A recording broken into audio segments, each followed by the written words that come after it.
Watchers, before we begin, I want to make this absolutely clear. The following broadcast contains public domain courtroom footage, commentary, and legal analysis. This content is presented under the Fair Use Doctrine as defined by 17 U.S.C. 107 and is protected by multiple Supreme Court rulings, which you see below. This stream is transformative, educational, and journalistic in nature. It includes original commentary, trial breakdowns, legal interpretation, and critical analysis, not raw redistribution. We do not claim ownership over any public domain footage, and all use is strictly within legal bounds. If you're watching this content, you're engaging in a protected, transformative experience, grounded in law, never in speculation. And if anyone has a problem with that, take it up with Campbell, Brady, Miranda, and Irvin. Remember, guys, justice always works better when we watch. So keep watching. See you in the courtroom.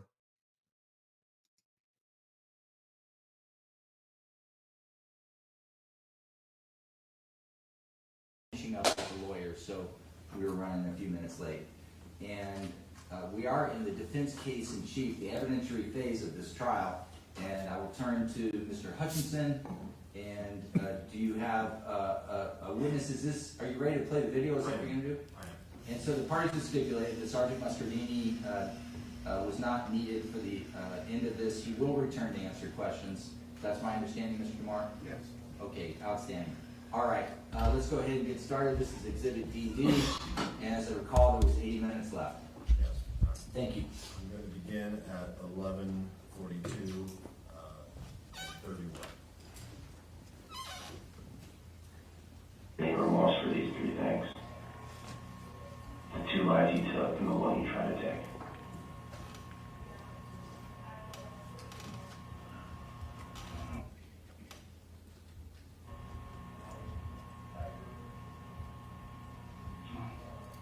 What?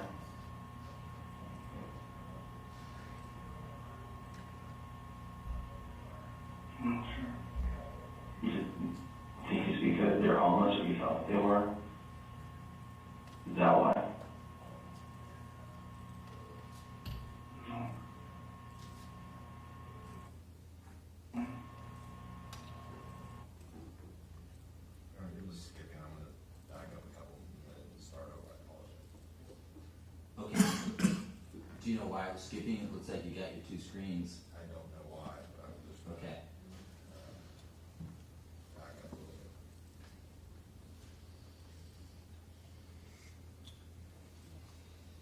I'm going to begin at 11:42 in 12 seconds. Okay, let's see if this works. Sure.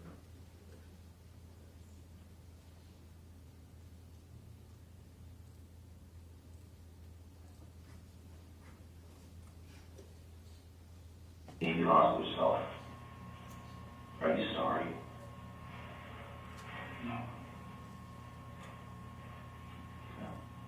I didn't think you would be, but I was hoping that you would. You understand what remorse means? Yeah. Do you have any remorse for these three things? The two lives you took and the one you tried to take.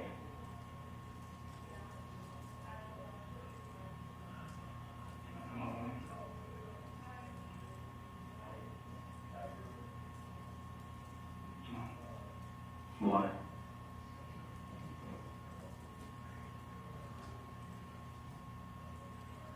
I'm not sure. You think it's because they're homeless or you thought they were? Is that why? No. No.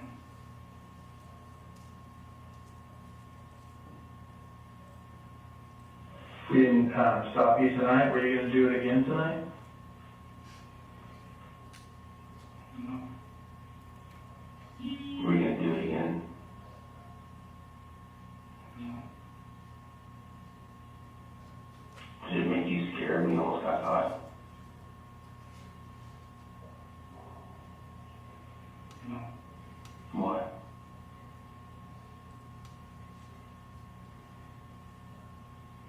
Did you want to get caught? someone scary. What about that, when that guy was yelling at you in the park? Did that scare you? No.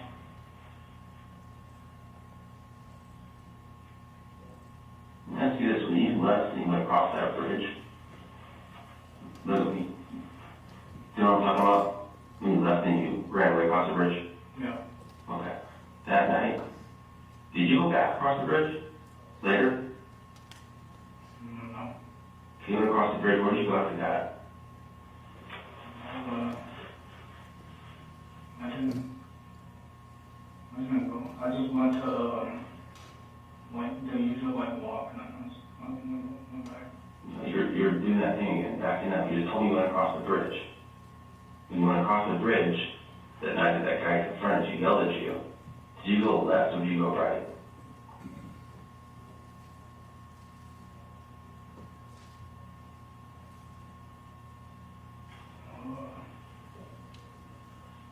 I'm not sure. Where did you go after that? How did you get home that night? Where did you go home that night?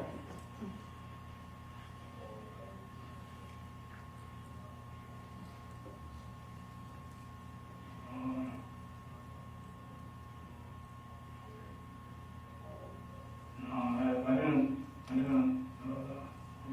go anyway. I just went back and then I just walked to my place.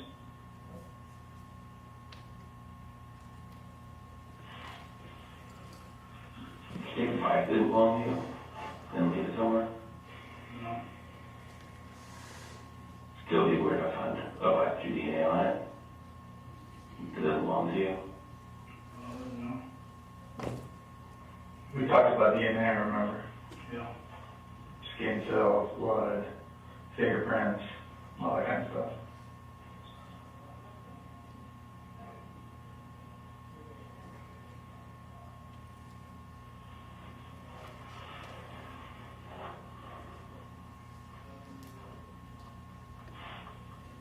Is there anybody who wants to call for you?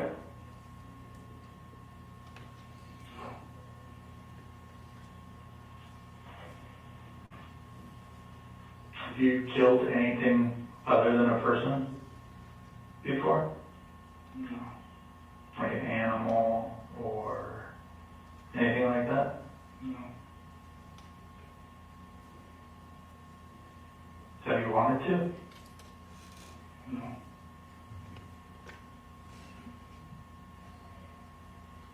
How are you feeling right now?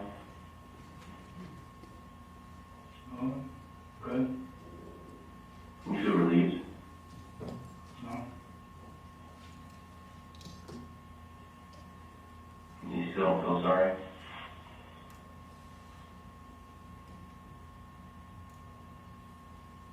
Is this a guy that apologizes? Is that normal for you or something that you do?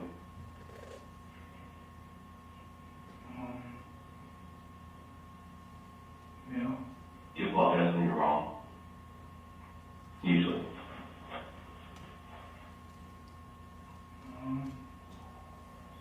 Yeah, I think.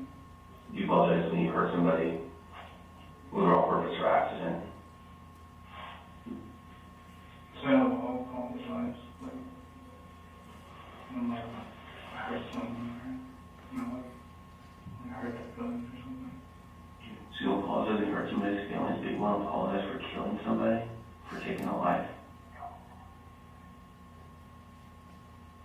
Don't feel remorse. You're not sorry about it. If you were me, or you were one of us, and the roles were reversed, what would you do?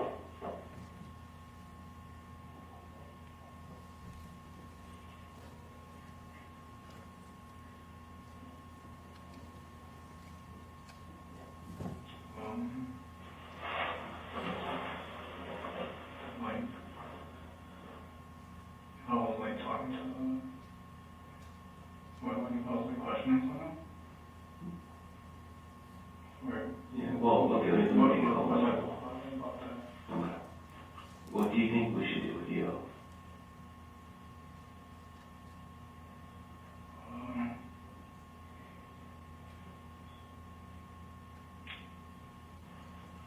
What should happen to you?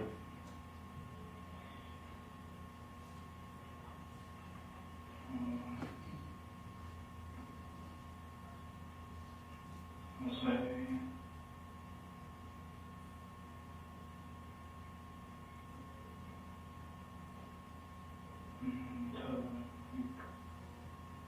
actually,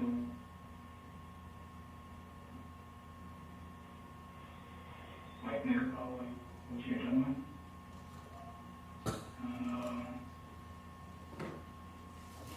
Do you think you should go free?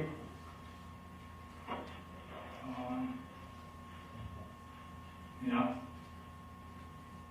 Even though you killed 2 people?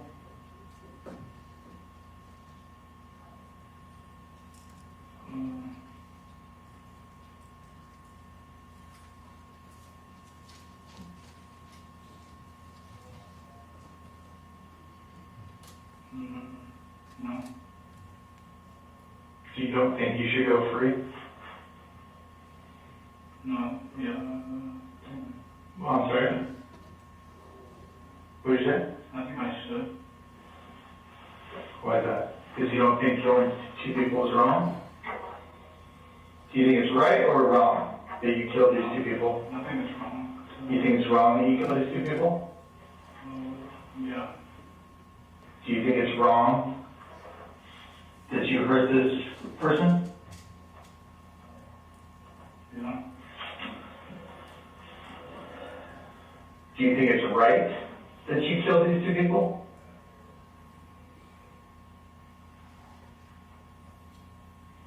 Do you think it was the right thing to do? No.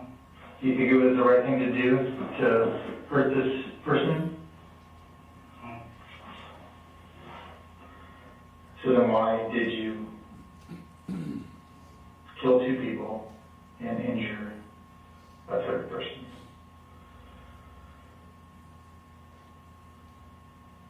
I'm not sure. I didn't kill anyone. Look at this.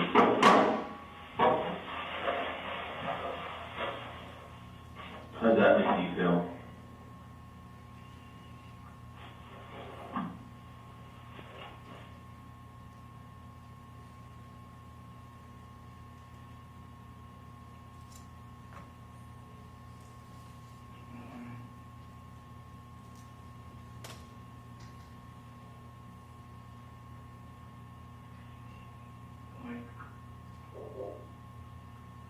Like that. Like, What do you think should happen to the person that did that?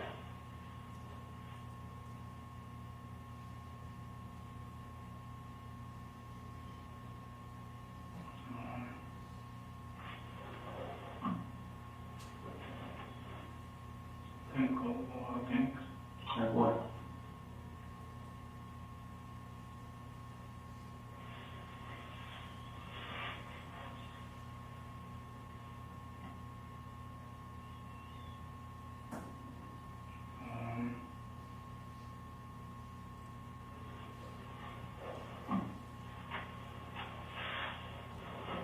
I'm not sure. Like,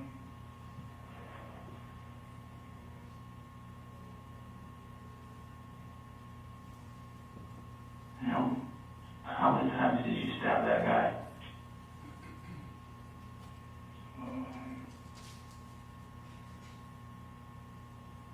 Before you told me a lot.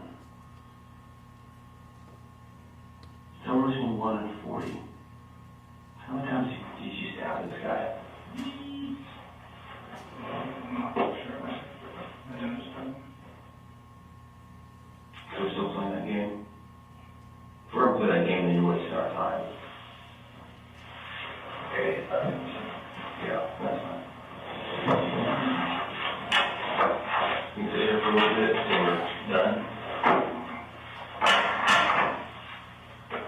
How long have you had that sweatshirt? Where do you get it from? Store. But, Did you buy it or somebody buy it for you? no, I got it. Is it here now or somewhere else? No, it's somewhere else. Is it open? I think it was, like,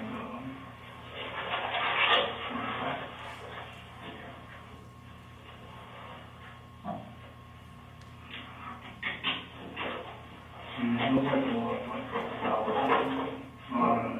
Like an outlet over there. What's that, an outlet? Yeah.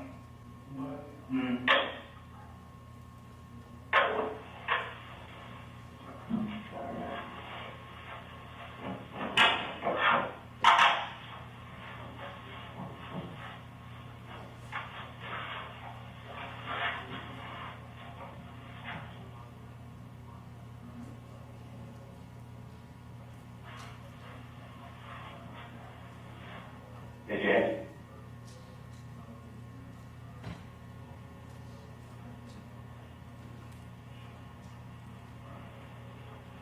All right, are you guys ready, or we're totally ready? All right, ready, cool.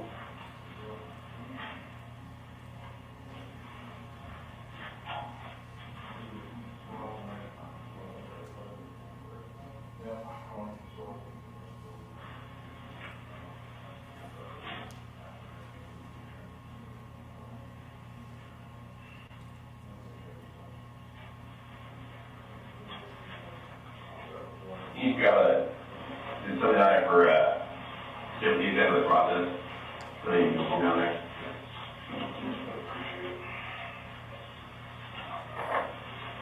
That camera's going, and then this one's on. Hello, sir, right there is fine. My name is Alex Forrest. I'm just going to accomplish a couple things today. Not really big deals. The first one is called Google swab. I'll simply take a sample of the left interior cheek and on the right interior cheek. Do you understand? Excellent. Thank you so much, sir. And I explained to him in the first part, Perfect. explained what that meant about the picture, selecting his clothes, about the swabs, Mm-hmm. and about his hands, and Perfect. all that stuff. Perfect understanding. We'll begin interior left. I'm just going to move this around for about 20 seconds. Don't mind me. Thank you. 3, 4, 5, 6. Left. That's left.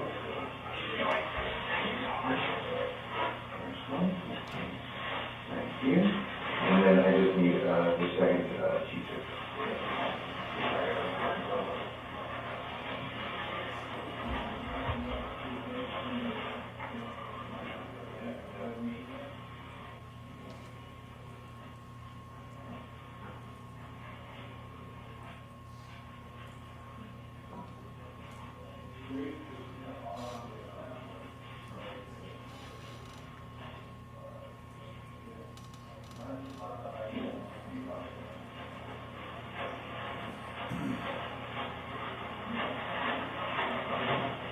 Appreciate you.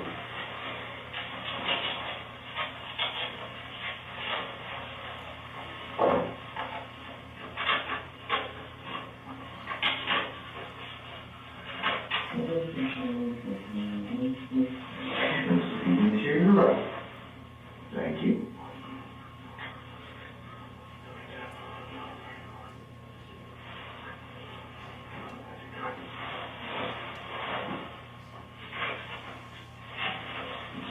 I'll be right back there with you, sir.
Actually, it'd be easier, sir, if you could use that seat right there and place your arm right over here. That way you're comfortable. Okay, now, this is going to be your right hand. If you could turn slightly your chair, just lay your hand right here. And bear with me. For these, I'm going to go slow. I'm going to start with your thumb. You place your thumb just in there for me. Thank you. A little bit higher. There we are. Just like that.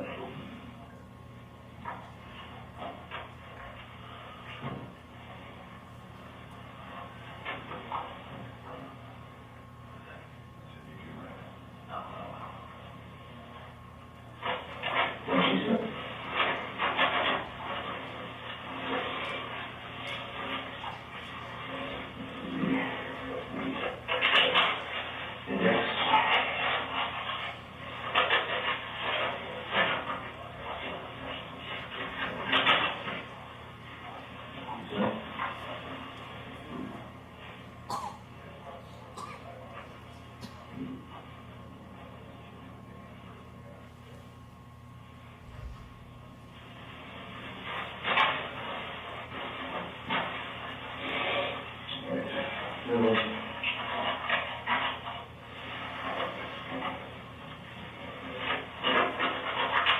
No, sorry. There we go. Just like that.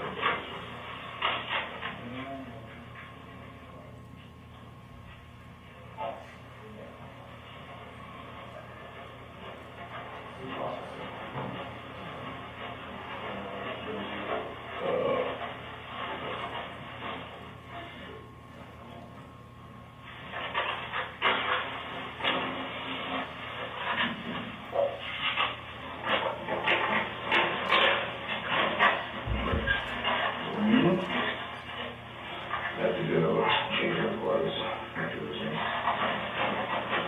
I'll be right there. Alright, fingers to this here, Bill. Thank you.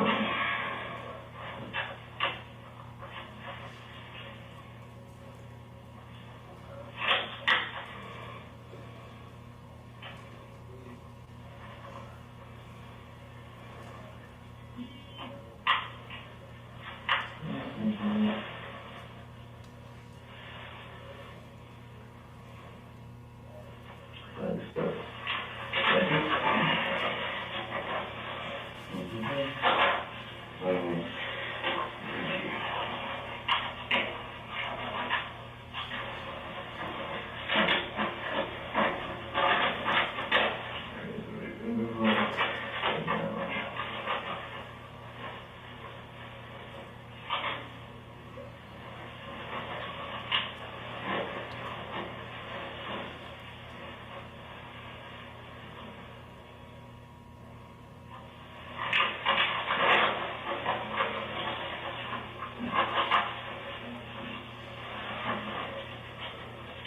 Cool. Thank you. And let me switch out gloves. I'll be right back. One second.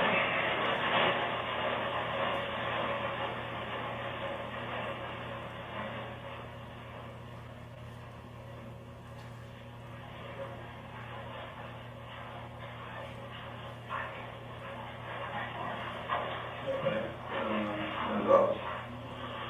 Little, all the way to the left.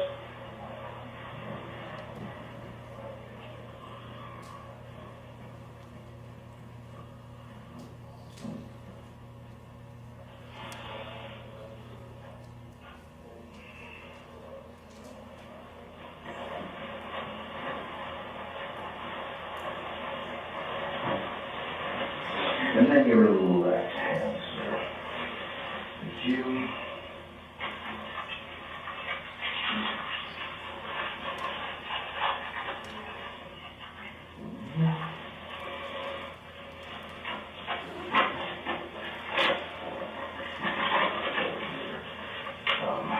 Sir.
we'll do the right hand again.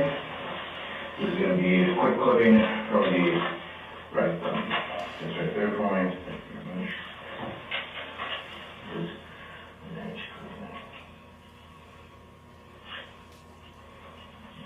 Clipping. Yep.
All right, now we'll move on to your left hand, sir. Left hand right there, appreciate it. Go right to the thumb. Bear with me, sir.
Yep. And, Do you want to go down? yeah, I'm good. Let's go there.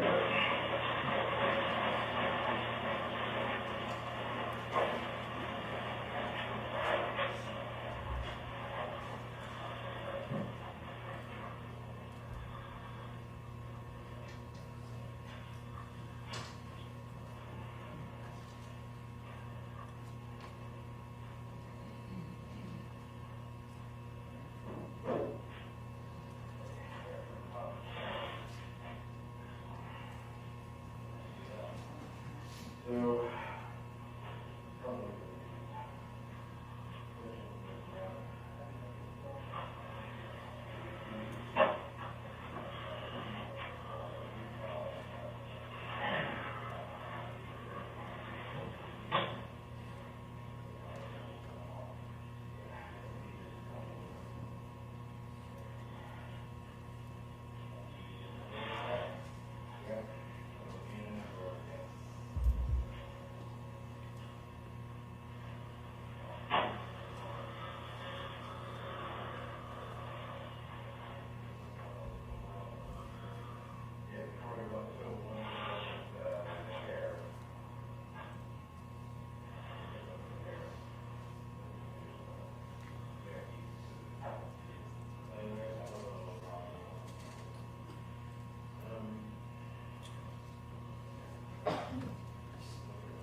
just got the hair off, so don't forget. Actually, hold this.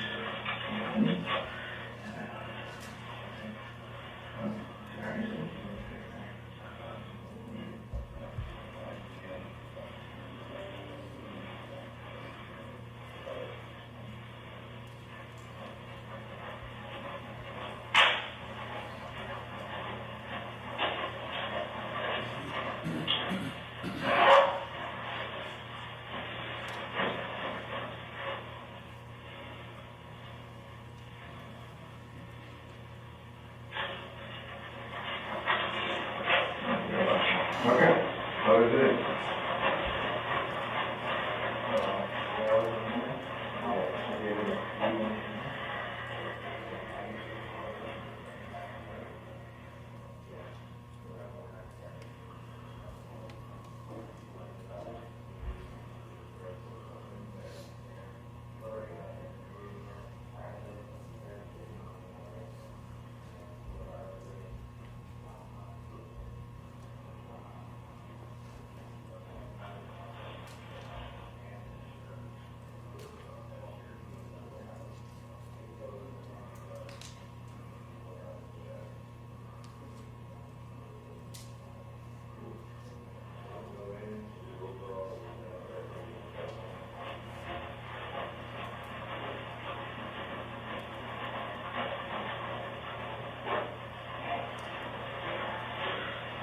You want to do me a favor? Do you mind standing up for me?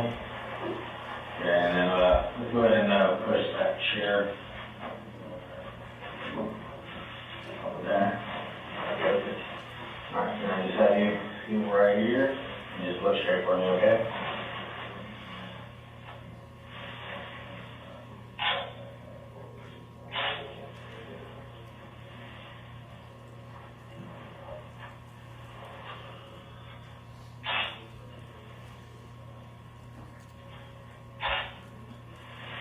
You turn to your side. Left side. There you go.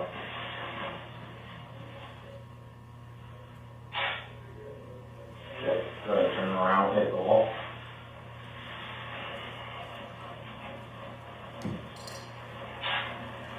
Okay. Go ahead and face. Turn to your right. There you go.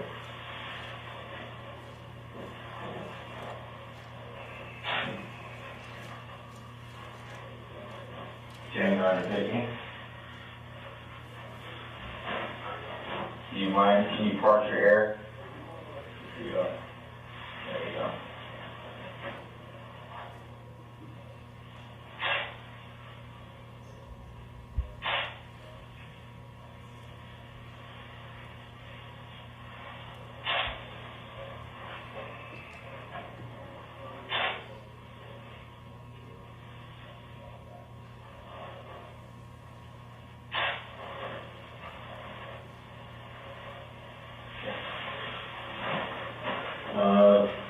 Go ahead and do that same turn to your left, or your right side. There you go. Alright, okay, see the wall?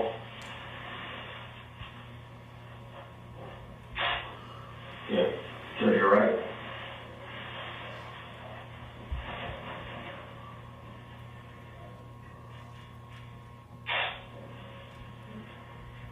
Okay, you get me? So the scale party photos and injuries on his hands, what do you want to say? Alright, we can do that on these. Got it. Okay. Are you ready? Yep. Okay. Hello, sir. I'll be collecting your sweater. Could you go ahead and sit down for me? Thank you, sir. There we go. And I'll hold this for you, and I'll hold that stuff for you. Thank you very much. I'll be right back. Yeah, you take a seat while we're coming back and forth. Yeah.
After you give me a right on?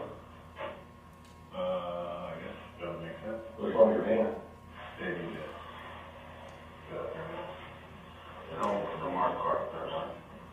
Sorry, I'll do that. But I gotta take mine. They're supposed to take mine in today. I gotta take mine. Hey, so when you guys try to find a liar, do you think that we have like a kind of a medium-sized liar?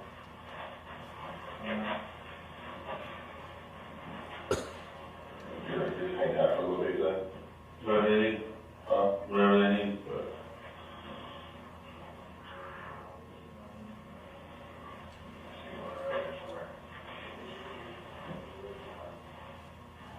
What about a chair? No? He's already on, sure.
There's still processing.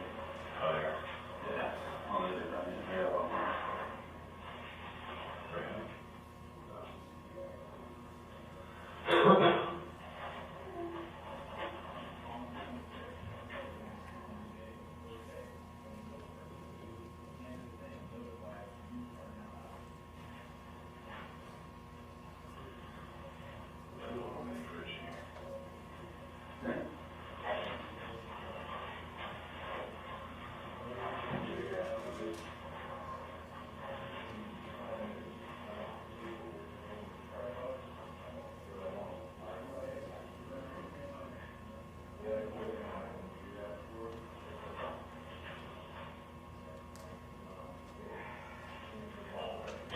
I'm gonna retake a photo of him at every stage.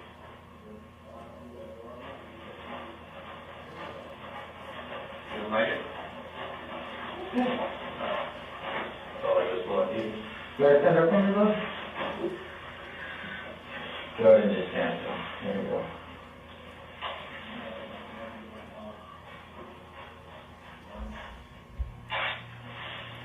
All right, go and turn your right.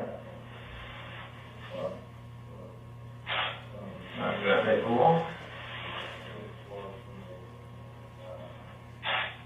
All right, go to face your, turn your right again.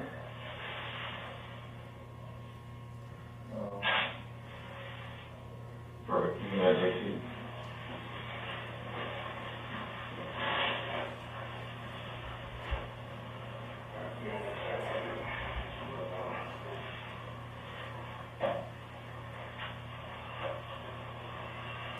Thank you. Thank you, guys.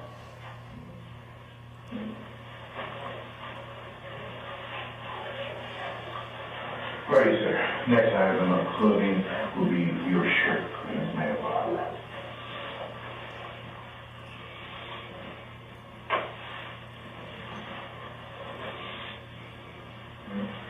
Thank you, sir.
I think there's a plan for tomorrow. They're not saying my AD, right? I have my AD. Alright, so you're gonna step up over that again? Well, that means two words in a while. So, how about you? Maybe? Yeah. You know what I mean? Yeah. Yeah.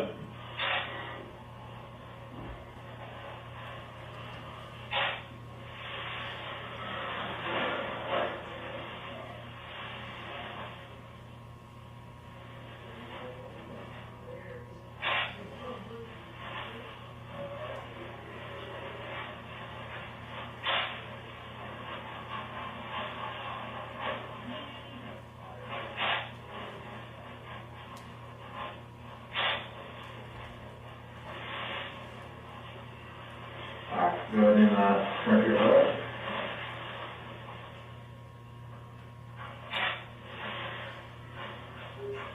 Alright, go ahead and face the wall.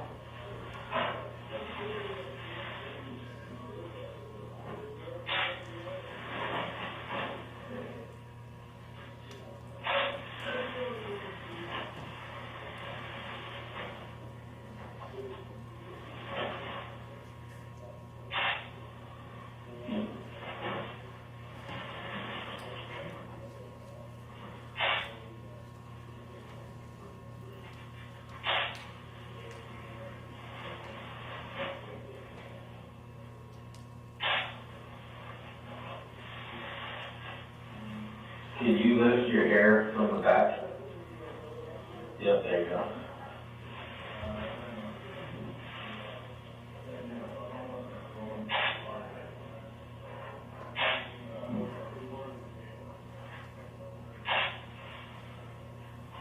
Okay, thank you. Okay, go ahead and turn your right again.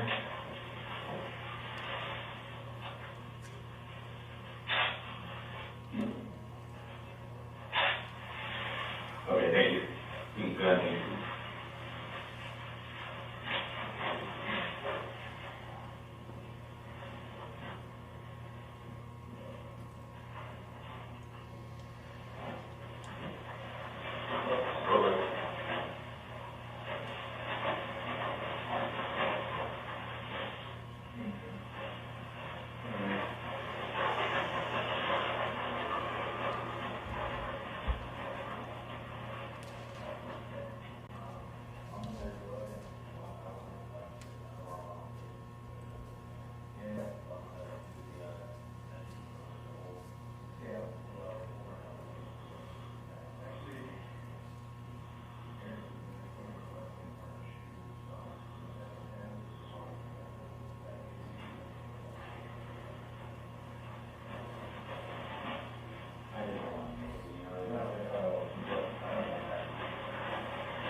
Alright, I want to take pictures of your hands. I'd rather you be close when you're doing it. I don't want you to be. So let's go ahead and if you bring your chair more towards me. And then you kind of face or put them on that table. There you go. We'll start with one hand. So you want to move your other hand, or actually you put both of them on there. There we go.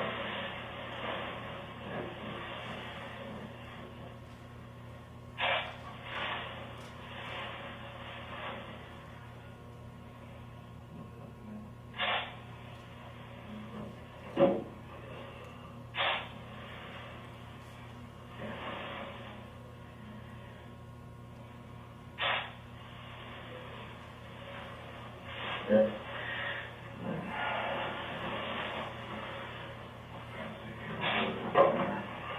Breathe out.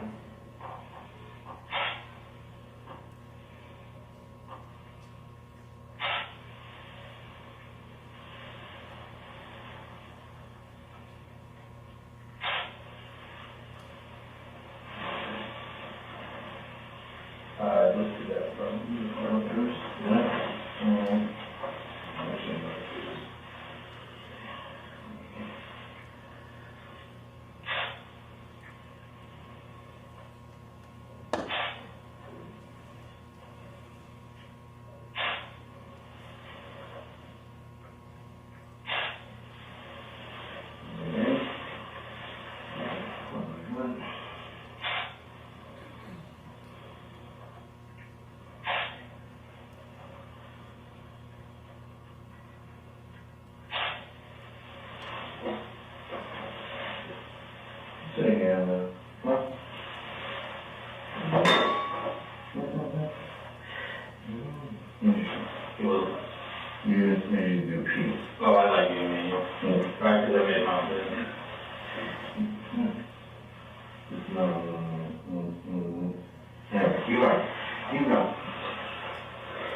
Can you go ahead and flip your hands?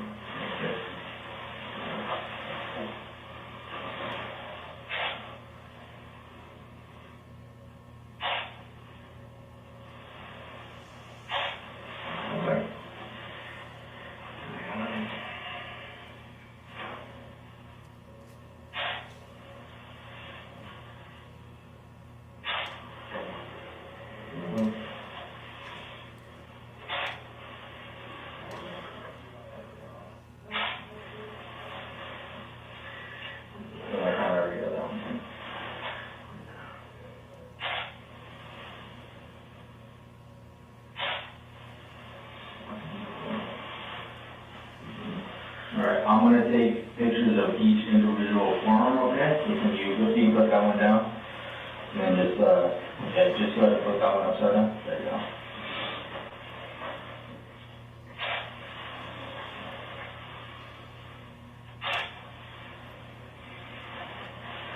Okay, and this one.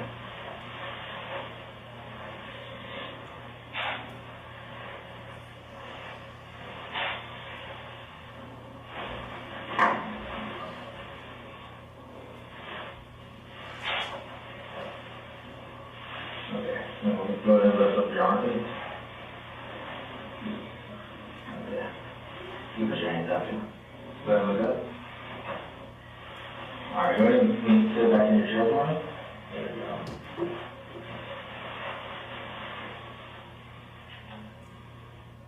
Let me know if you need anything you need to scale.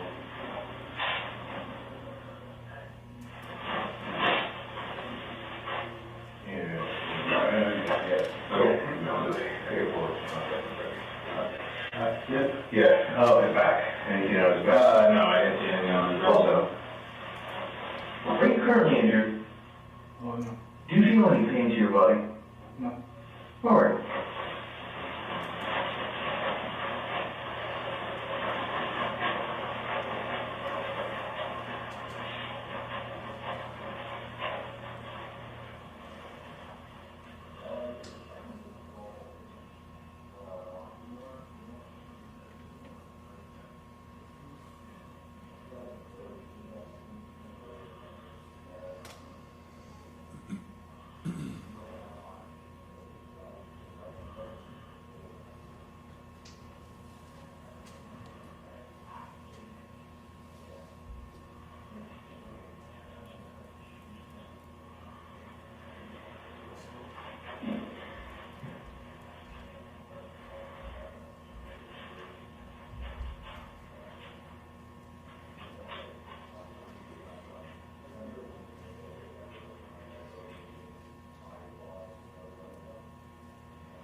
Can I get your right shoe, please?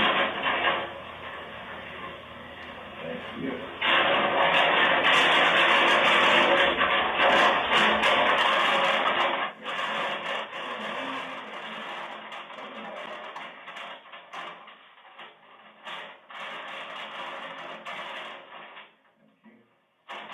I'll be right back.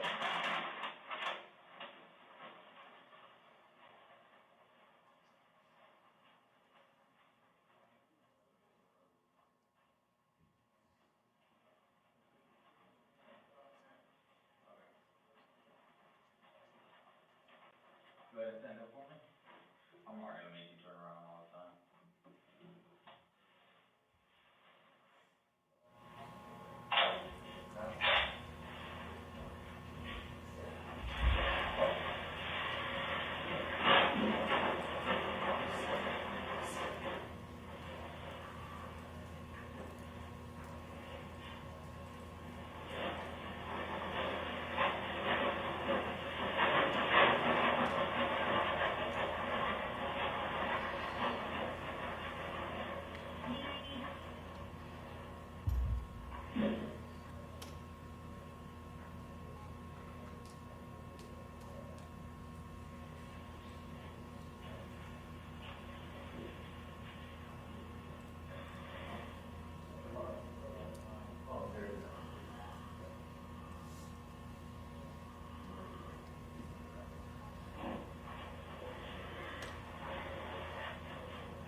over, do you mind facing the wall? And then when I say lift up your left towards me.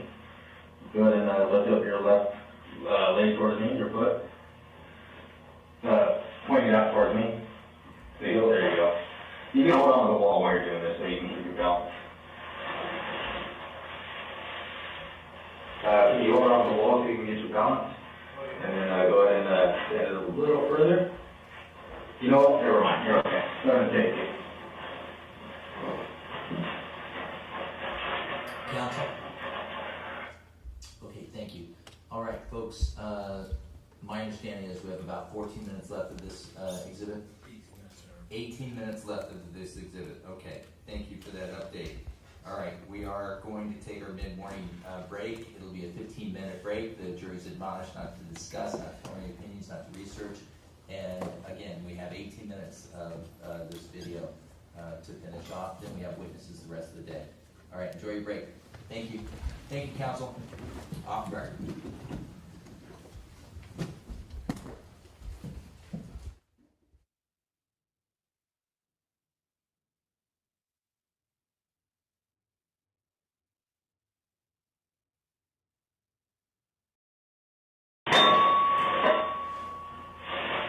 So this is what we're going to do, okay? I'm going to have you take a seat. So good. You go ahead and extend the chair out this way to your right, towards you. There you go. And then go ahead and take a seat for me. Okay. Have you sit on this way. Now I'm going to have you kind of turn this way, almost like to where this knee is coming up this way, right here. There you go.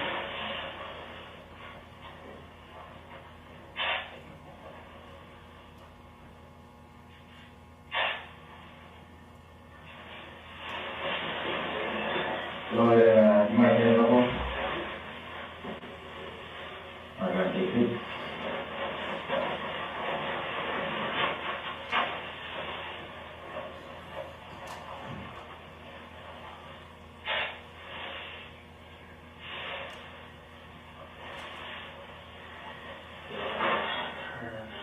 Right there.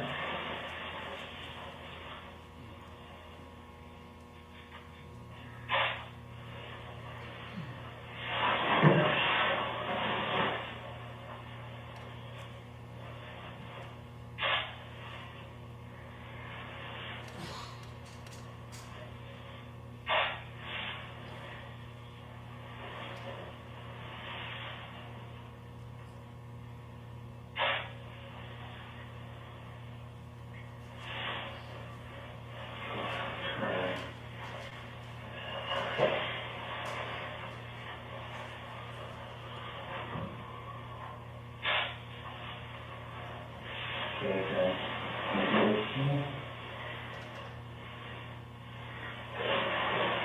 Go ahead and stand up for me. Can you just raise your underwear just a little bit? You don't have to take them off or anything, just underneath the cup. Just try to hike them up as much as you can so I can see your thighs. There you go. Go ahead and turn around for me. Keep going. Just do a full circle. Keep going, keep going. Can you raise them a little higher? Okay. All right, you do it.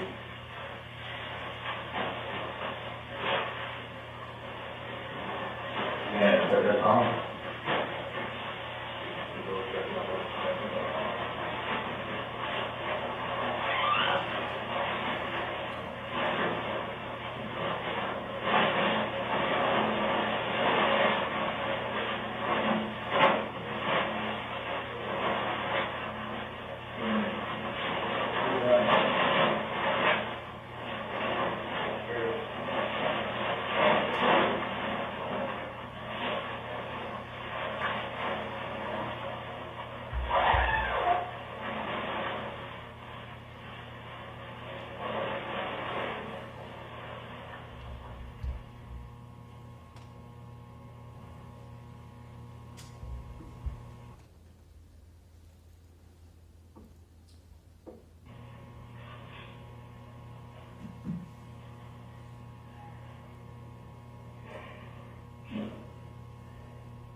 Let me know. Let me start on that. What is it?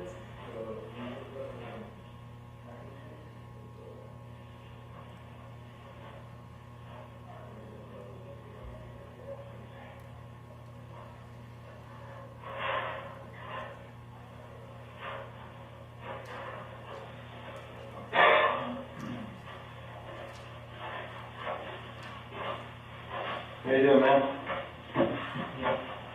Did any of this have any impact on you at all? Did this bring any reality to you? Yeah. Tell me what this means now, in your own words.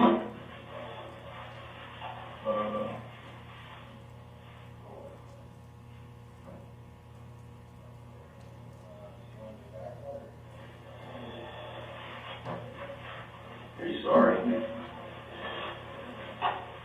Got a little time to think about it.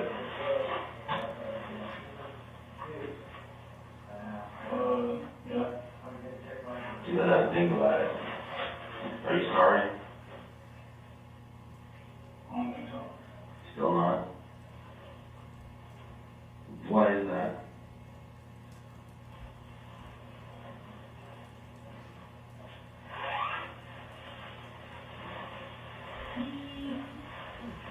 You just not care. I do. You do. You devalue human life, Yeah. yet you're not sorry. Help me understand that. How it's possible.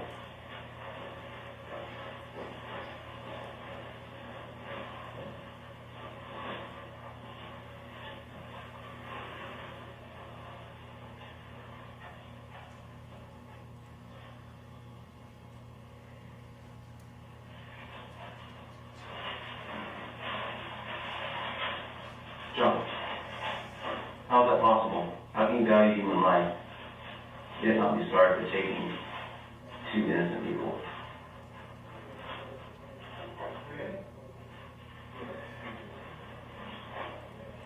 Do you think they deserved it back? John?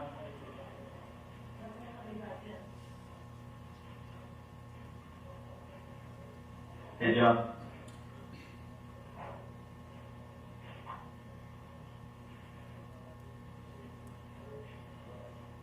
Alright. You want to go see if, who's transferring? Yeah, Burkett. Burkett? Yeah. You can have him come back.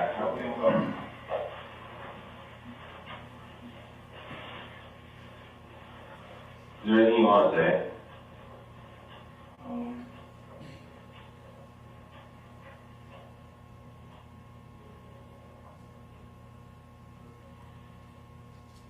No. Nothing else you want to say? You just want to express any sort of sorrow or remorse to your victims' families?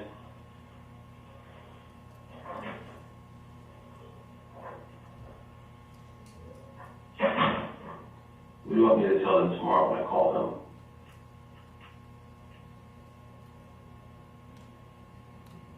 Let me reword that. What would you tell them tomorrow if you were me?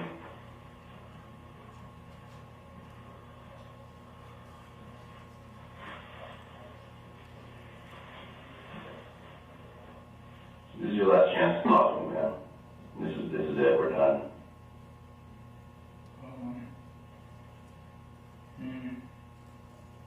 Oh, I don't know what I would say to them. You don't know. What should I say to them?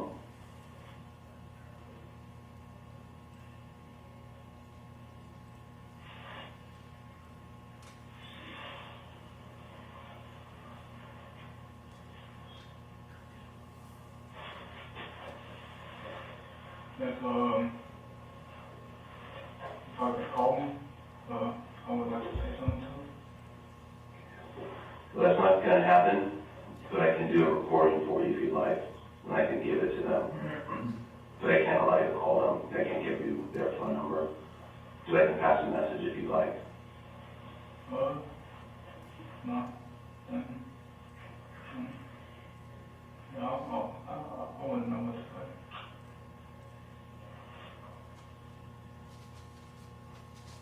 should happen to you from here?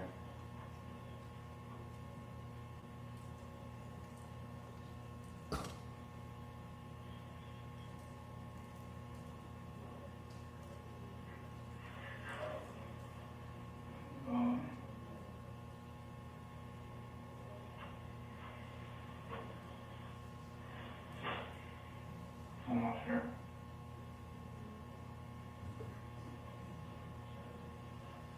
Absent letting you go, which isn't on the table, what would you like us to do with you?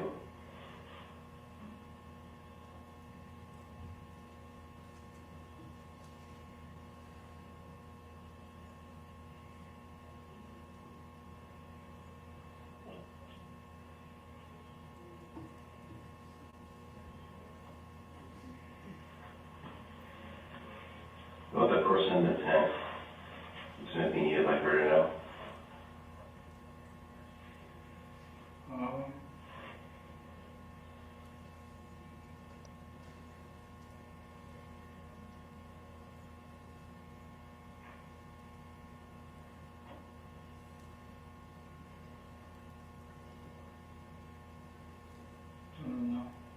Do you wish he died?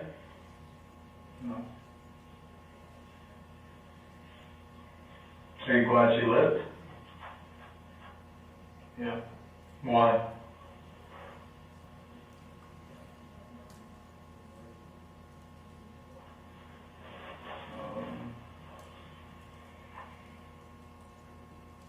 Because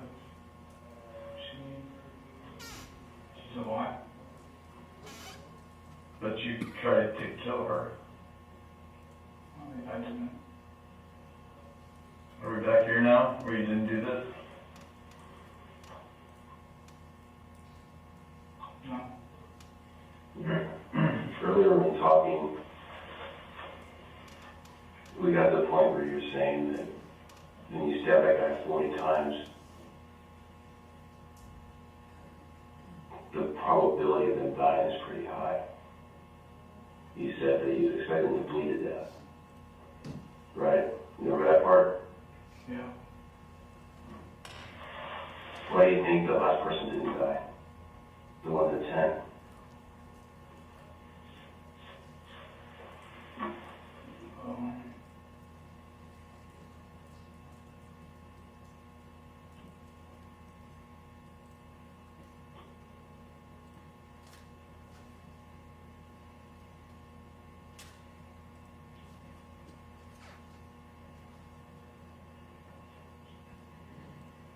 I'm not sure. How many times do you think you stabbed her compared to the other two?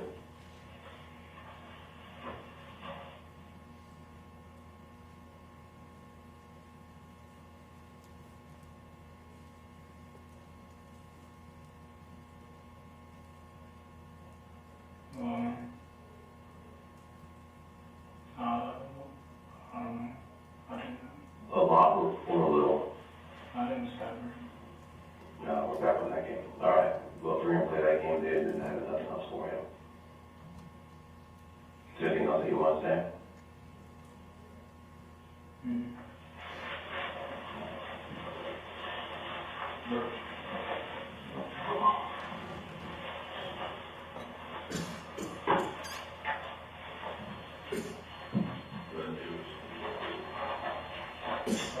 He's ready to go. Okay.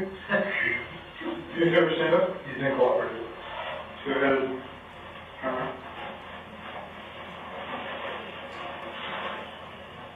What's your parents?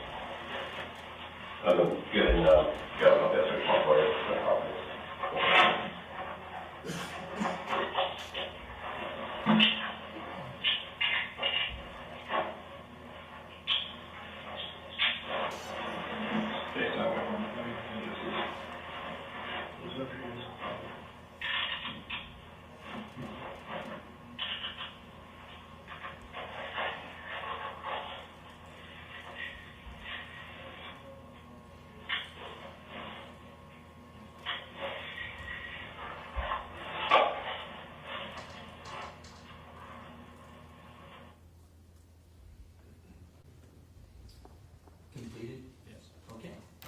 that's Exhibit DD, and we have watched it in full.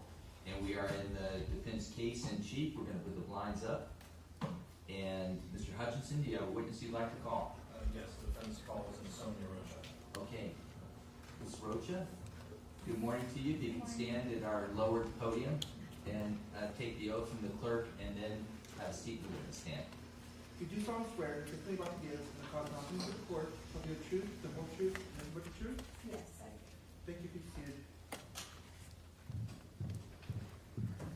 In our report during the examination, the parties approached for a quick sidebar after Ms. Rocha has Okay. stated her name. All right. State your first and last name for the record and spell them both. Sonia Rocha, SONYA-ROCHA. Okay, thank you. All right, Counsel Briefing. Thank you, Your Honor. All right. Feel free to stand at inspection.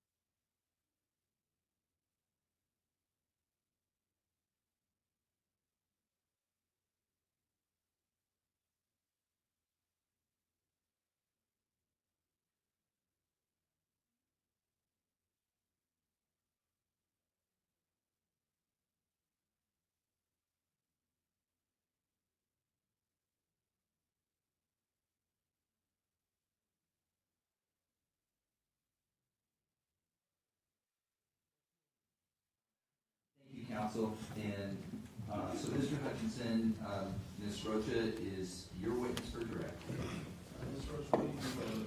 I am an investigator with the Yolo County Public Defender's Office. How long have you been an investigator with the Yolo County Public Defender's Office? I began in March of '96, but then I left to start my own practice in January of 2005. And then I Stop you there. By your own practice, what do you mean?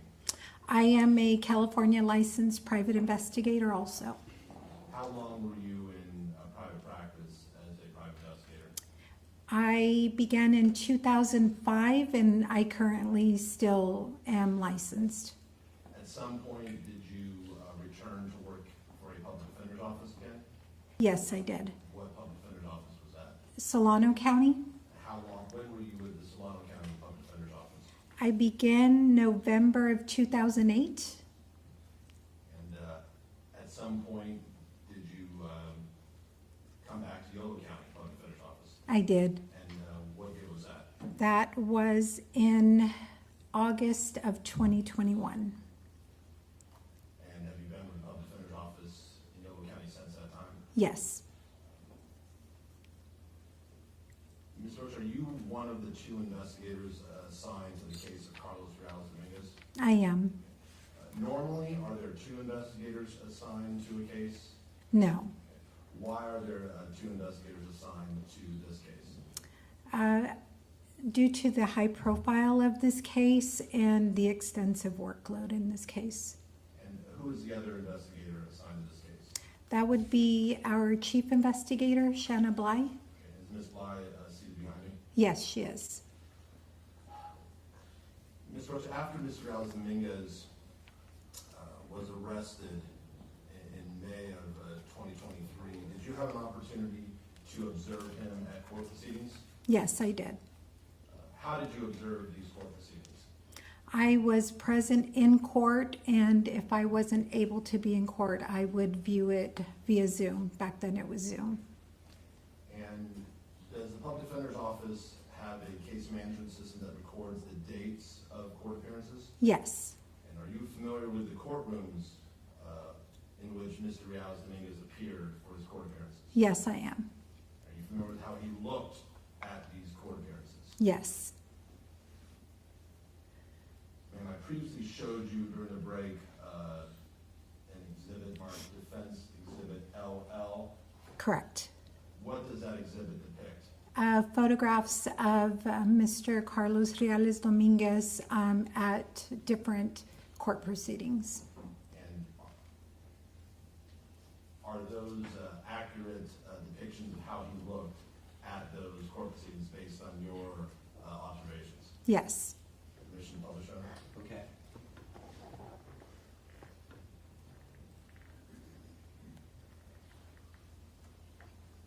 So this photo I'm showing you, Defense Exhibit LL, is photo 1, has a date of May 5th, 2023. Is that the correct date that this photo was taken? Yes. And what does this depict? That is a photo of Mr. Carlos Reales Dominguez when he was arraigned, and that was in Department 1. Okay, by arraigned, is that his first court appearance? Correct. Who is the gentleman in the suit? The one in the back or the one in the front? The one wearing the black suit. That would be you. Is there anything separating Mr. Reales Dominguez and myself in this photo? Yes. What is separating us? A glass window. Showing you what's been marked. This is photo 2, Defense Exhibit LL. Do you recognize this? Yes. Okay, and on what date did this court appearance take place? That was on May 22nd of 23. And is that how Mr. Reales Dominguez looked on that date based on your observations? Yes, it is. Showing you photo 3. Ma'am, what does this depict? That is also a photo of yourself and Mr. Carlos Reales Dominguez on June 6th of 23 in one of the court proceedings. And in the last few photos, he's been wearing some sort of green clothing. What is that? That is a suicide smock. Did Mr. Reales Dominguez wear that to all his court appearances? Yes, he did. Showing you photo 4. Ma'am, do you recognize this photo? I do. And what does that depict? That's a photograph of, once again, Mr. Carlos Reales Dominguez on July 24th of 23. So, ma'am, I'd like you to assume that he was given a single dose of emergency psychotic medication on July 13th. Would this photo have been taken after that? Yes. Did you have an opportunity to observe Mr. Reales Dominguez in court on July 24th? Yes, I did.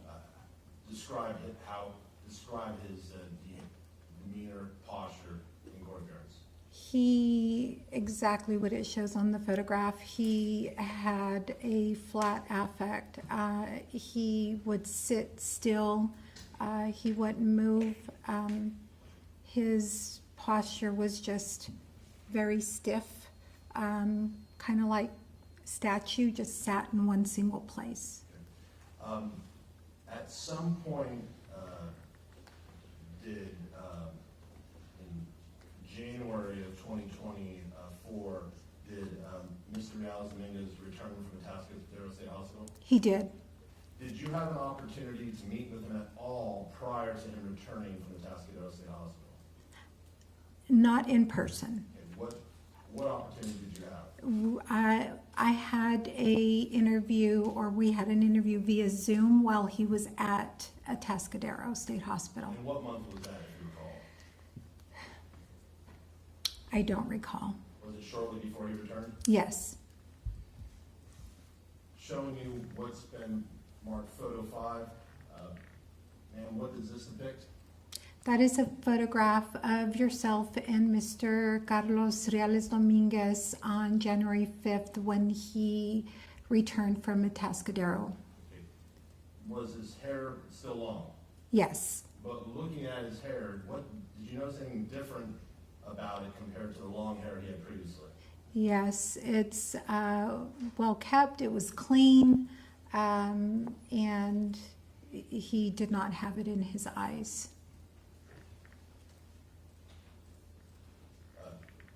Showing you what's been marked photo 6, Defense Exhibit L. What is Defense Exhibit LL? What does this depict? That's a photograph of yourself and once again Mr. Carlos Reales Dominguez on February 26th of 24. I believe this was also in Department 10, the beginning of his preliminary hearing.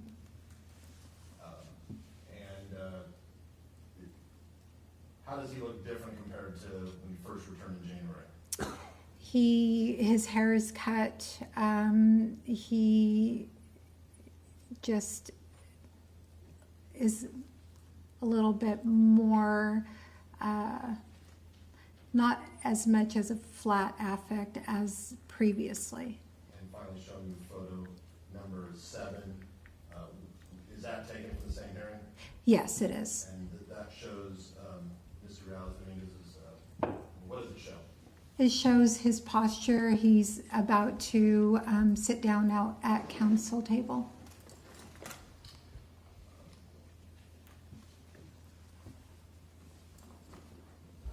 Ms. Rojo, I'd like to direct your attention on to June 15th of 2023. On that date, did you have an opportunity to go to the Guillory County Jail and have contact with Carlos Reales Dominguez? I did. Now, in general, when an attorney meets with a client at the jail, does the attorney usually bring the investigators, or does the attorney go by him or herself? Usually the attorney will go by him or herself. And on this date, June 15th, did I ask both yourself and Ms. Bly to accompany me? Yes, you did. And what was the purpose of you and Ms. Bly accompanying me to visit Mr. Reales Dominguez? We wanted to see if he responded more to a female versus a male. And was there anything else we wanted to try? Yeah, we wanted to see if maybe we were able to get more of a reaction, more interaction with Mr. Reales Dominguez by me speaking Spanish to him. Are you fluent in Spanish? I am. Where did our meeting with Mr. Reales Dominguez take place? At the Yolo County Jail, Where in the jail? in one of the interview rooms. Was there anyone outside the interview room while we met with him? Yes, there was one of the correctional officers. And why was a correctional officer posted outside the door during the interview? I am not sure. Was it your understanding that Mr. Reales Dominguez was still on suicide watch? Yeah, yes, he was. Describe, when you saw Mr. Reales Dominguez, did you see him walk to the interview room? Yes. What did you notice about the way he walked? He was very stiff, arms to the side, kind of like robotic. What did you observe about him once he was inside the interview room? When he came in the room, he did not make eye contact with us. He stood in the interview room, no movement until we asked him to go ahead and have a seat. Once he sat down, what did you observe? Same thing, he was very stiff, sat in one position, wouldn't move. His hair was covering his face.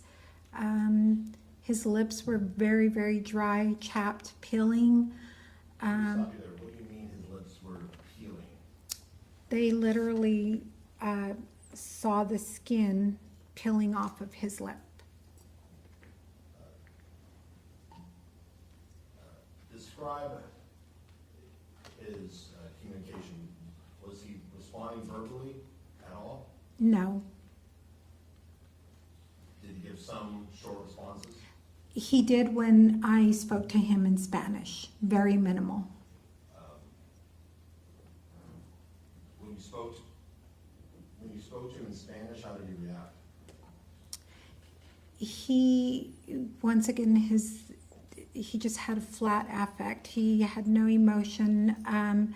The only response he gave me was he just wanted him, which was you, to explain.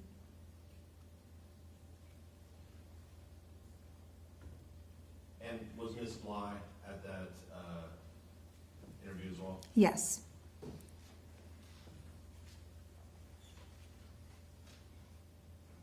Ms. Rocha, yesterday, did you have the opportunity to weigh Mr. Reales Dominguez? I did. Where did you weigh him? I weighed him in the back, not inside the interview room, but on the outside. And what did you use to weigh him? Our office scale. Is this just a bathroom scale that we have in the office? Yes. What, if anything, did you do to determine whether that scale was accurate? Well, I wanted to make sure it was calibrated properly so I can get a proper weight of Mr. Reales Dominguez. We have a exercise room, a weight room in our office downstairs. So I grabbed a 5-pound weight, put it on the scale, and measured at 5 pounds. Then I did the same thing with the 10-pound weight, and it weighed in at 10 pounds. And did you bring that scale to court? I did.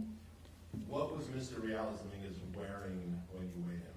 He was wearing a suit jacket, a light blue button-up dress shirt, blue polka dot tie, some khaki pants, black dress shoes, a belt, and some brown socks. Now, Ms. Roche, you can assume that we heard evidence that in June of 2023, Mr. Reales Dominguez got to a weight of 108 pounds. How much did he weigh when you weighed him yesterday? He weighed 172.2. I have nothing further, thank you. Okay, thank you, Mr. Hutchinson. That was direct. Mr. Demora, cross-examination. Your Honor, may I have an exhibit marked next in order for the people? Okay.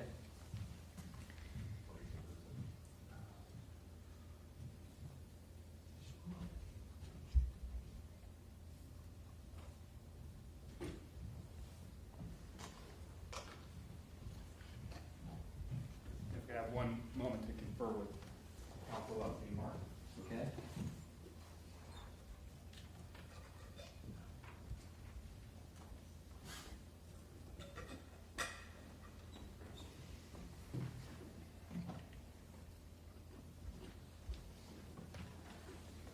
And good morning, Investigator Rocha.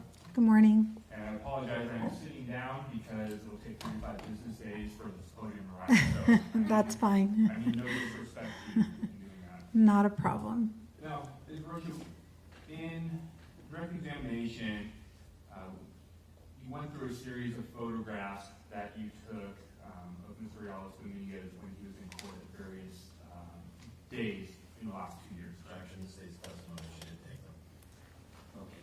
Or, you didn't take them, but you reviewed them. I did review them. Did you take the screenshots of the videos, or did you just were provided them and identified that as Mr. Reales Dominguez? I did not take the screenshots. Now, when you were testifying, have you looked at a video of Mr. Reales Dominguez in court on those particular days related to those specific photographs? Video meaning like later recordings or watching personally on those days? Either. I never reviewed any video after, but I was either in court or watching it live. And so on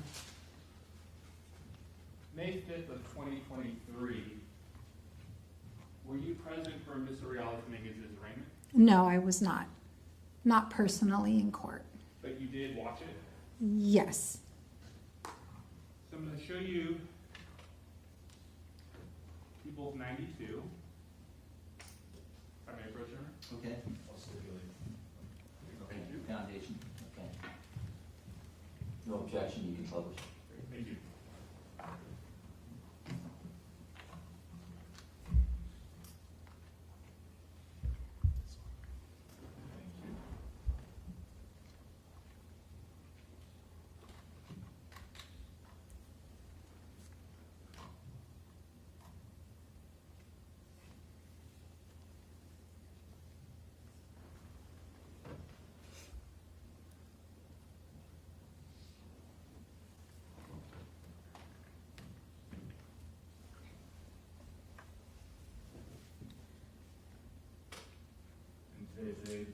about the technical difficulties, just as Mr. Hutchinson had them yesterday, so we swap roles. It's all good. We'll get there.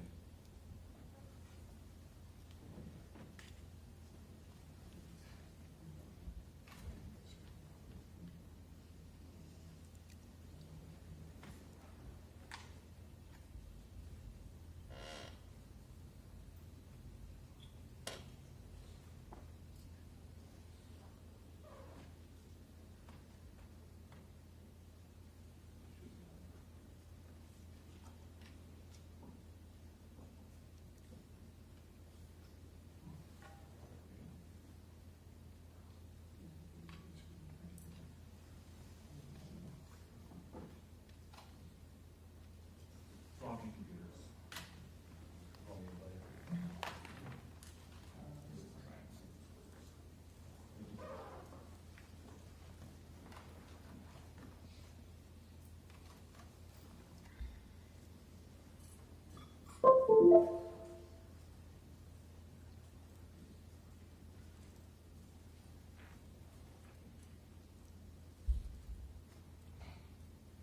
Okay, just a moment.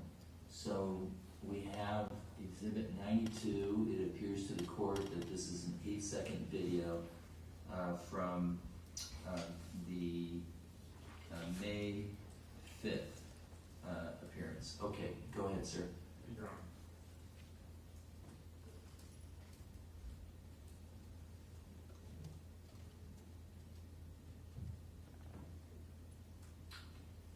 Thank you. Thank you. Now, Investigator Roches, that would be, you recognize that as being the full video clip from one of those still shots that you testified to under examination?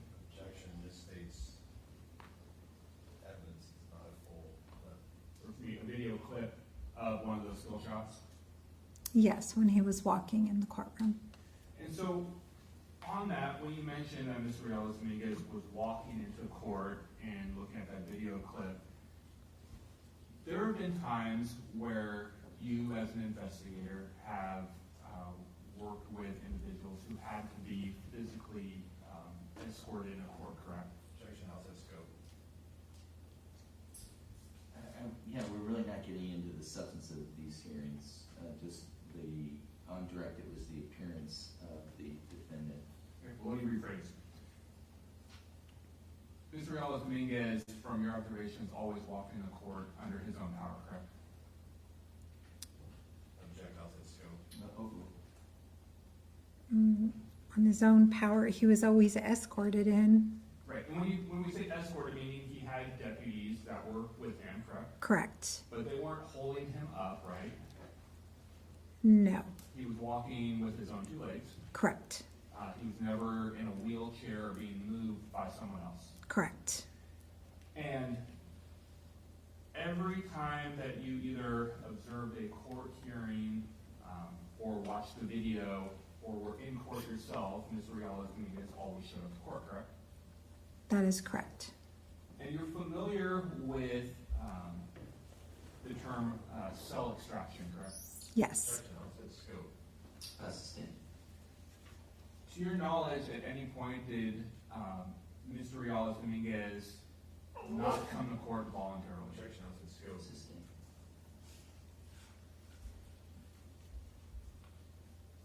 When you come to court, based on your personal observations and reviewing videos as well, you would always sit at counsel table, correct?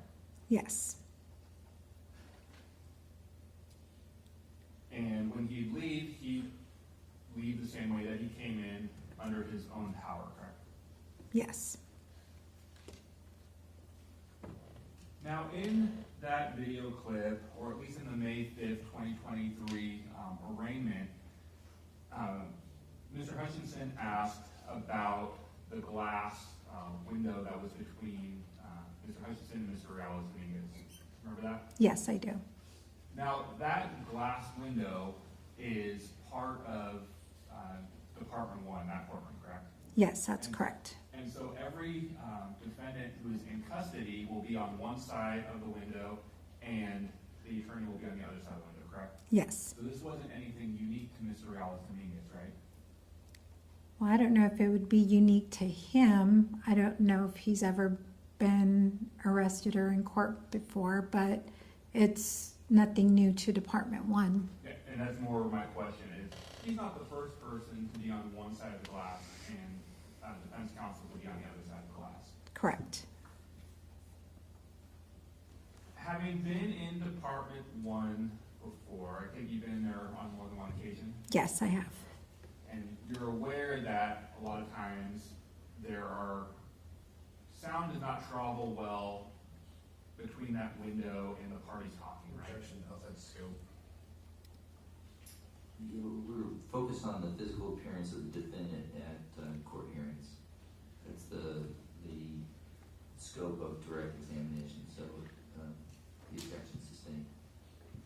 Well, in the People's 92, did it look like at times that Mr. Reales Dominguez, did it look like there may have been difficulty in hearing what was going Objection on? outside scope.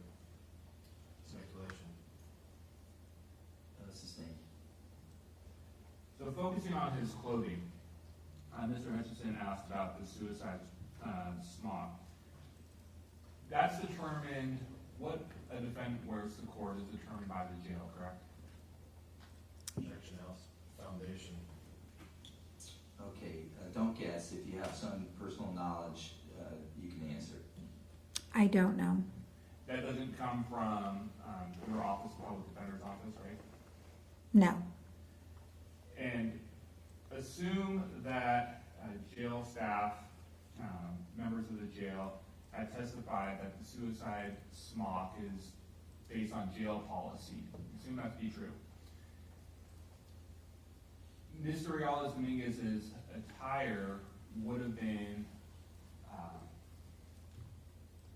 normal given a particular defendant's circumstances. Is that fair to say?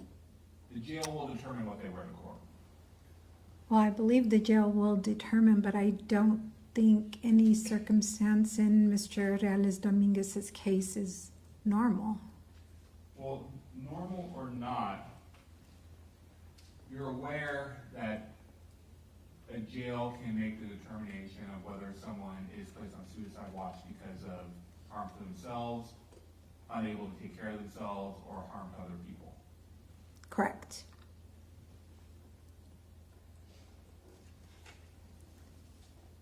And seeing a defendant or someone who's been charged in a suicide smock, Mr. Reales Dominguez wasn't the first defendant you have seen wear one of those, correct? That's correct. He's not the first.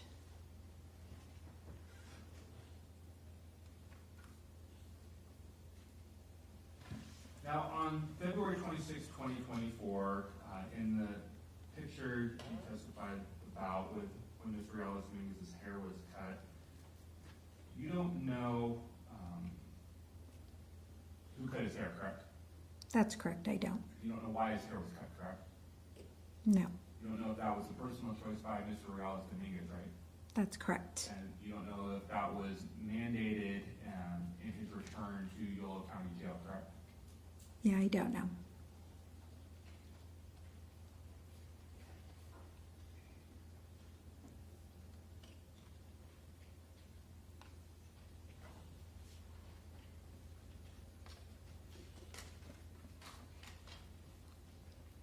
Thank you. No further questions. Okay, thank you, Mr. Demora. Mr. Hutchinson, any redirect? No, Your Honor. Okay, all right. Ms. Rocha, thank you for your testimony. Thank you. Yes, thank you. And to the jury, I have authorized both sides to have investigators sit in the courtroom. So she's free to sit in the courtroom, and the prosecution has investigators too. Okay, all right. So with that, Mr. Hutchinson. Sorry. Andrew Barnhoff, Your Honor. Okay, let's get the witness.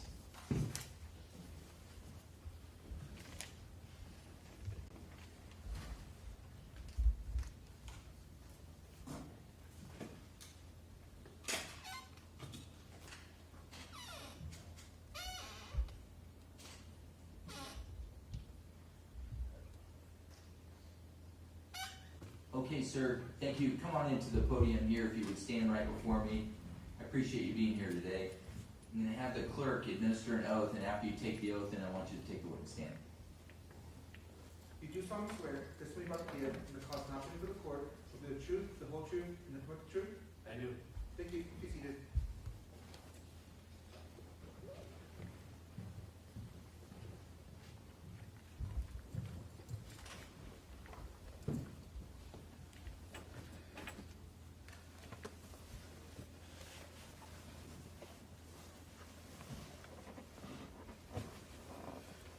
State the first and last name for the record and spell them both. Andrew Bornhoft, Andrew Bornhoeft.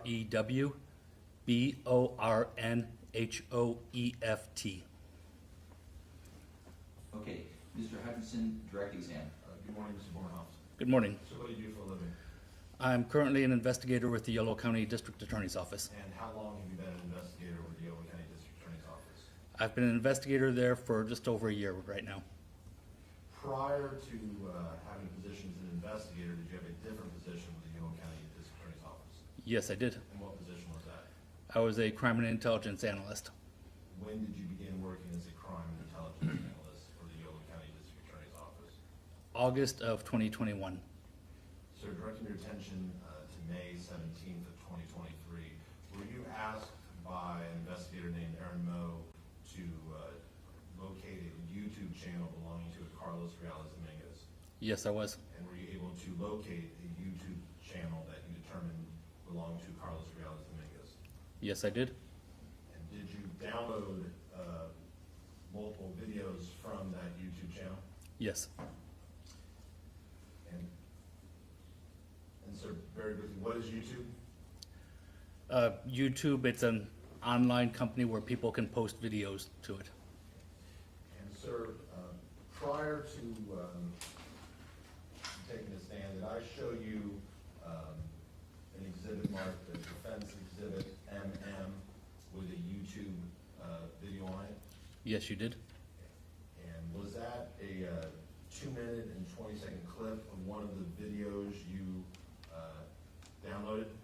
Yes, it was. You recall, if you don't, do you recall the specific title of that video clip? I believe it was Meet My Friends or something very similar to that. And did you watch the video in the interview room? I watched the 2-minute, 20-second clip that you showed me in the interview room. And is that an accurate depiction of the first 2 minutes and 20 seconds of the clip that you downloaded? Yes, it is. You've never met Mr. Reales Dominguez or seen him in person before today? I have not. Okay, but based on what you saw in the video, does the person in the video appear to be Carlos Reales Dominguez? Yes, it does. Permission to publish, Your Honor. Okay, did you get the date of this video for me? Were you able to determine the date the video was posted? I don't recall determining the date it was posted. Did it appear to be taken when he was in high school? Yes, it did. Did it appear to be taken at a high school? Yes. Okay, go ahead.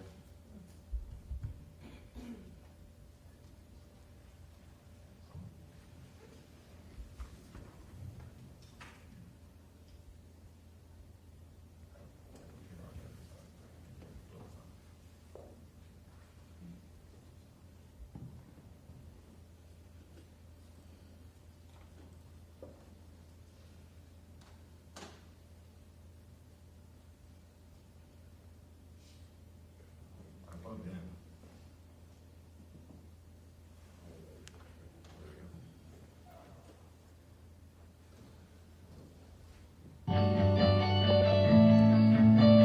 Alright, hello. So today we're in school.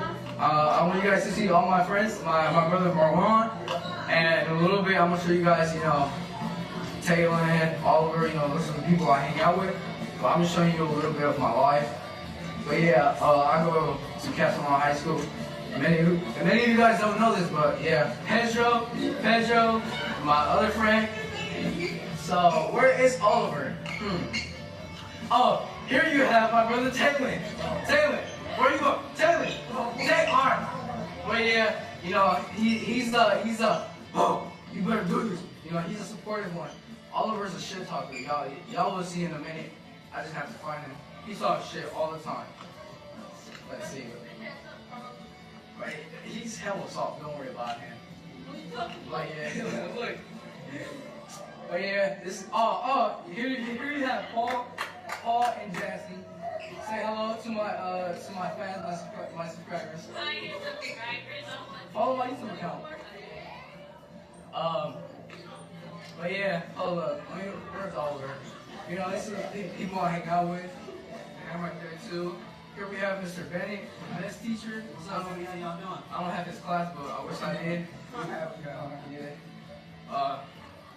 But y'all see where's Oliver? That's him all. Let's see. Oh, that's the principal. Principal right there. Oh, y'all want to say hello? Yeah. Say hello to my YouTube channel. My YouTube. Yep. Oh, here we have Chris. Chris, say hi to my. Oh. So I know what I'm gonna do this channel about. I'm gonna be doing gaming. I'm gonna do Fortnite and Call of Duty World at War. Please make sure to subscribe and like my videos. And I'm also gonna do challenges, 3 AM challenges, I'm trying to do stuff like that. So, my channel will be pretty lit. Make sure to subscribe and follow.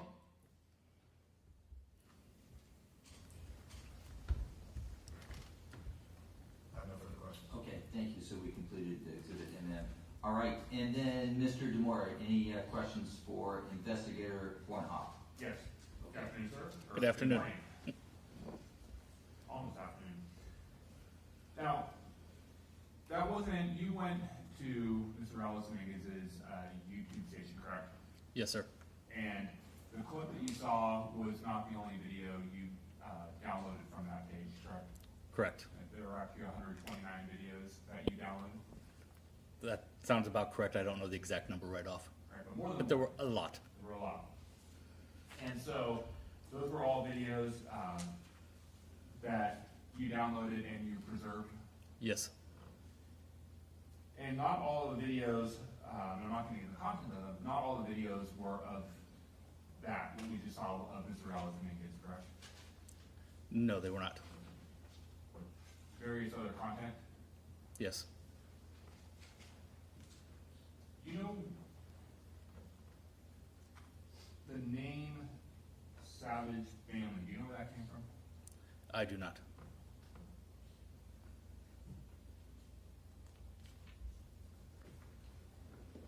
No further questions. Okay, anything on that, Mr. Hutchinson? No. All right, Investigator Bornhoff, thank you for your testimony today, making time for us. Have a great day.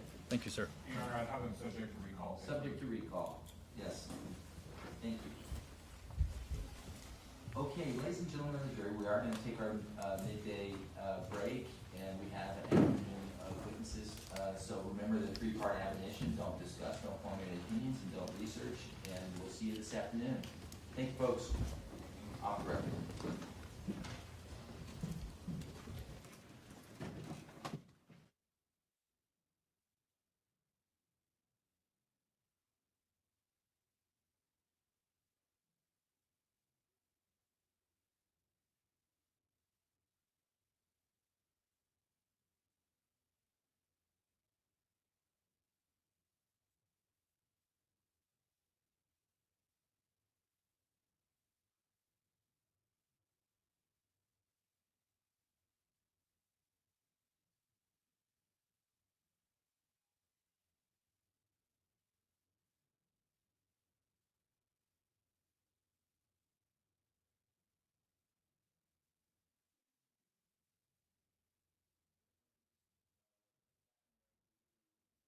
Again, so we've got Ms. Blind. I'm hoping this plan will be very short, then we have Dr. Weiner. Weiner, okay, and you expect Dr. Weiner will take the afternoon? Based on Cross, yes. Okay, and his report is quite detailed. It is. Right, okay, great. Any issues before we return? The 2 videos that were requested are with the clerk for marking. I know the court wanted to review those, and so they're there. Okay, great, thanks. All right, folks, I'll see you this afternoon. Thank you. Off the record.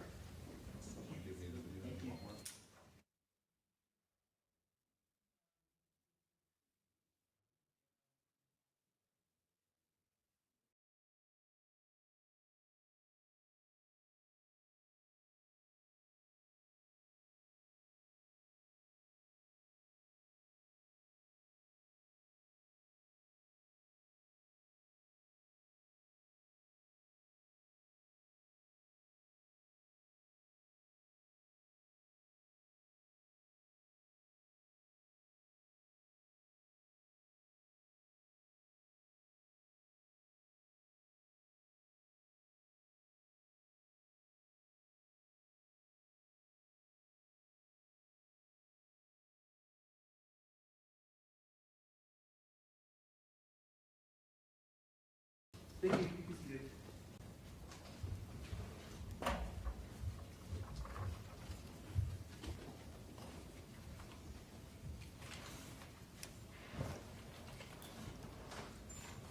State your first and last name for the record. Let's call them both. Shanna Bly, S-H-A-N-N-A-B-L-Y. Okay, thank you. Mr. Hutchinson, direct. Ms. Bly, what do you do for a living? I'm Chief Investigator with the Yolo County Public Defender's Office. And how long have you been the chief investigator for the Yolo County Public Defender's Office? Between 4 and 5 years. How long have you been an investigator with the Public Defender's Office? Just under 25. And in your role as the chief investigator, do you supervise the other investigators? I do. And do you assign the cases? Yes. Are you one of the investigators assigned to the case of Reales Dominguez? I am. Are there 2 investigators assigned to this case? Yes, myself and Sonia Rocha. Why did you assign 2 investigators to this case? I felt early on that this case was going to have quite a bit of work and it would be too much for one person, so I assigned 2. In addition, there was some need for Spanish. I'd like to direct your attention to the date of June 15th, 2023. Do you recall that date? I do. Did you accompany myself and Ms. Rocha to Yolo County Jail? Yes. And prior to that date, had you gone to the Yolo County Jail to visit Mr. Reales Dominguez? I had not. Is it the normal practice for investigators to go, or do attorneys generally go on their own? Attorneys generally go on their own, but sometimes an investigator will go out if it's needed. Now, at this time, were there any COVID restrictions limiting the number of people who could visit a client in jail? There were. When the 3 of us went, were we even certain whether you or Ms. Rocha would be permitted back? No. Okay. Were all 3 of us permitted back? Yeah, the jail let all 3 of us back. Did you meet with Mr. Reales Dominguez? I did. Where did we meet with him? We met in one of the interview rooms off of the main pods, A and B. I don't remember which side. Did you have an opportunity to see Mr. Reales Dominguez when he walked up to the interview room? I did. Section 352 cumulative. We're getting there, Mr. Hutchinson. I only asked one question. Right, but I'm familiar with this time frame. So anyway, I'm going to allow it. They cross-examined Ms. Rocha extensively about it. That's fine.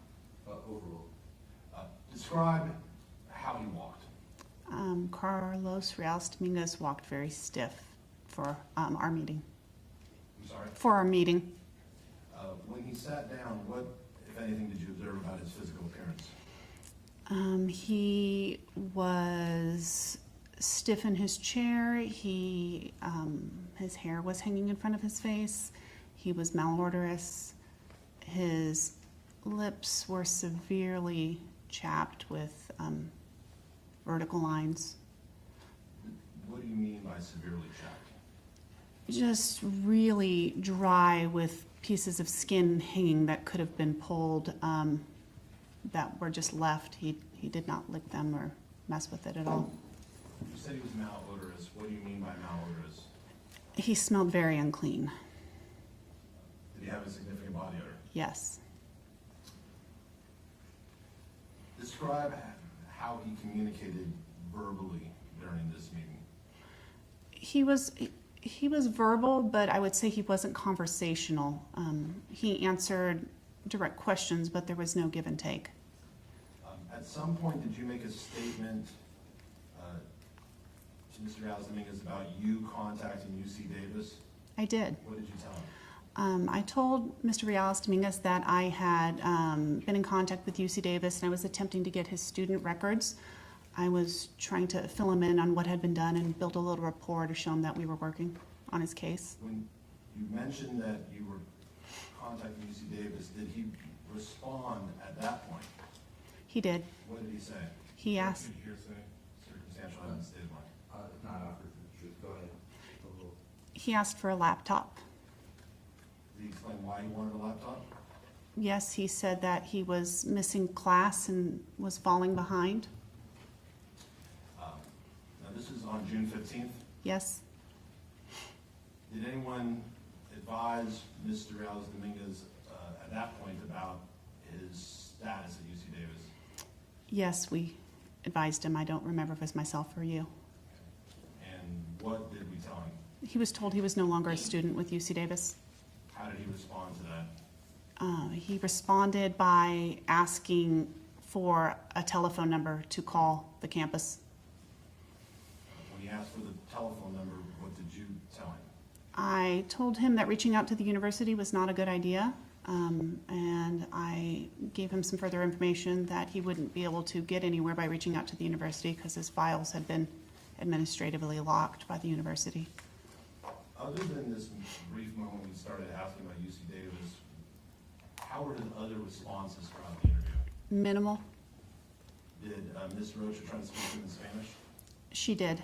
Did you notice any different response when she tried to speak with him in Spanish? I didn't notice a change between English and Spanish. Now, as an investigator, do you often have to rely on information provided by clients to conduct investigation? Yes. Is that often a starting point of our investigation? Often it is, yes. Prior to Mr. Reales Dominguez returning from the Tascadero State Hospital, did you and Ms. Rocha conduct substantial investigation in this case? We conduct in total. Before, yes, we did some investigation. Was any of that investigation based on information provided by Mr. Reales Dominguez? None of it. I'd like to direct your attention to May 13th of 2024. At that point in May, had Mr. Reales Dominguez returned from Tascadero State Hospital? Yes, he was back by then. On that date, did I ask you to accompany me anywhere? Yes. Where did we go? We went to Sycamore Park in Davis. Okay. And where specifically in Sycamore Park did we go to? Which part? We went to the tree line that's just north of the bike path leading to the bridge over the highway. And what were we looking for? We were looking for a face-like image that had been carved or picked into a tree. Objection, foundation, all figures.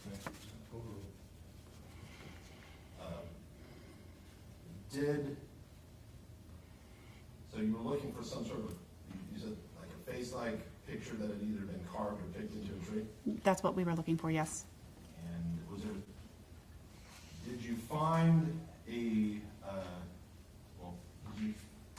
tree that appeared to have a carving in it? Yes. And where was that tree located?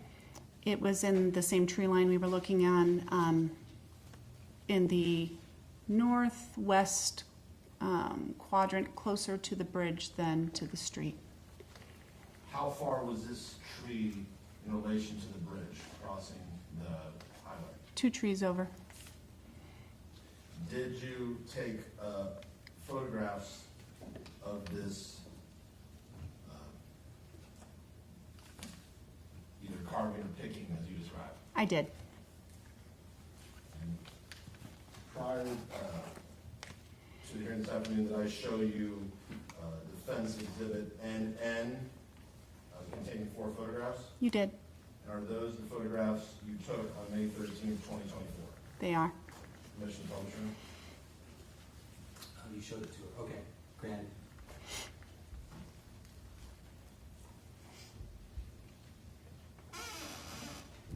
Now, it's kind of dark on the screen, but is this one of the photographs you took? It is.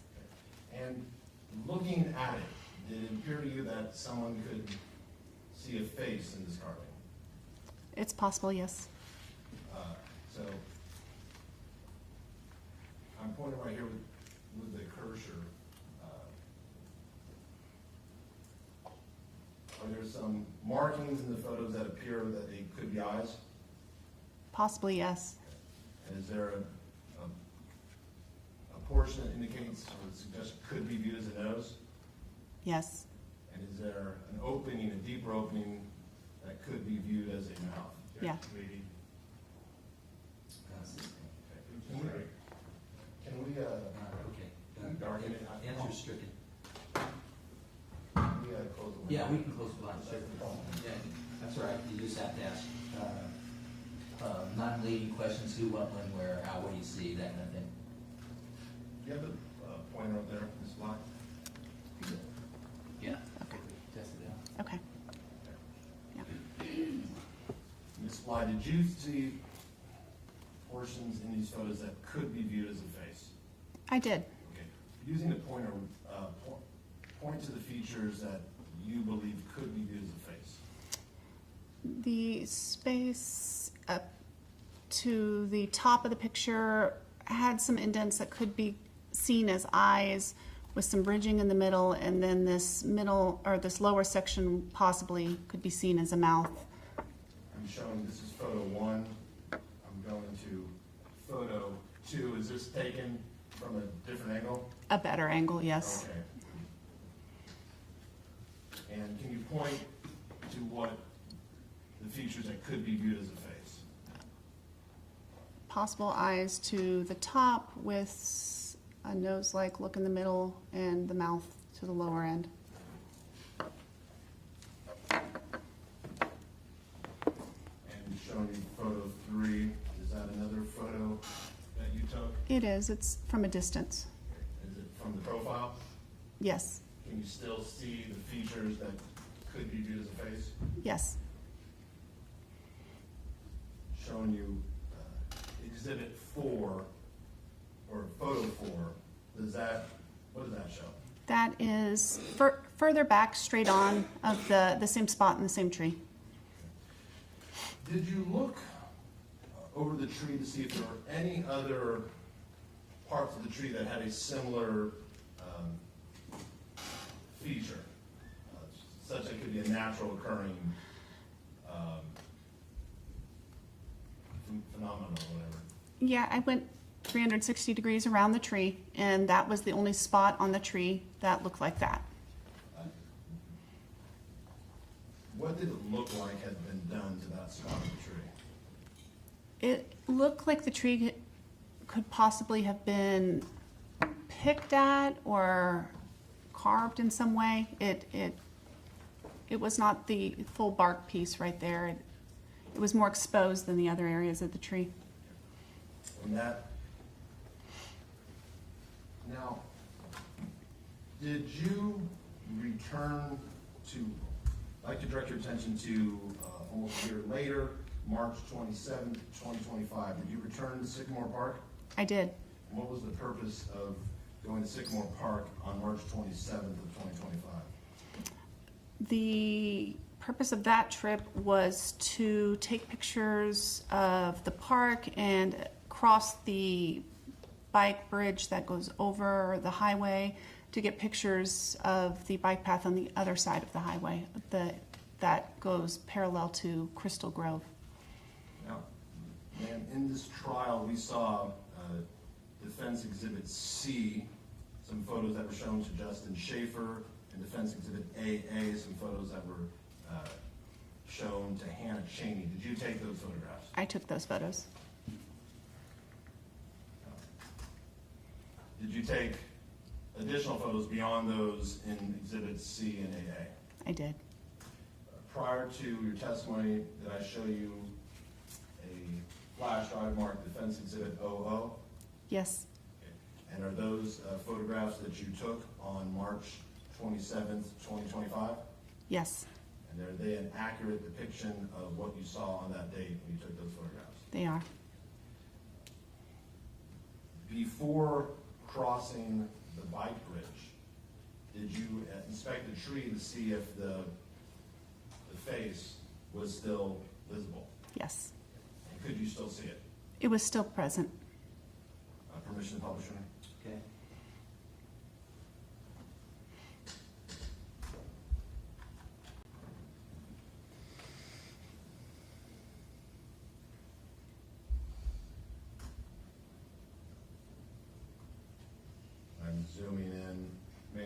cursor here, is that where the face was still located? Yes, same spot.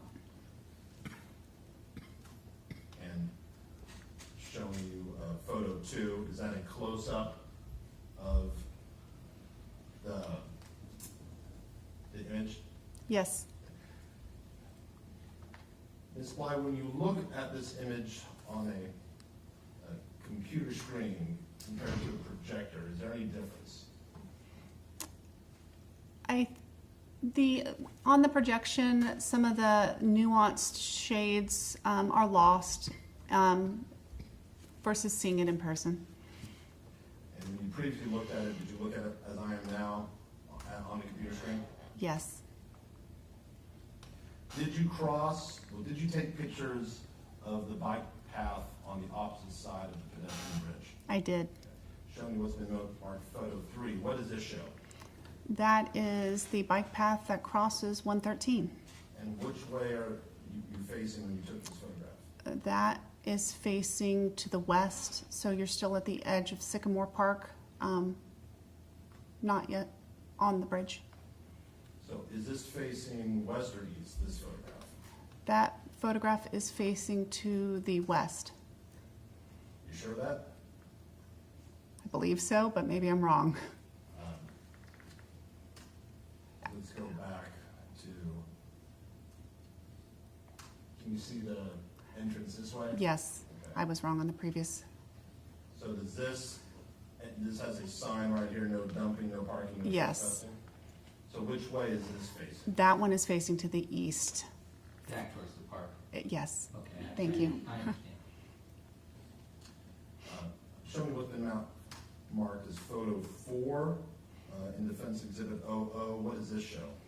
That is the bike path heading to the south as you exit the overcrossing. This section runs parallel to the residential street of Crystal Grove. Showing you a Defense Exhibit 00, photo 5. What does this show? That's the same space. And I'm zooming in. Do you see a bench? Yes. If you're walking south or riding south, is that the first bench you would come to? It is. Is there another bench further south? Yes. Showing you what's been marked Defense Exhibit 00, photo 6. What does this photo depict? That is the second bench along the bike path continuing south down the street. Now, if someone were to go beyond this bench, keep going, what routes of travel do they have available to them? If you go beyond the bench, if you're on the bike path, it curves and goes from going south to going west, and that becomes Crystal Grove, curves into Hamilton. And then Let me show you another photo. Photos, Defense Exhibit 00, photos 7. What does this show? that's the curve after the bench. And what road is this? That's Hamilton. And now showing you photo 8 at Defense Exhibit 00. I'm going to zoom in. What does this show? That's the bike path as it continues. I misstated before. I believe it's Hampton or Hamilton. I can't remember without seeing a map. Now zooming in, you see kind of something at the very end.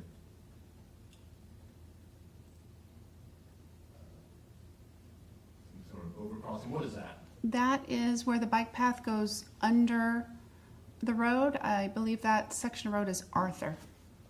So if a person was riding south on the bike path and decided to keep going, they could either take the road or continue on the bike path, correct? Correct. Now, show me photo 9. What does this show? That is the second bench when you're traveling south. So now if you're traveling north, it'll be the first bench that you encounter. So which way are you facing when you took this photo? That photo is facing north. So if you zoom in all the way down here, is that where you see the end? If you keep going, that's the entrance to the overcrossing? It is. And showing you photo 10, what does this show? That is as you continue along the path north as you start to approach the bridge overcrossing again. Now, Ms. Bly, this week did you have an occasion to return to the bike path and take some measurements? I did. Where did you measure from? I measured the distance from the north edge of the second bench to the bridge overcrossing, the entrance right there. And what did you use to measure this? I used a measuring wheel. They're often called surveyor's wheel. It's a device with a wheel that you move along and it measures the distance. And what did you do to determine whether that measuring wheel was accurate? I had actually purchased that measuring wheel in the morning because I wanted a digital one versus the much older one we had already had. And so I purchased it and then took my measurements and then checked it against a yardstick multiple times to make sure it was accurate. And was it accurate? It was. And that older one, was that still accurate? It was still accurate, but it predates me in the office. I just wanted to upgrade. So, how many times did you measure? Twice. And the starting point was that was, you said, the north edge of the second bench? Yes.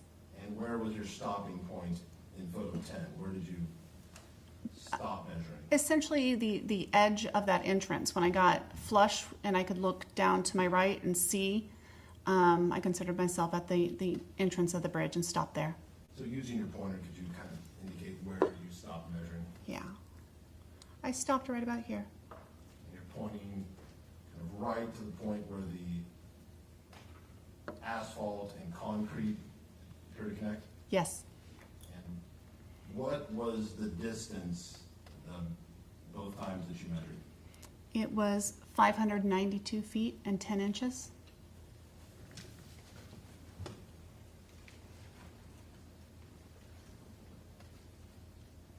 Now, Ms. Bly, prior to your testimony, did I also show you exhibit PP that showed a map? Yes. What did that map depict? It's a Google map aerial shot of the area we just talked about on those pictures. And based on your review of the map and going to the location on at least 3 occasions, does it appear to be an accurate depiction of that area? It does. Thank you. Commissioner Publisher. Grant.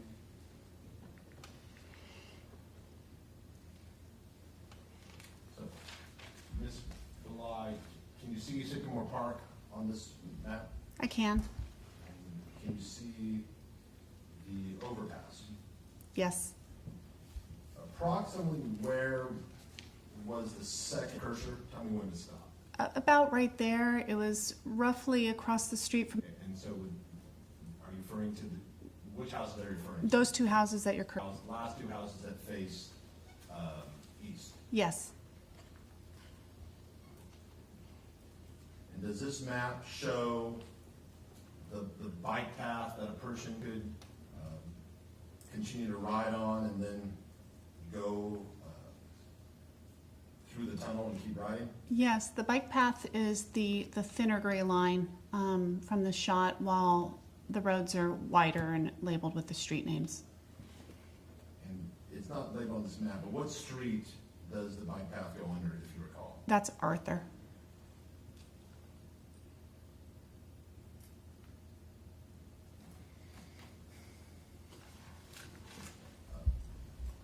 Ms. Bly, we heard testimony yesterday from a man named Brian Chase. Were you present for that? I was. Does the Public Defender's Office have an in-house digital forensics expert? We do not. So when we have a case that requires a digital forensics expert, what do? We have to hire and pay for one. To your knowledge, are there, in the 20 years you've done type of work? Are there digital forensic experts who are willing to do more than 20 hours of work and fly to California to testify for free? No. I have nothing further. Okay, thank you, Mr. Hutchinson. Mr. DeMora, cross-examination. Thank you, Your Honor. Good afternoon, Chief. Good afternoon. Now, as I explained this morning with Investigator Rocha, I'm going to sit down while I ask these questions just to the podium, so no disrespect to you. Makes sense. Now, when you went to the Yolo County Jail, that was on June 15th of 2023, correct? Yes. And that was the first time that you saw Mr. Reales Dominguez in person? I may have gone to court at some point before that, but I don't have a memory specifically. It was the first time I'd seen him independent of court. Okay. But probably your first interaction with him face-to-face? Yes. And the first time you were able to have a conversation, or at least speak to him? Yes. And you mentioned on direct examination that he was verbal, but he was not conversational, correct? Yes. And so you or Investigator Rocha or Mr. Hutchinson would ask a question and then he give a response to that question, correct? That's correct. And so with some of the questions that he was being asked, were the answers that he was giving appropriate to what was being asked? Yes. And so based on your observations, when you would ask a question and he gave what was an appropriate response, did it appear to you that he understood what was being asked of him? Not all the time. But some of the time? Some of the time. And this was prior to him being medicated at the jail, correct? Yes. Now I want to talk about photographs at the park, starting with May of 2024, and looking for this tree that we just talked about. Now, when you went to the park, I think this wasn't your first time at Sycamore Park, correct? I believe I've been out there on a prior case, but it was my first time at the park on this case. Right. But this case aside, you were familiar with Sycamore Park, correct? Yes. And so when you got there, you either observed or knew that there were quite a few trees in this park. Yes. As you were going to look for the tree that you took pictures of, it didn't just jump out at you and you say, hey, this is the tree that I'm looking for, right? No, because the section that we were looking for wasn't facing toward the path, but once we'd found it, it was, oh, this is it. When you say we, who are you referring to? Myself and Mr. Hutchinson was with me. And so, fair to say you had to look at a couple of different trees to identify which one was the specific one you were looking for. Yes. Now, when you found this tree, actually before that, the trees that you looked at, were there some that were missing pieces of bark on them, from what you can tell? I don't have a specific memory of it. But you're familiar in that park that there are animals such as squirrels, birds, probably some raccoons and skunks, things like that? Sure. And you know, based on not just your experience as an investigator, but your experience as a human being, that those animals can tend to be in trees and damage bark, correct? Sure. Now, when you found the tree that you specifically took photographs of, it was only missing bark in that one specific area, correct? Yes. And when you were looking at it, you were testifying that it appeared to be a face in that bark, or a face in that tree where the bark had been removed. It had that resemblance. Now, when you say it had that resemblance, is that why when you were asked, are these eyes or this nose, you said possibly? It's sort of like looking at clouds. Sometimes you can see something, sometimes you can't. And looking at that, I could see a face. And that actually, like you were in my head there for a second, because I was going to ask you about clouds, and that being, if I say, hey, there's a face in that cloud, you may look at it and say, I guess I can see that there that you pointed out, correct? Sure. But prior to it being pointed out to you, there wasn't this moment where you're like, there's a face in that tree. Is that fair to say? No, when I saw that section of the tree, it was pretty clear that that does resemble a face. Now, you don't know, in looking at that piece of the tree, you couldn't tell what had been used on that section of tree, meaning a knife or a chisel or a hammer or something like that, correct? No, that wasn't clear. And so in looking at this, fair to say you don't know how the tree became in the condition that it was at the time you observed it. I do not. Now, in May of 2024, about a year, are we just past a year after Mr. Reales Dominguez was arrested, or just before? I'm sorry, say that. Let me rephrase that. We are just at about the year mark from when Mr. Reales Dominguez was arrested, correct? Correct, when I took the tree pictures the first time. And so, do you recall during, from May of 2023 through the winter of 2023 to 2024, there was a lot of wind and rain and storming during that time? I don't remember one winter over another, I'm sorry.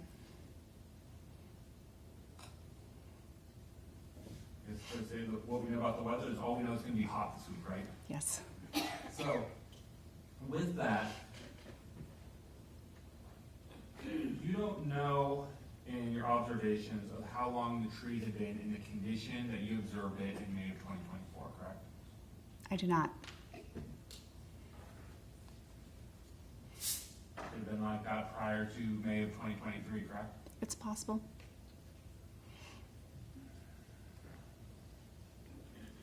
And it could have been like that after May of 2023, correct? Yes.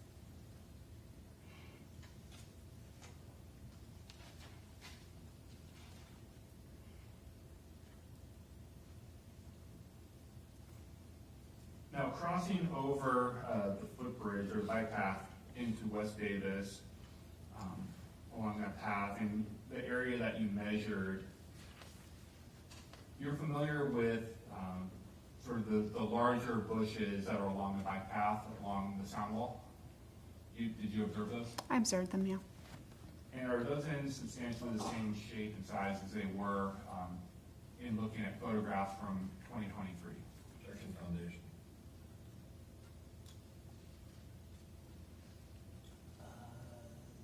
Yeah, I think the point is, we don't know if she was there in 2023. I can ask. Okay, I mean, I think that's what I heard, yeah. Go ahead. Did you look at any of the videos and photographs from taken on or about April 29th, 2023 related to the stabbing of Karim Abou Najm? Of that specific area? Yes. I've seen a few of the photos related to where the bike was placed. And in those photographs, did you see larger bushes and shrubbery? Yes. And when you went out more recently and took measurements as to the distance, did you see bushes that were similar to the ones in those photographs? Yes. And are those substantially the same size that they were in those photographs from back in April of 2023? Similar, yes.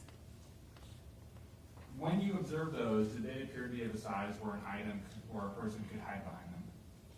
I didn't make that determination when I was there. Right. In looking at them, outside school. Overruled. in looking at them, were you able to see directly through them to what was on the other side of them? I wasn't paying that level of attention to the bushes.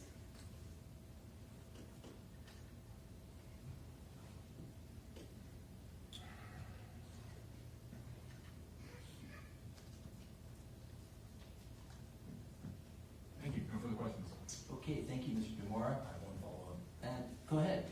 Ms. Plea, when we went out there, were we just randomly looking at trees, or did I direct you to a specific location in the park? You directed me to a specific location in the park on the north end. And in that specific location that I directed you to, did we see the face? Yes. Nothing further. Okay, great. Thank you. All right, Ms. Plea, I appreciate your testimony. Thank you. Yep. Okay, Mr. Hutchinson. The defense calls Dr. Stephen Weiner. Okay. I'm going to stand up and stretch before Dr. Weiner comes in. Feel free to join me.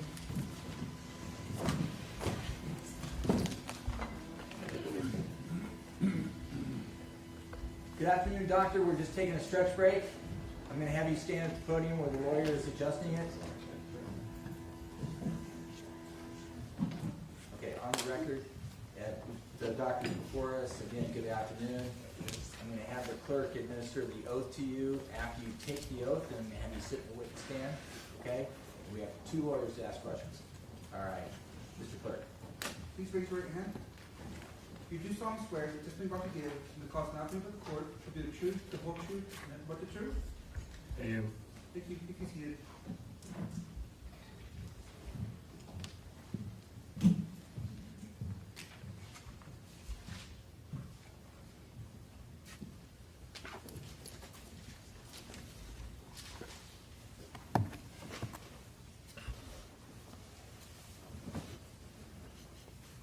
State your first and last name for the record and spell them both.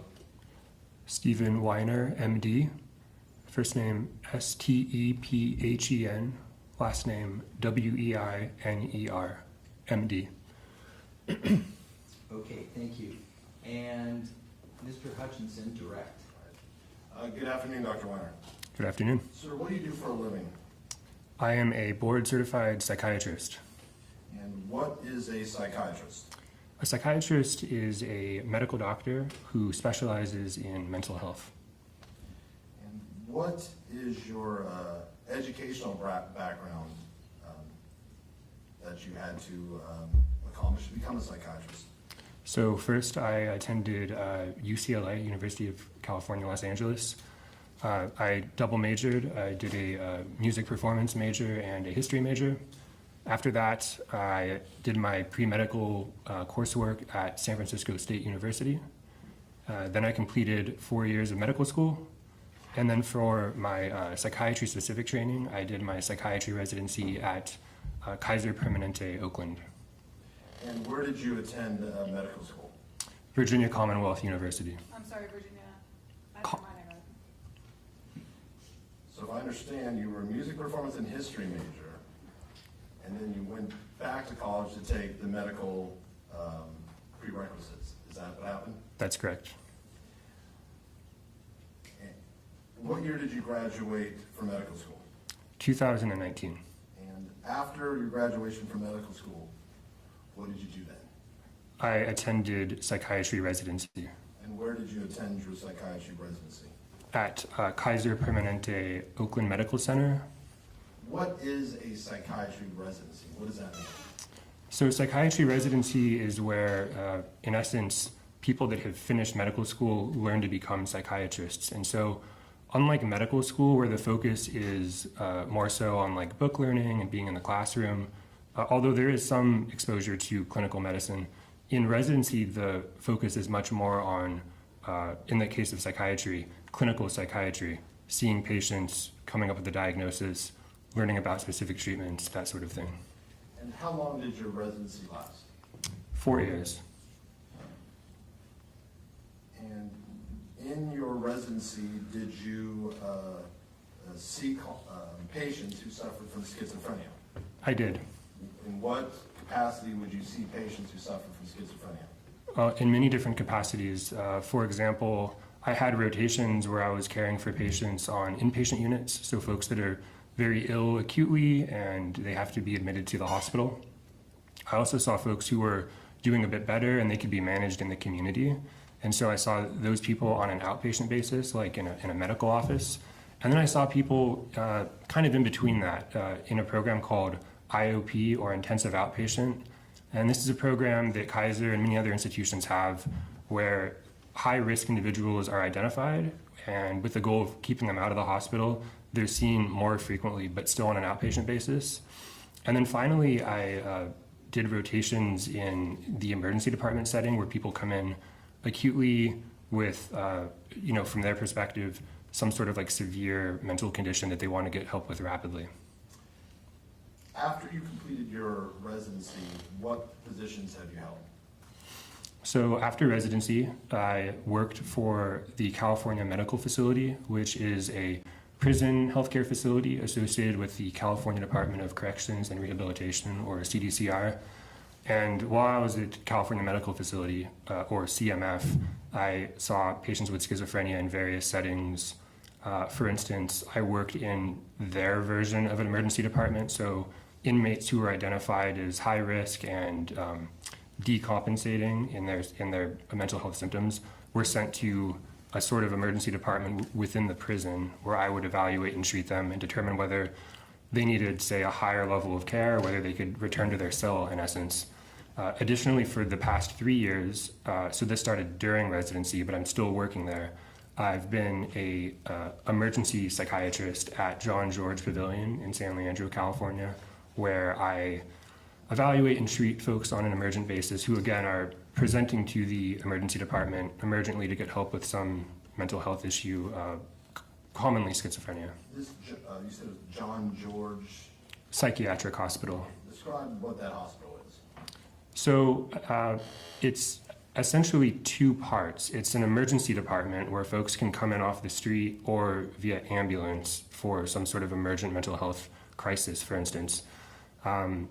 But it's also a hospital where those same people, if they are ill enough, can be admitted and then treated for a period of days or even weeks at times.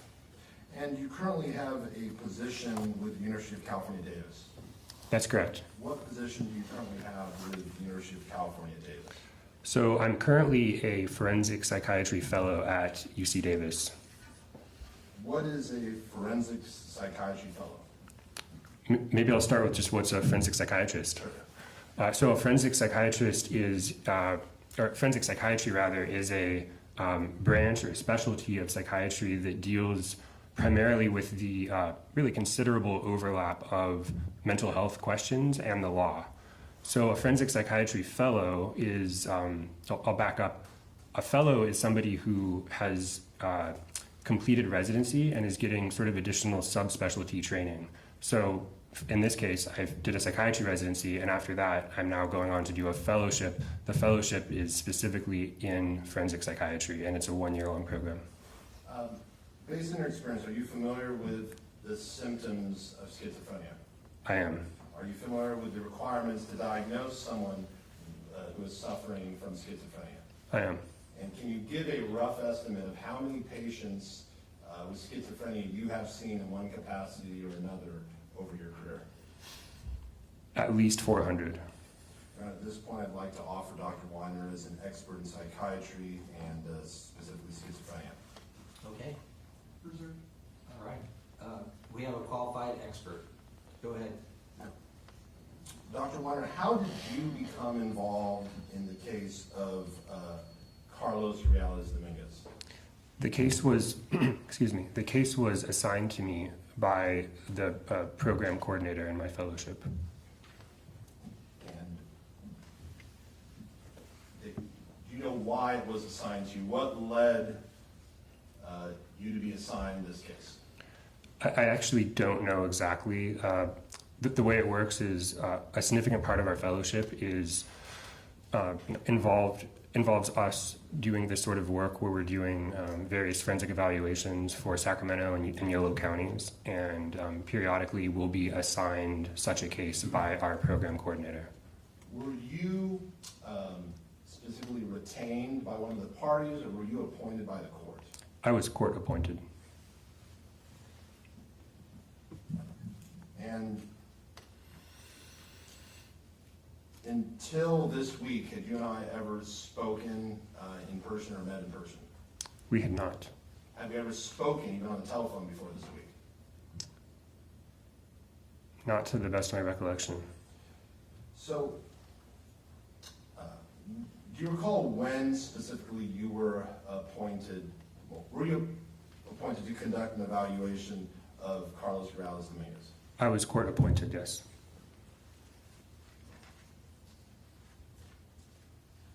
And was that appointment, was that the result of Mr. Reales Dominguez entering a plea of not guilty by reason of insanity? Yes. Did you conduct an evaluation of Mr. Reales Dominguez? I did. As part of your evaluation, did you review materials that were provided to you?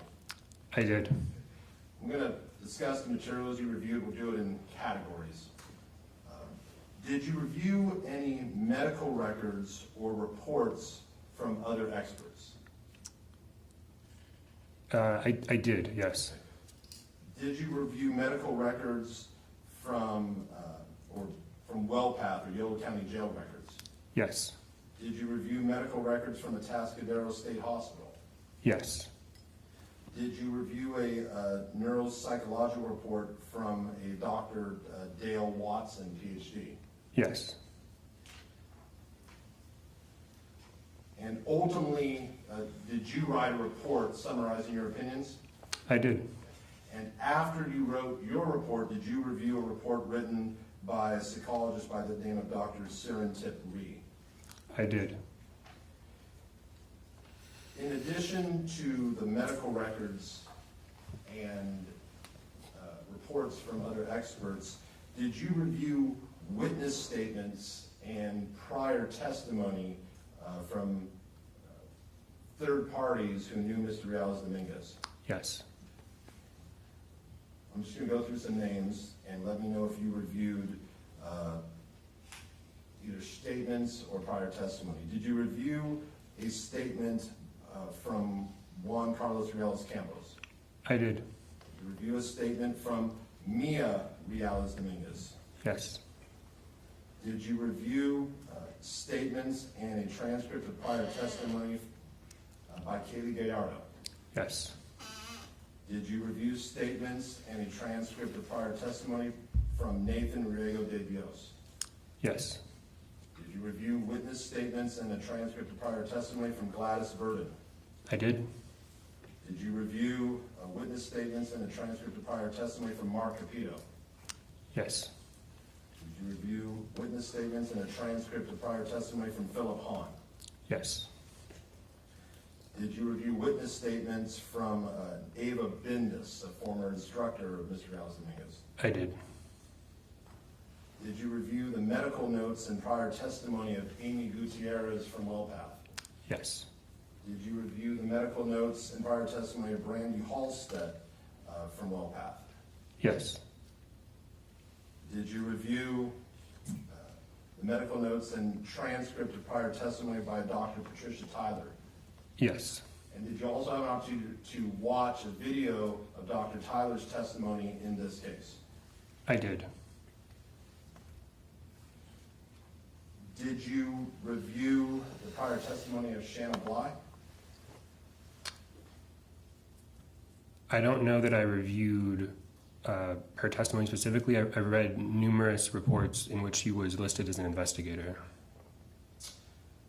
Did you review a partial transcript of testimony from this trial by a man named Isaac Cheeseman? Yes. Did you review a portion of a of a video where Mr. Cheeseman testified regarding a hole in a tent? Do you recall seeing that? Not the video.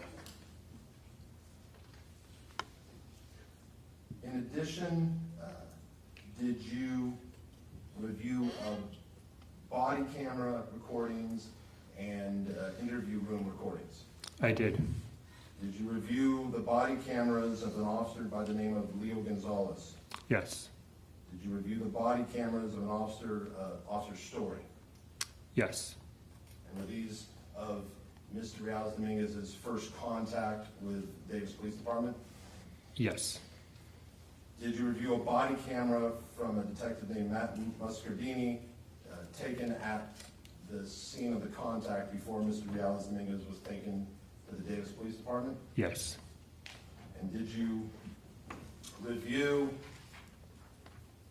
the video, more than 7-hour interview of Mr. Reales Dominguez by detectives Matt Muscardini and Steve Ramos?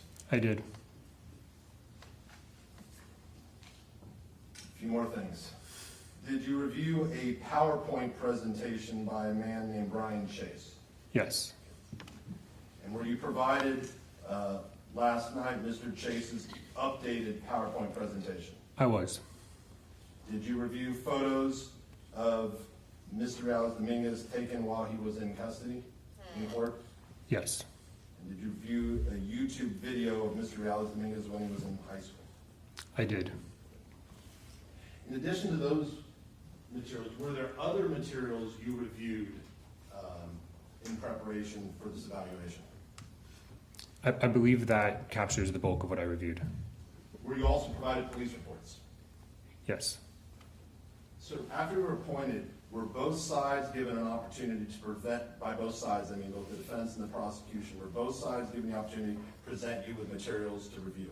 Yes. Did both sides present you with materials to review? Yes. Did you review all the materials that were provided to you by both sides? I did. I'd like to discuss when you first met Mr. Reales Dominguez. How many times did you meet with Mr. Reales Dominguez in person? I met with him a total of 4 times. When was the first time you met Mr. Reales Dominguez? What date? November 19th, 2024. And where did that meeting take place?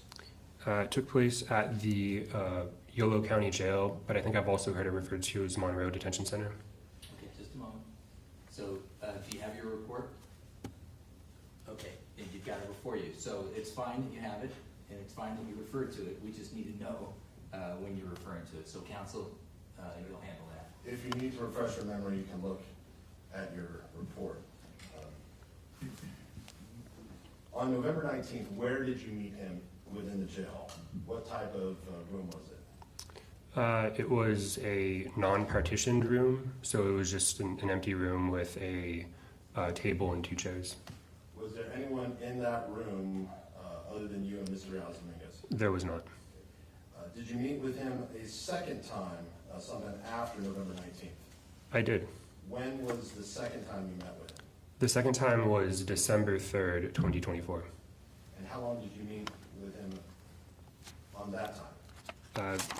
Let me just check my notes here. It'll be So to refresh your memory? yes.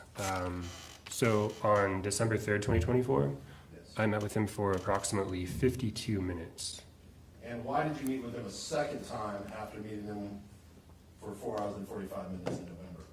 So this case was very closely supervised by a faculty member at UC Davis who I was in continuous consultation with, and after discussing the initial interview, it seemed like the best course of action to return and ask a few follow-up questions. And did Mr. Reales Dominguez answer all of your questions when you met with him on November and December? He did. Did you meet with Mr. Reales Dominguez a third time? I did. When was that? So I'll be referring to my notes again. That was on December 17th, 2024. And why did you meet with him a third time on my birthday? So it was for the same reason as the second time I met with him. I was in consultation with a faculty member at UC Davis. After discussing the first 2 interviews, we thought it would be best to do one final interview to make sure, in essence, nothing was being missed. And how long did that third interview last? Approximately 10 minutes. So did you just have a few specific questions you wanted to ask? I did. Now, did you have an occasion to meet with, after you met with Mr. Reales Dominguez and considered all of the evidence, did you draft a report summarizing the materials you reviewed and your ultimate findings and opinion? I did. When was that report completed? The date of that report is January 8th, 2025. And Dr. Weiner, how long is that report? 133 pages.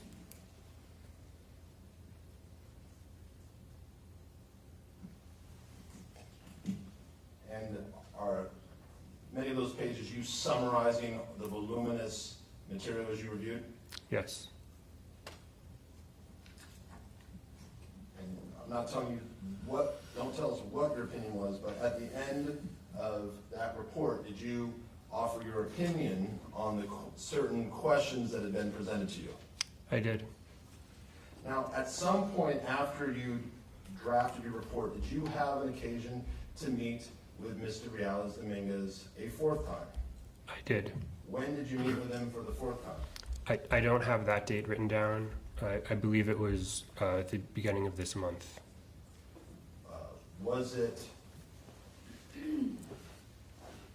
had the trial already begun when you met with him? Yes. Did you meet with him on a weekday or a weekend? A weekend. There's a stipulation that it was May 3rd, Your Honor. Thank you. And how long did you meet with him on, May 3rd means we agree. How long did you meet with him on May 3rd? Approximately 50 minutes. 50 or 50 or 15? 50. Now, given that you had already drafted your report, why did you meet with Mr. Reales Dominguez again? I was presented with additional evidence. Okay. Did someone contact you and want you to consider additional evidence? Yes. And who contacted you first? The district attorney's office. And who specifically from the district attorney's office? I actually don't know for certain because being a fellow, I'm frequently left off of certain email chains. I find out things after they've been communicated through the program coordinator. Were you provided a cover letter from the district attorney's office with attached materials for you to consider? I was. Okay. And in response to that, were you provided a cover letter from my office with additional materials to consider? I was. Okay. And did you consider all the materials that were provided to you, these supplemental materials? Did you consider them all? I did. Did you review them all? I did. And during that 50 minutes that you met with Mr. Reales Dominguez, did you discuss some of the issues that was raised in these new materials?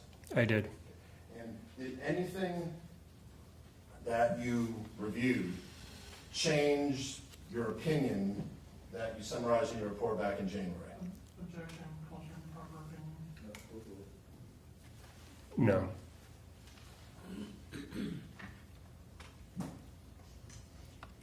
Now, sir, during your multiple examinations with Mr. Reales Dominguez,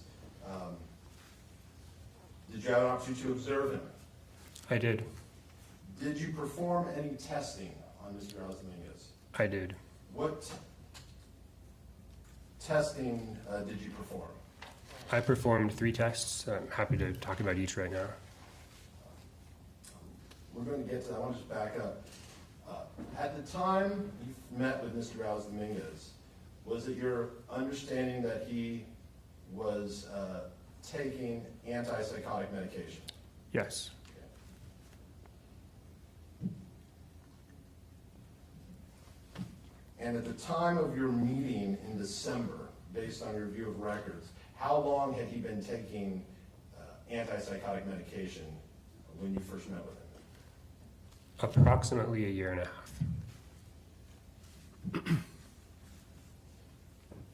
So, have you ever met with Mr. Reales Dominguez during a time when he is not taking antipsychotic medication? I have not.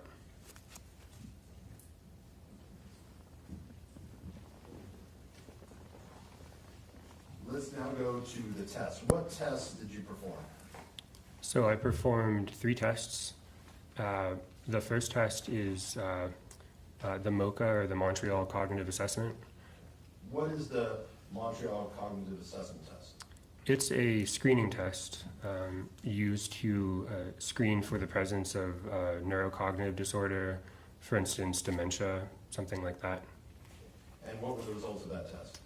The results were that he scored within the normal range. Sir, did you perform any tests to determine whether Mr. Reales Dominguez was malingering? I did. What does the term malingering mean?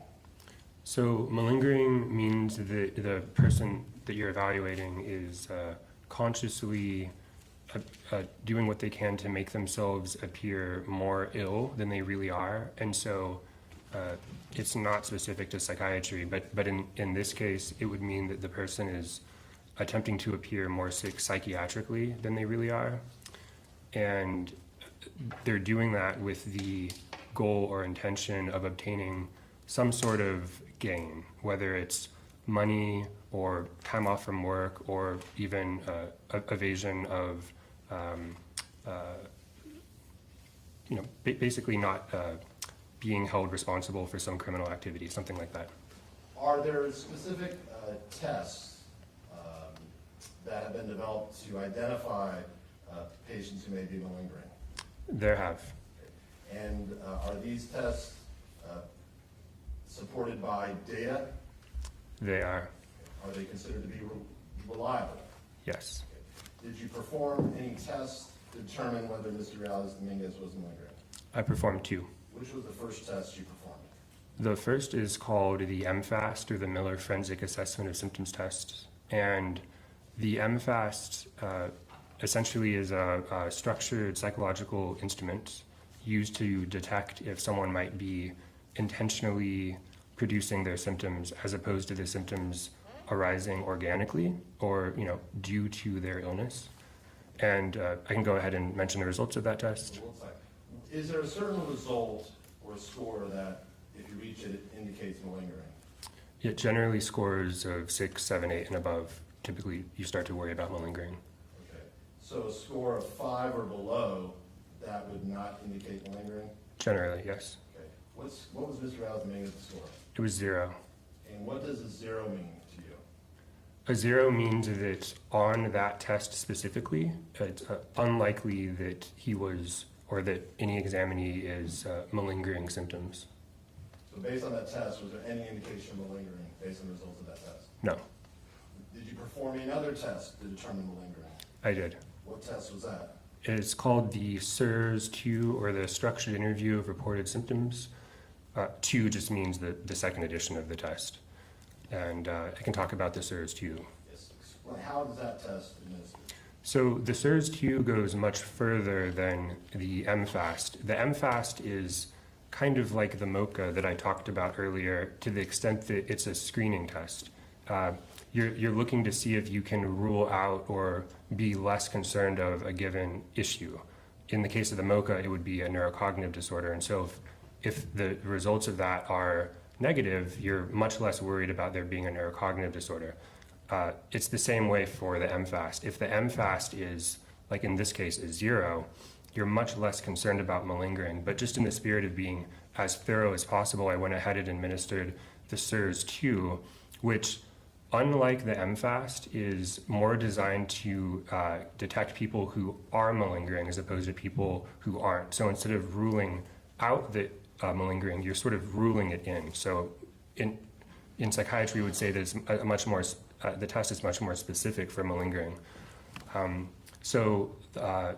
As opposed to the MFAST, which is 25 items, the SIRS-2 is 172 items. It's much more detailed, many more questions. And what are the scores? In other words, how do you score that test? So the scoring is fairly complex to explain, and there isn't necessarily a numerical cutoff. So it's not like, above a certain score, then there's malingering. Are there certain, what are called scales that may indicate whether a person's malingering or not? There are. And if a person comes across as genuine on those scales, what does that mean? It means that on the administration of that test, of the SIRS-2, it's likely that they're responding in a genuine or non-malingering fashion. And what were the results of Mr. Reales Dominguez's test? That he was what we would call a genuine responder. Okay. So based on that results of the second test, was there any indication of malingering? There was not. Now, we're going to go into a little more detail on this in a little bit, but you're familiar with the positive symptoms of schizophrenia? I am. Are you familiar with the negative symptoms of schizophrenia? Yes. When you met with Mr. Reales Dominguez,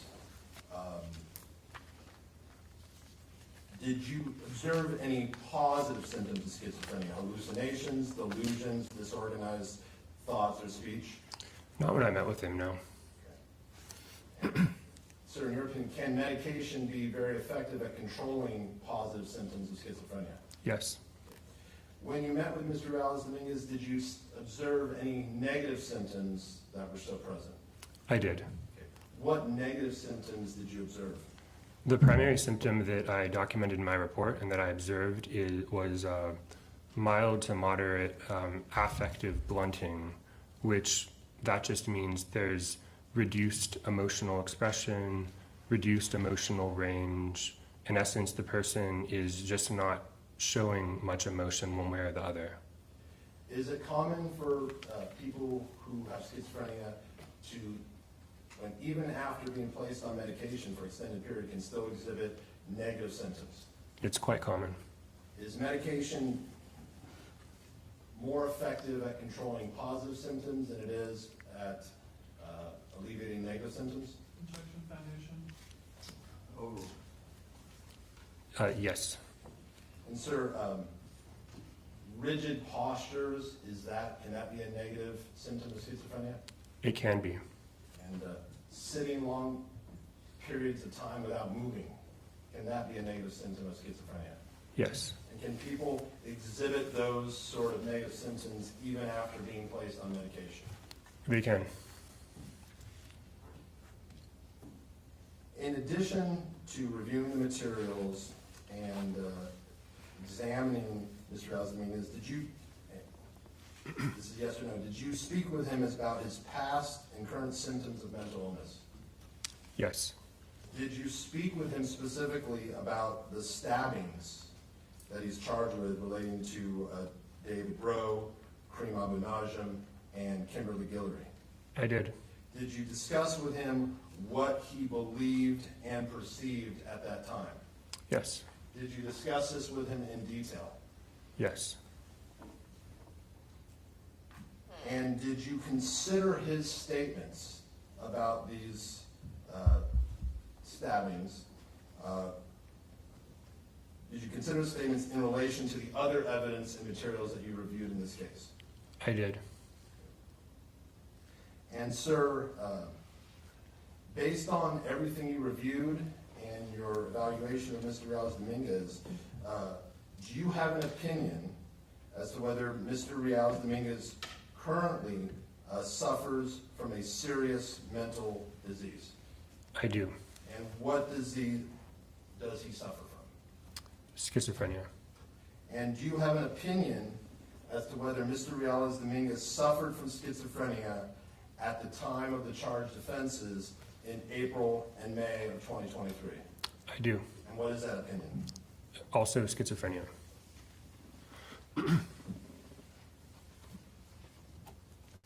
So, sir, just to clarify that question, in your opinion, was Mr. Reales Dominguez suffering from schizophrenia in April and May of 2023?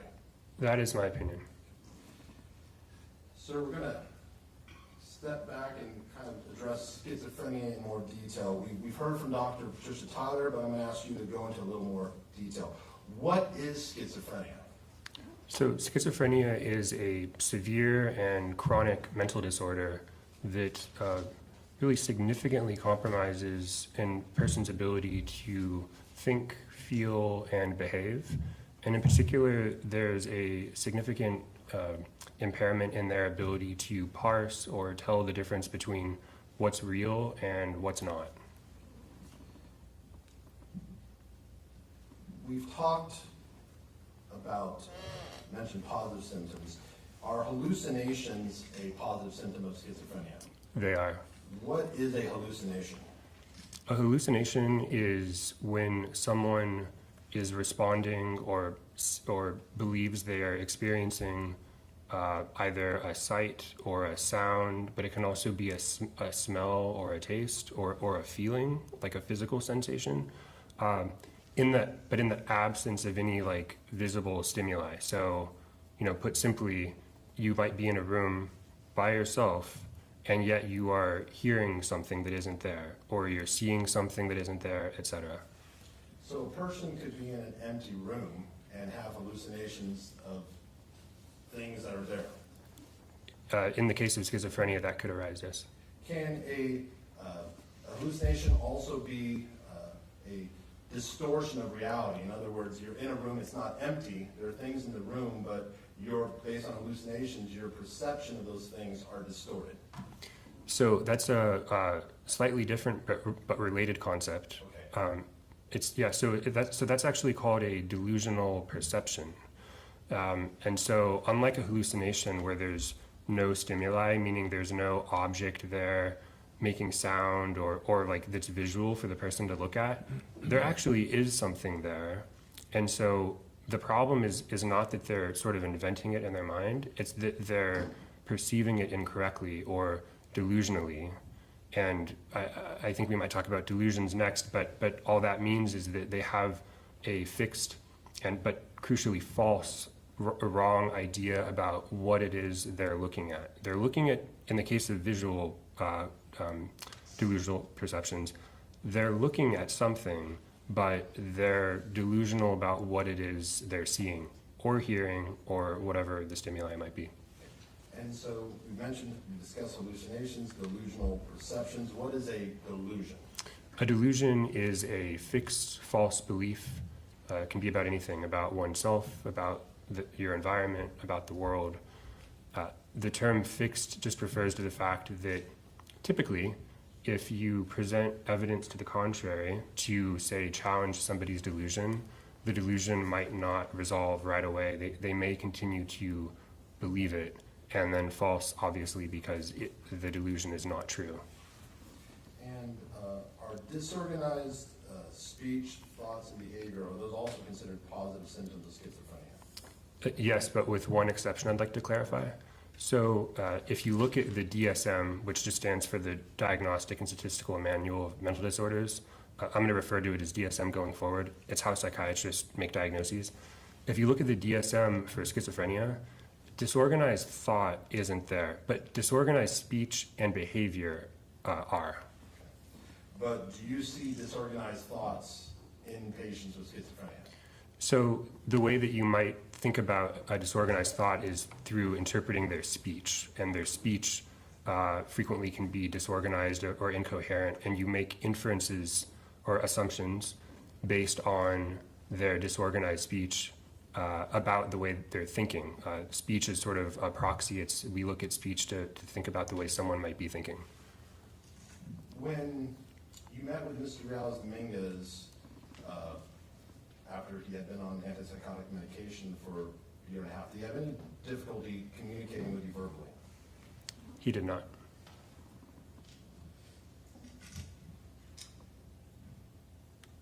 Now, as a psychiatrist, what signs would you look for that may indicate that a person is having hallucinations? So this can be tricky. Frequently, people with schizophrenia are hesitant to reveal their symptoms, or they might not even be able to acknowledge them as such.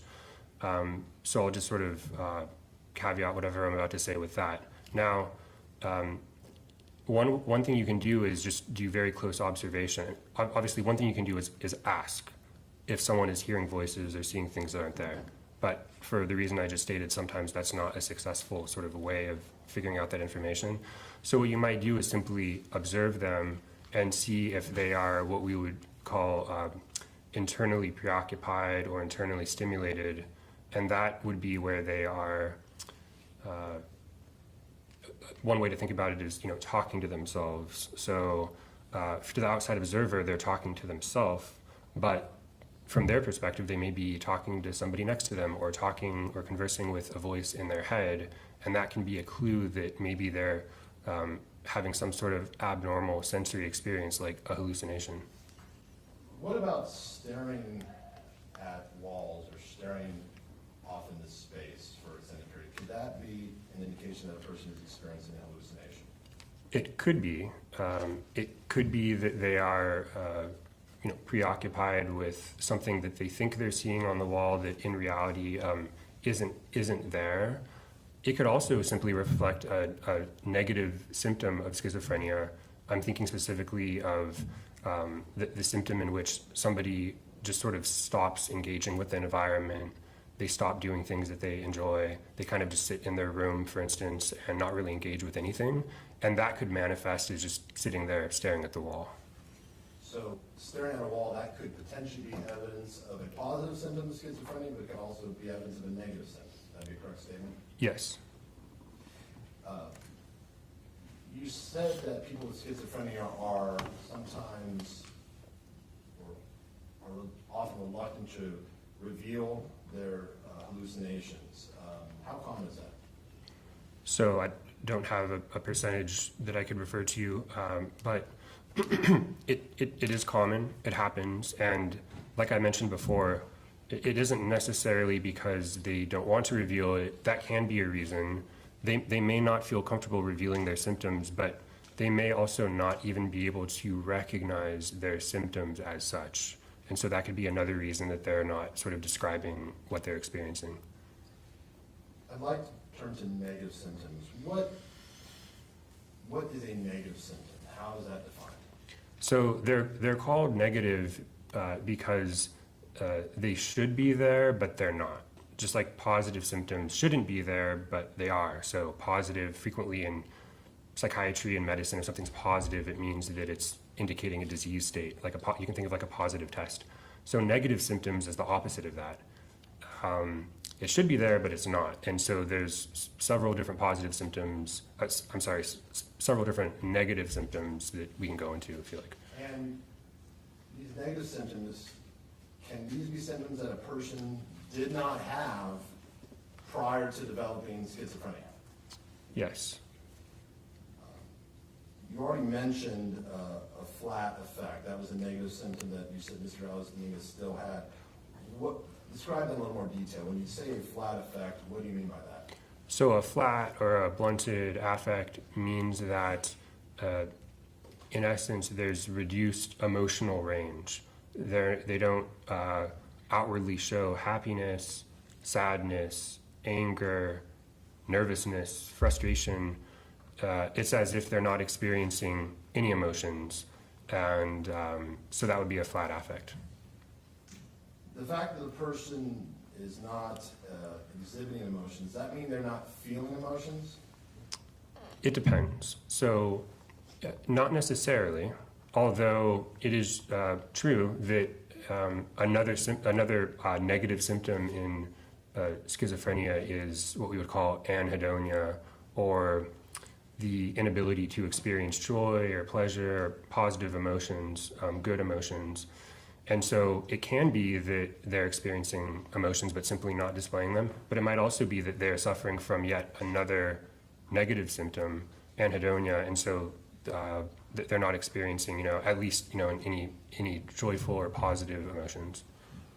What about an inability to maintain eye contact? Can that be a negative symptom of schizophrenia? It can be. In terms of eye contact, what do you commonly observe with patients who suffer from schizophrenia? How does their eye contact differ from a healthy person? The simplest answer would be that they're not very good at maintaining eye contact, but it doesn't necessarily come across like it would if somebody were nervous or shy or bashful. It's more like the significance of the social interaction is sort of lost on them, and they might just sort of stare over your shoulder or away from you altogether, but it doesn't have that flavor that it might if someone, again, were shy or even confrontational, or that they just don't want to be in the interview. It's not like that. It's a lot different. So it's different than just someone who gets nervous and doesn't have eye contact when they're speaking to a group? Yes. What about concrete, simplistic thinking? Can that be a negative symptom of schizophrenia? It can. Okay. What is concrete, simplistic thinking? So I'll have to explain it in reference to a different kind of thinking, which would be abstract. So an abstract thinking basically means that you're able to entertain the idea of concepts, and you can imagine scenarios, and you can imagine how you might behave in like an imaginary or pretend scenario. And so the sort of classic version of this you learn in medical school is, you ask somebody, a patient, if you found a letter on the ground outside of a mailbox, what would you do? And so this is a This actually tests judgment, but it's another way to test someone's ability to sort of imagine a scenario. So that would be a way to measure abstract thinking. You can also give them proverbs that have some sort of deeper meaning apart from just like the superficial story of the proverb, and then ask them what it means. A classic one is, what does it mean if you're in a glass house, don't throw stones? And so someone that can do abstract thinking might, interpret that to mean, if that we're all sort of vulnerable in some way, and so, you want to treat others with a certain level of respect.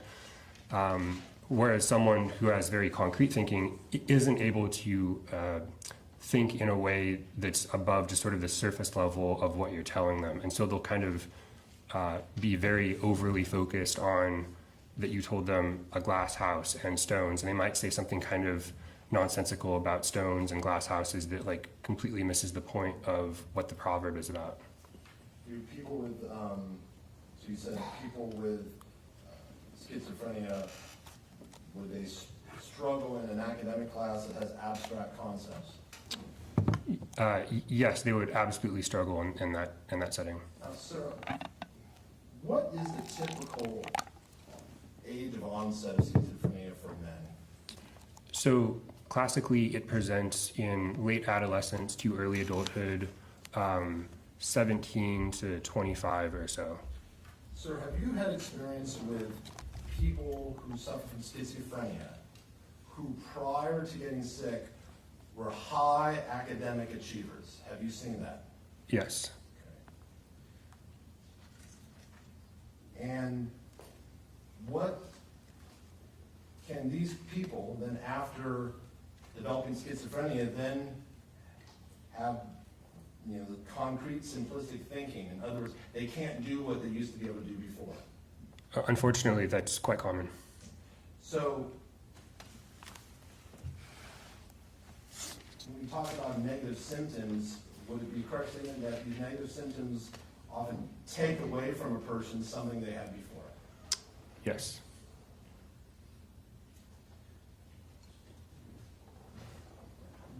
Are you familiar with the term avulsion?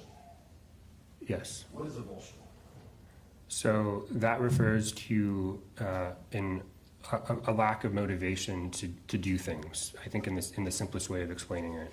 And so where someone, I guess to give a clinical example, a real life example, if somebody was previously high achieving, they were involved in sports, they had a big friend group, they were excelling in school, they may gradually withdraw from those activities because they no longer have an inner sense of motivation to really do much at all.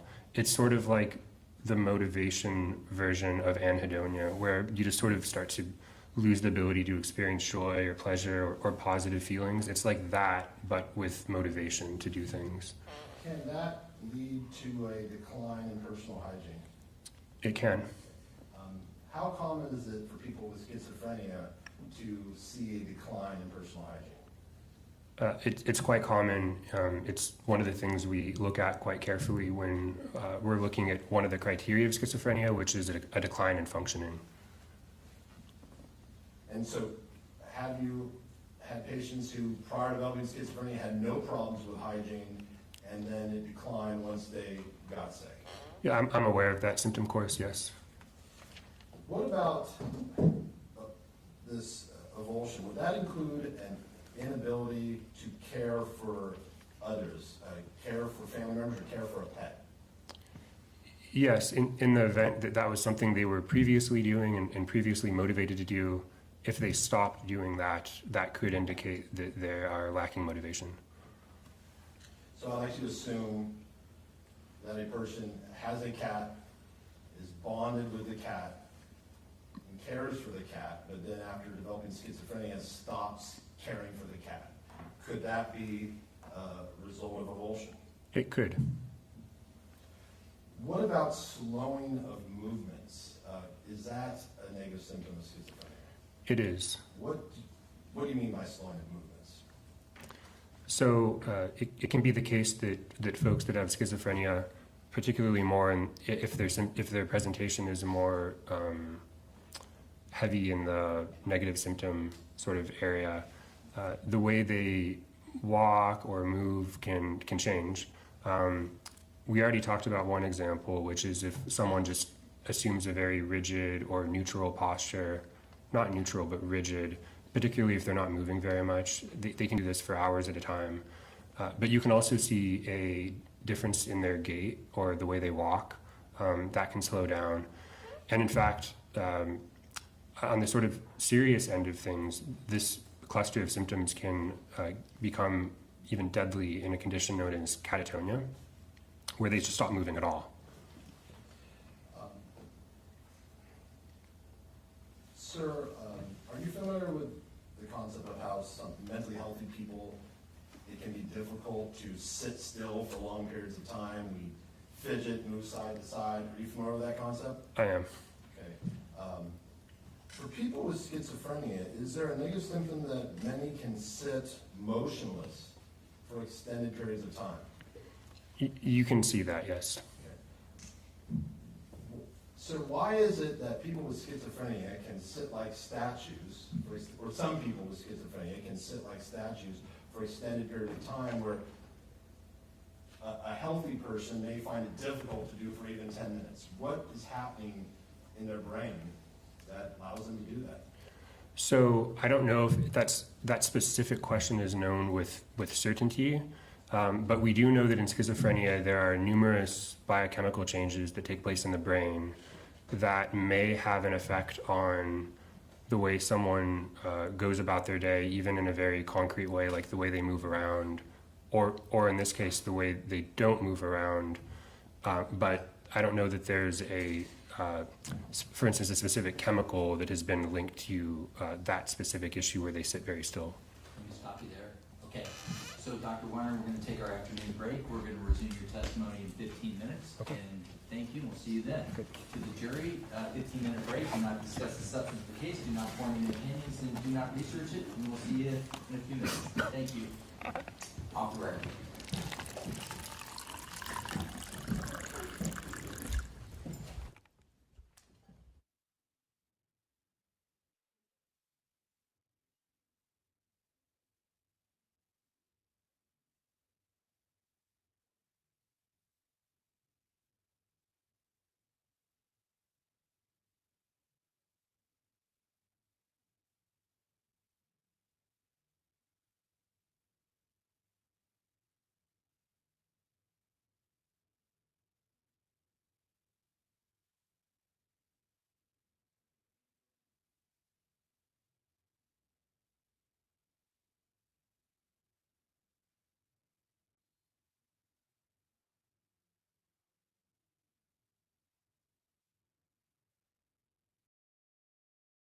Sir, you all already mentioned social withdrawal is a negative symptom of schizophrenia, correct?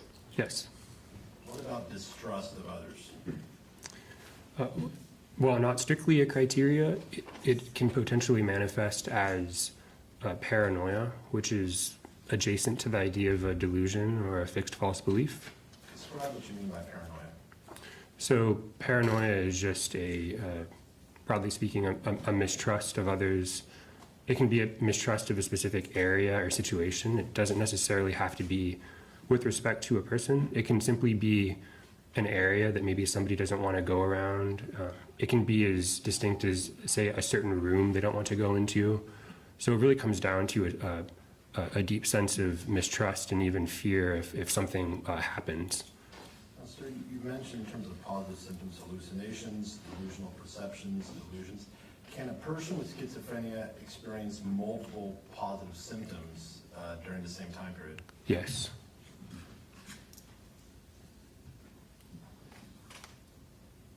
Now, you mentioned the DSM-5. What again is the DSM-5?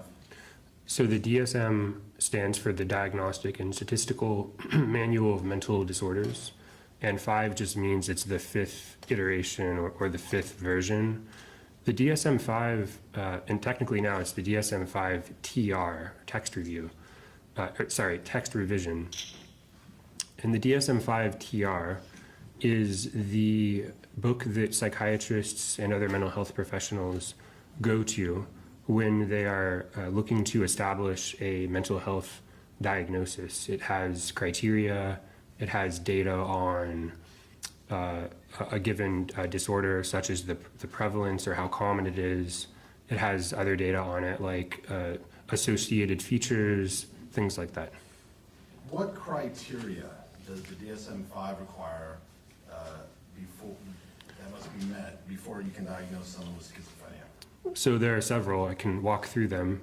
The first is that you need to have, the person that you're diagnosing needs to have at least 2 symptoms of schizophrenia, and they need to have those for at least 1 month. We've already talked about numerous symptoms, but I'll just sort of go through them again. There's delusions, hallucinations, disorganized speech.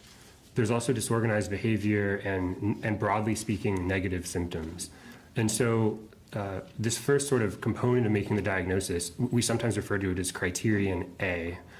Criterion A requires that you have at least 2 of these symptoms. So for example, for 1 month. So for example, you might have delusions and negative symptoms. The other part of criterion A is at least one of those 2 symptoms that you have, at least one of them has to either be delusions or hallucinations or disorganized speech.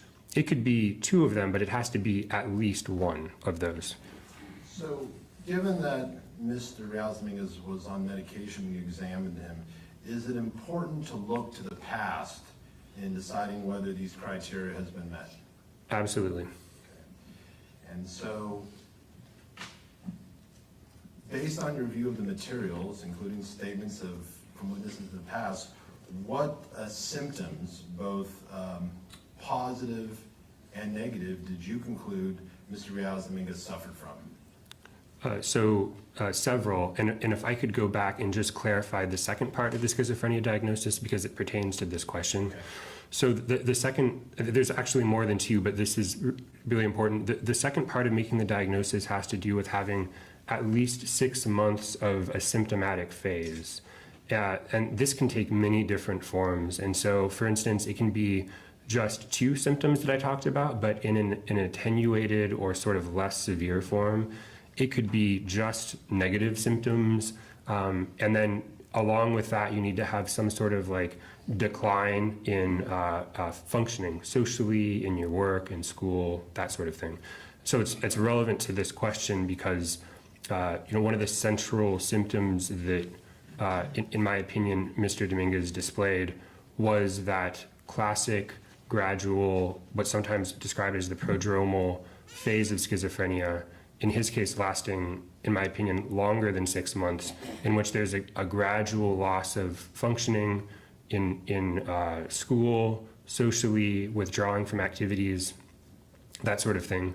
That, again, in my opinion, predominantly reflected a negative symptom presentation, social withdrawal, the avulsion, not participating, not having the motivation to participate in activities he typically was interested in, that sort of thing. In addition, there were also positive symptoms, and I can get into some of those if you'd like as well. Based on the witnesses who testified in this trial and you reviewed your statements, what evidence of positive symptoms did you see? So numerous witnesses described positive symptoms, such as Mr. Dominguez reporting to the witnesses, that he was hearing things that potentially weren't there, so experiencing auditory hallucinations, which is a positive symptom. At times, there were certain witnesses that noted that he was talking to himself or responding to internal stimuli, which can be emblematic both of hallucinations, auditory hallucinations, visual hallucinations. If the person thinks somebody's sitting next to them, it can reflect, like I mentioned before, delusional perceptions where maybe there is something there, but the person falsely believes it's something else and they start talking to that object.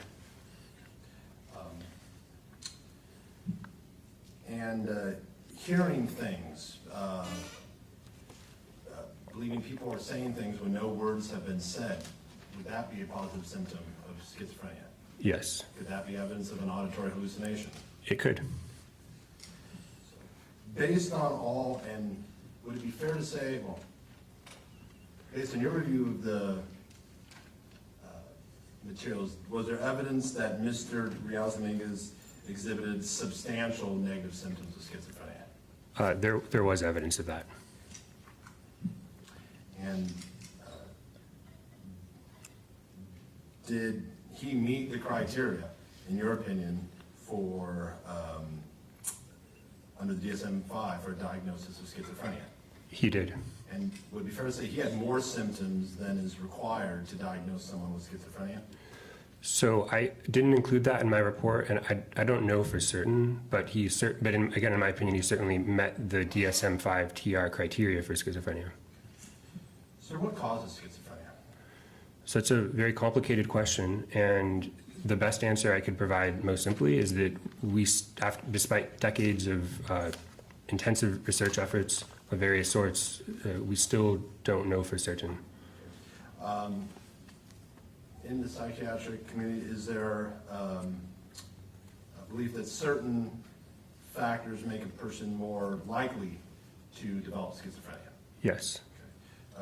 What about genetics? Is genetics thought to play a role? Genetics are thought to play a role, yes. How so? So I can maybe briefly talk about the model that we sort of the best model we have right now for where schizophrenia comes from. Genetics play a big part of this. It's called the stress diathesis model. The idea is that individuals with schizophrenia have some sort of biological, in this case potentially genetic, predisposition. They're more likely to end up with schizophrenia because of some complex interaction between their genes and the biochemistry in their brain, that sort of thing. And in this stress diathesis model, individuals that are biologically predisposed to the illness, to schizophrenia, may then go on to experience stress in their life, typically in early childhood, but it can happen after that. And the stress can take many different forms. And the idea is that the predisposition to get schizophrenia, combined with whatever stress or stressors they encounter in life, can then give rise to the illness. And so, have you seen people or families where there are more than one person with schizophrenia in the family? Yes. But have you also seen people who develop schizophrenia and there's no known family history of schizophrenia? Yeah, both of those things can occur. Has there been any studies as to whether childhood trauma can affect a person's risk of developing schizophrenia? Yes. Can you elaborate on that, please?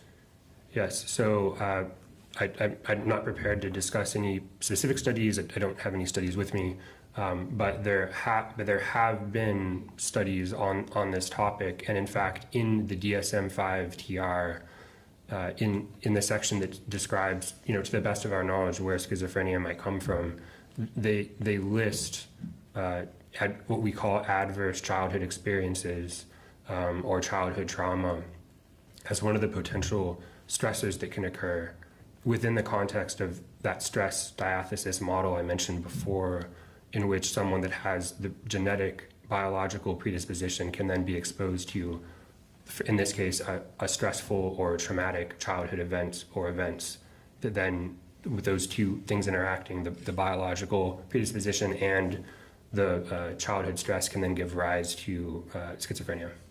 Sir, and this is yes or no, did you speak with Mr. Reales Dominguez regarding the circumstances in which he was brought to the United States as a child? Yes. I'd like you to assume some facts. I'd like you to assume that when he was born, his father left for the United States when he was 1.5, and his mother left when he was 3, and he was raised by his grandparents in El Salvador. Also like you to assume that when his parents were in the United States, he only had contact with them by phone. Like you to assume at approximately a little over 6.5, his family hired coyotes to take him to the United States by himself, away from the only home he'd ever known. And I'd also like you to assume that he was ultimately placed in immigration detention and held by himself for an extended period of time at 6 years old. I'd like you to assume that ultimately he was reunited with his parents, who he did not recognize as his parents, given that his grandparents had raised him. I'd also like you to assume that he experienced evidence of trauma, such as wetting the bed for a period of a year, and that his grandmother, who he knew as his mother, came to the United States and stayed with him for 6 months and then left again. And I'd also like you to assume when he first met his parents, he didn't, not only did he not recognize them as his parents, he didn't trust them as his parents.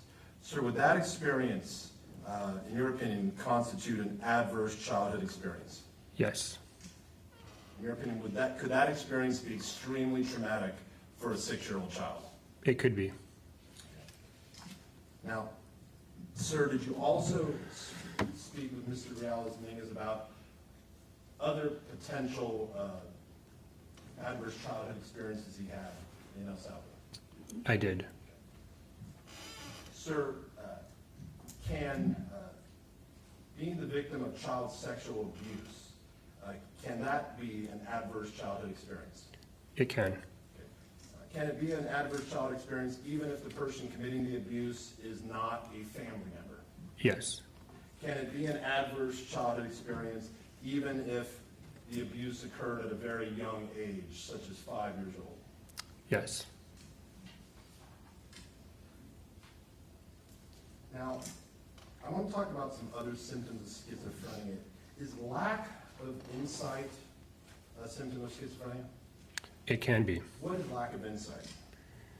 So lack of insight can refer to many different things when we're talking about mental illness. I mean, at its core in psychiatry, insight is really just the ability to recognize some reality, and typically a reality that something is amiss or not quite right.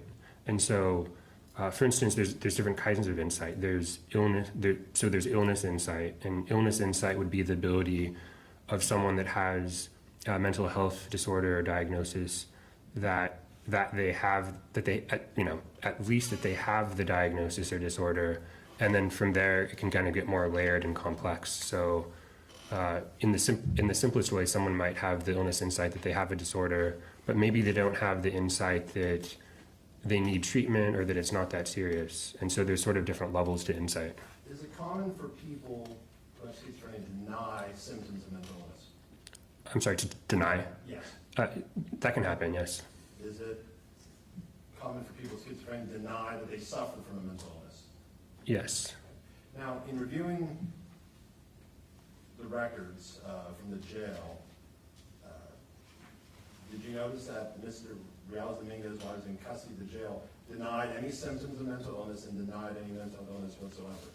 I noticed that. Does that affect your opinion as to whether he suffered from schizophrenia? Meaning, like, is that taken at face value, or? Yeah, I mean, he said he doesn't have a mental illness, so why are we even doing this? Why aren't you just accepting him? I see. Can you elaborate on that? Yeah, so this can be a tricky area when it comes to diagnosis, particularly if you don't know a patient very well and you're just interviewing them for the first time. But having the advantage of reviewing lots and lots of records, multiple interviews, etc., then I can sort of contextualize, in this case, Mr. Dominguez having a history of denying mental illness, and in the context of what my opinion is schizophrenia, I can think about that denial as maybe reflecting a lack of, in this case, a lack of illness insight. When you met with him, though, when he was on medication, did he deny symptoms of mental illness? A history of it, or at the time of the evaluation? The history. He accepted that some of those symptoms had occurred, but Yeah, he struggled. He accepted that some of those symptoms had occurred. At that point, had he, in your opinion, had he developed some amount of insight into his mental illness, at least at that point? Yes. And a patient developing insight into their mental illness, can that be a long process? Yes. What is a first break? So in psychiatry, we sometimes use the term first break, which, by the way, isn't in the DSM. It's sort of a term of art. But it refers to generally the first time someone experiences a acute, severe episode of schizophrenia. And when does, I guess, a first break end? When they're placed on medication or treatment? How do you define the end of the first break? Yeah, so typically you're just monitoring their symptoms over time. There isn't a, well, there's many different ways to do it. There's screening tests we can administer to sort of track their symptoms over time. But clinically, sort of in the real world, what we're looking at is functional status. So in addition to somebody's symptoms, we're looking to see how well they're getting by in the world. For instance, if somebody comes in with first break psychosis or schizophrenia and you're on an inpatient unit, then the goal might be different than if they're if you're seeing them in an office in the outpatient world. And so the way that you define improvement is in part in relation to what setting you're treating the person in, if that makes sense. In your opinion, does a patient's potential insight, does it differ generally from someone who's experiencing a first break of schizophrenia compared to someone who's had the illness for a long time, has been on medication for an extended period of time? Is there any differences in the type of insight you generally see? You know, unfortunately, it really depends. I'd like to be able to say that folks who have been on medication for a long time, that have had the illness for a long time, really have that illness insight, but it's certainly not always the case.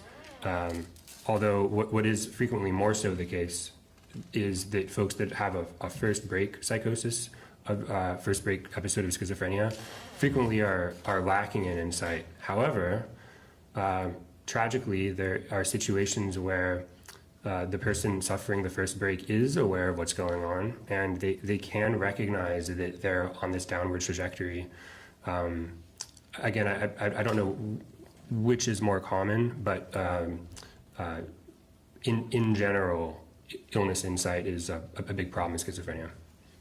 With people who are experiencing schizophrenia or first break, is it common to see significant weight loss or changes in eating habits? That can happen.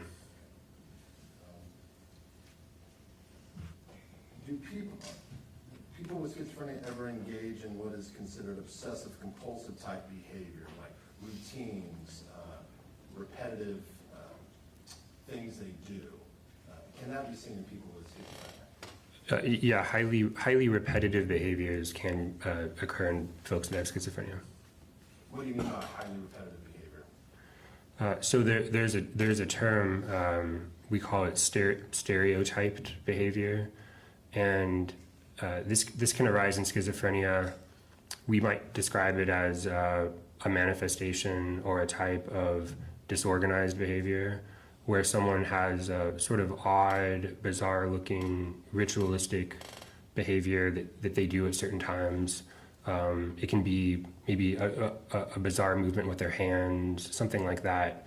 It doesn't even have to be ritualistic necessarily. That would imply that there's some sort of like coherence to it, or they do it at certain times. It can be sort of from the outside appearing kind of random and meaningless. Dr. Tyler mentioned that she had patients with schizophrenia who wouldn't eat food that had been opened because of it. Have you ever experienced anything similar like that with your patients? So I've heard of that happening. I don't have direct experience through direct patient care with that specific symptom, but I'm aware that that can happen.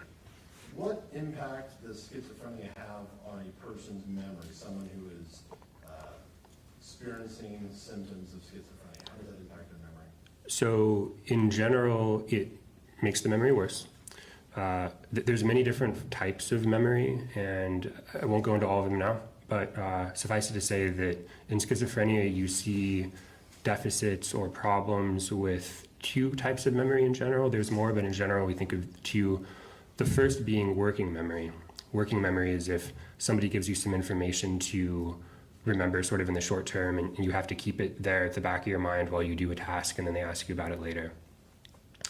And then there's another kind of memory, declarative memory, which is just a memory for things that have happened to you, facts, facts about your life, that sort of thing. And those two types of memories tend to suffer the worst. Are you familiar with the term episodic memory? Yes. What does that mean? So, to the best of my understanding, episodic and declarative are related. So are they similar? Yes. Does schizophrenia, can it affect a person's autobiographical memory, remembering personal experiences and relationships and events in their lives? Yes. And can schizophrenia affect a person's retrieval, the process by which they access information stored in their memory? Yes. Now, once stabilized on medication, how do people with schizophrenia distinguish between what memories were hallucinations, delusions, or delusional perceptions, and what were not? So this is a huge area of treatment focus for folks that are fortunate enough to get stabilized on meds and maybe moved into the outpatient setting. We do things like therapy, cognitive behavioral therapy, or CBT. That can help folks come to understand their delusions as such, and not things that are real, but things that are false. There's something called, that's part of that, called reality testing, where you sort of gently challenge some of their delusional thoughts and over time kind of build that illness insight specific to their, in this case, delusional thoughts. But the reality is that some people with schizophrenia don't ever retain or recover all of their ability to tell that their delusions are delusions. Some people can make very good progress, but some people continue to believe those delusions. What is, you're familiar with the term florid psychosis? Yes. What does that term mean? So florid psychosis is another term of art, kind of like first break psychosis. It's not in the DSM, but it's widely understood to mean a period of very active or intense, debilitating, disruptive, mostly positive symptoms. So you can imagine someone talking or mumbling to themselves, not able to maintain like coherent conversation, maybe in their internal experience, and this might be less obvious on the outside, but internally they're hearing things that aren't there. They're experiencing a lot of fear and mistrust of their environment due to paranoia, that kind of thing. Does the fact that a person with schizophrenia can complete some everyday tasks, such as selecting food at a grocery store, logging on to a computer, attending some class, turning on a cell phone, does that mean they are not in a state of florid psychosis? Not necessarily. Florid psychosis doesn't mean you can't do anything. And again, I mentioned earlier, it's a term of art. There isn't, as far as I'm aware, some sort of like structured definition that implies or even states you can do this, you can't do that. It refers just to an acute, severe illness state of psychosis. When a person is in an acute, severe illness state of psychosis, can they have moments when they're doing better? In other words, they have a more rational conversation. They may not be responding to stimuli at that point, and then go back to a more troubled experience. Is it constant or can it change? It can change. Now, like you, to assume a person with schizophrenia is in a state of florid psychosis, or what term phrase did you use? Acute? You said acute. I want to make sure I have the term right. And severe. Acute and severe mental illness. Could a person not recognize or not remember certain acts they did, and then later develop, once stabilized on medication, develop some recognition or more memory or appreciation of what they did? Objection, it's an improper hypothetical. facts not to have been specifically forward psychosis? It's possible that someone that's acutely ill, that's experiencing forward psychosis, might come to understand experiences that happened in the past differently than their understanding in that moment. Whether that's connected to memory retrieval or simply improved insight around what it was that happened is hard to say, but their understanding of events that happened in the past can change.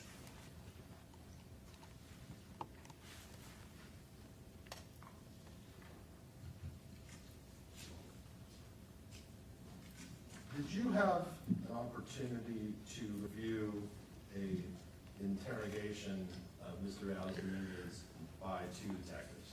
I did. Did you watch that entire recording? I watched all, I believe it was 7 hours, yes. Did you see evidence in that recording, which you can assume took place on May 2nd, May 3rd and May 4th of 2023, that Mr. Reales Dominguez was exhibiting symptoms of schizophrenia? Yes. What did you see in that interview that you believe were symptoms of schizophrenia? So there were a few symptoms that I noticed. One symptom, and I think the one that's sort of the most salient, that jumped out at me the most, was the distinct lack of emotional response to this scenario. Obviously, it's a stressful, objectively stressful scenario, but Mr. Dominguez was mostly still, even rigid. There was a distinct lack of any sort of emotional expression. Again, a severe blunting of affect. In addition, there was some evidence of positive symptoms with respect to the disorganized speech at times, where the speech output was difficult to follow. Let me stop you there. What did you see in that video that you would describe as disorganized speech?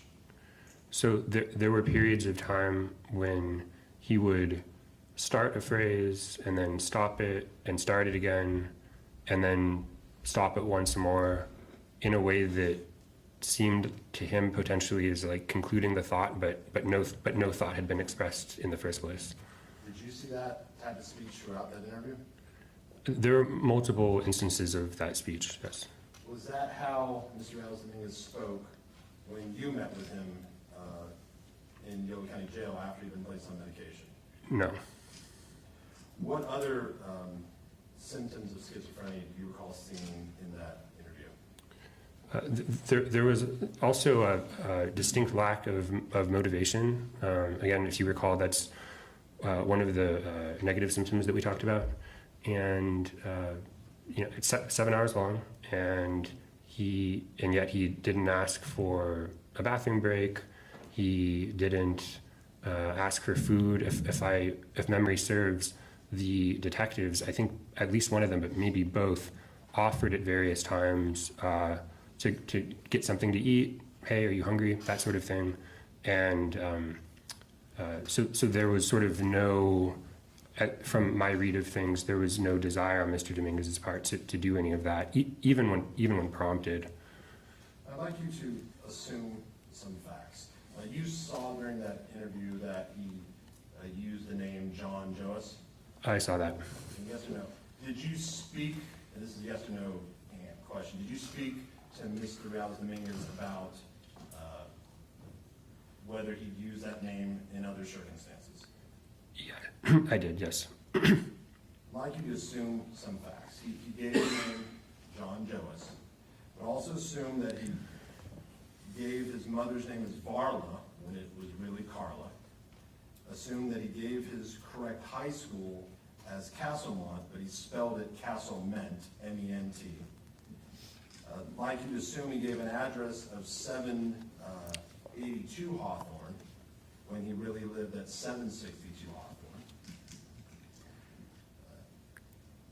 Assume that he gave an email address that was based on the name Carlos Dominguez that was either accurate or close to accurate with some letters perhaps jumbled. Assume that he gave his correct phone number, but said it wasn't working. and assume that he gave a birthday initially when contacted by police of October 10th, 1999, and then later changed it to October 10th, 2001, when his actual birthday is October 5th, 2002. Okay. I'd also like you to assume that he gave the correct name of one roommate, Phil, but then gave a name of Darren for another who was not the name of the roommate. And also assume that he initially said he did not have siblings, but then later on said that his siblings were the closest people to him. And sir, in your opinion, is that evidence of Mr. Reales Dominguez being deceptive, trying to conceal his identity from law enforcement? So it's my opinion that most likely, and I write about some of this in my report, that this was evidence of disorganized speech, which I'd mentioned earlier, can reflect disorganized thinking and difficulty tracking the conversation. Could have also reflected memory deficits, that sort of thing. Did you see examples of disorganized behavior? For example, do you recall seeing the point about an hour and a half into the interview where he's been accused of 2 homicides, and he gets up and tries to walk out saying, "I want to take a walk"? You recall seeing that? Yes. Okay. And you recall seeing the point where the detective asked him, "What are you thinking about?" after he's been accused of 2 homicides, and he said schoolwork. Yes. And you can assume that throughout the interview, even when he's being accused of homicides, when the officers asked him how he was feeling, he would say good. How would you characterize that type of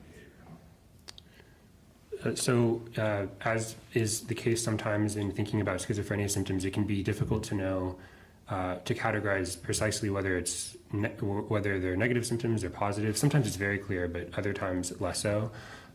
In this case, I think it was likely a combination of negative symptoms, primarily with respect to cognition. Folks that are suffering from florid psychosis and acute episode of schizophrenia can frankly just have trouble thinking clearly. In this case, appreciating their circumstances. It could have also, and so that would be sort of more on the negative side of things. In terms of positive symptoms, it could have also reflected both disorganized thinking as indicated by disorganized way of speaking. And sir, if you recall, do you recall that one or both detectives telling Mr. Reales Dominguez to, quote, "look at me" or "look at them" throughout the interview? I do recall that. That lack of eye contact, was Mr. Reales Dominguez appearing to make eye contact during the interview except when he was ordered to do so? That was actually a little bit more difficult for me to see just based off the vantage point of the video, but I could surmise that that was potentially an issue or tell that was an issue because the detectives were making those comments. Did you notice throughout the interview that Mr. Reales Dominguez maintained a rigid posture and really didn't move much? Yes, as I mentioned initially, that was one of the features of the presentation that jumped out at me the most. Sir, for most mentally healthy people, would it be difficult to sit through a 7-hour interview without moving? Yes.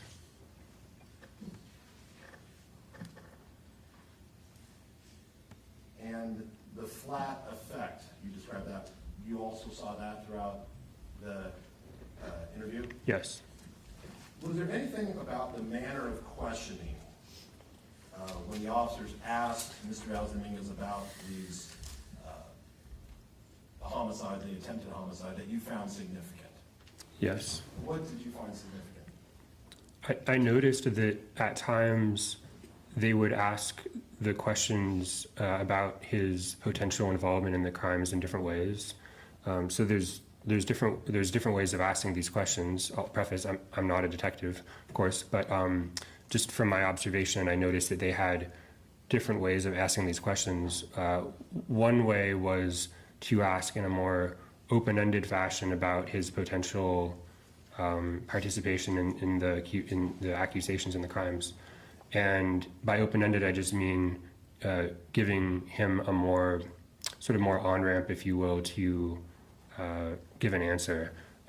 At other times, their way they questioned was in sort of forced choice or closed-ended manner, where, or even where they would assume that he did do the crimes and then ask him some question about his participation in the crimes, having assumed that he did them. So, do you see examples when he was given a forced choice question, and he would answer yes or no? Yes. But when he was given an opportunity to not have a forced choice, to answer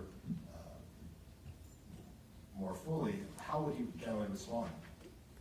He would then say that he wasn't involved in the crimes. Do you recall that he said throughout that he didn't kill anyone or he didn't stab anyone? Yes. Assume that throughout this interview, detectives, one in particular, became angry with him and started telling him, we already know you did this, we're moving past this, and told him over and over again that he did this. How could that impact a person with schizophrenia? Being repeatedly told something, that they did something, if they don't believe they did. Well, it's hard to know for certain. I would have to have you would have to have a very good sense of their mental status at that time with respect to their level of paranoia. And so, hypothetically, in the event that the person was experiencing a high degree of paranoia, especially with respect to the officer or the detective in question, you might have a situation where the heightened affect or the anger by the detective was worsening the paranoia. But I'm speaking hypothetically. I wouldn't be able to know for certain in this case.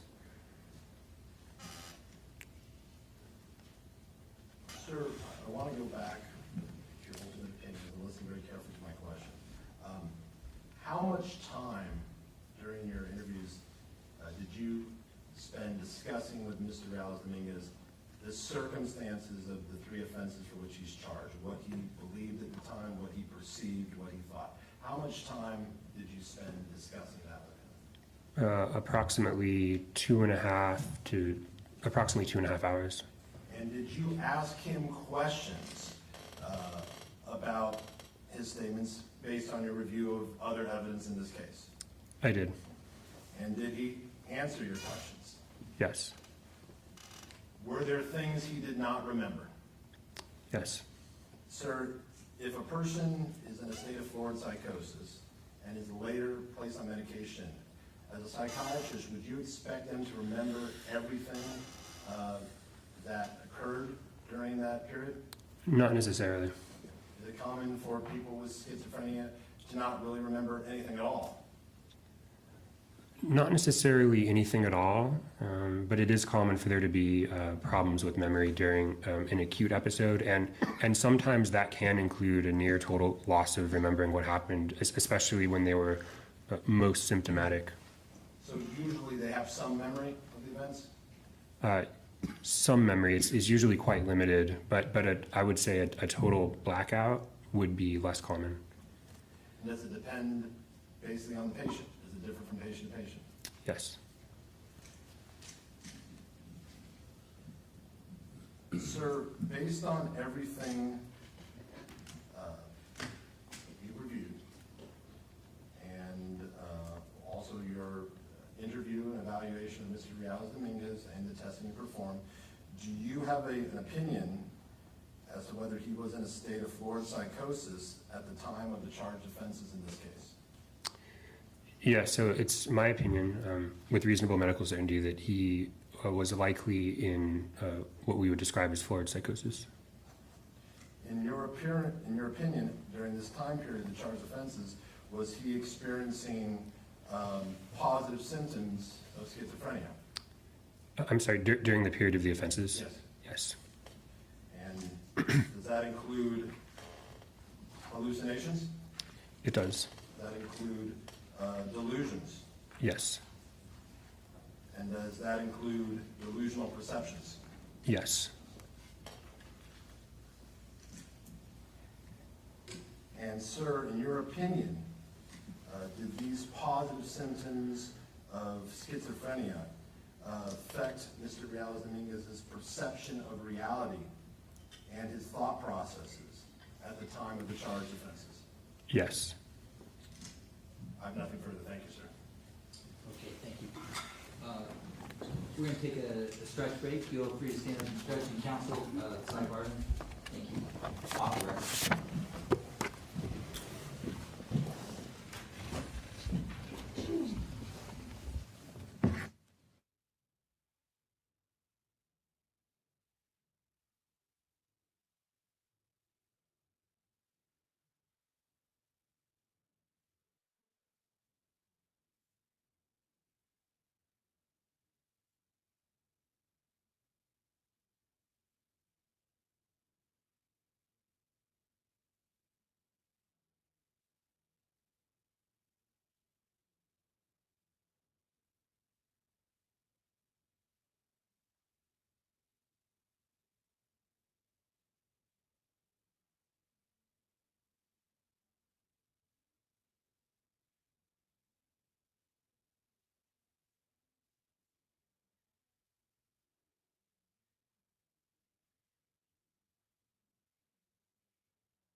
Back on the record. So we are in cross-examination.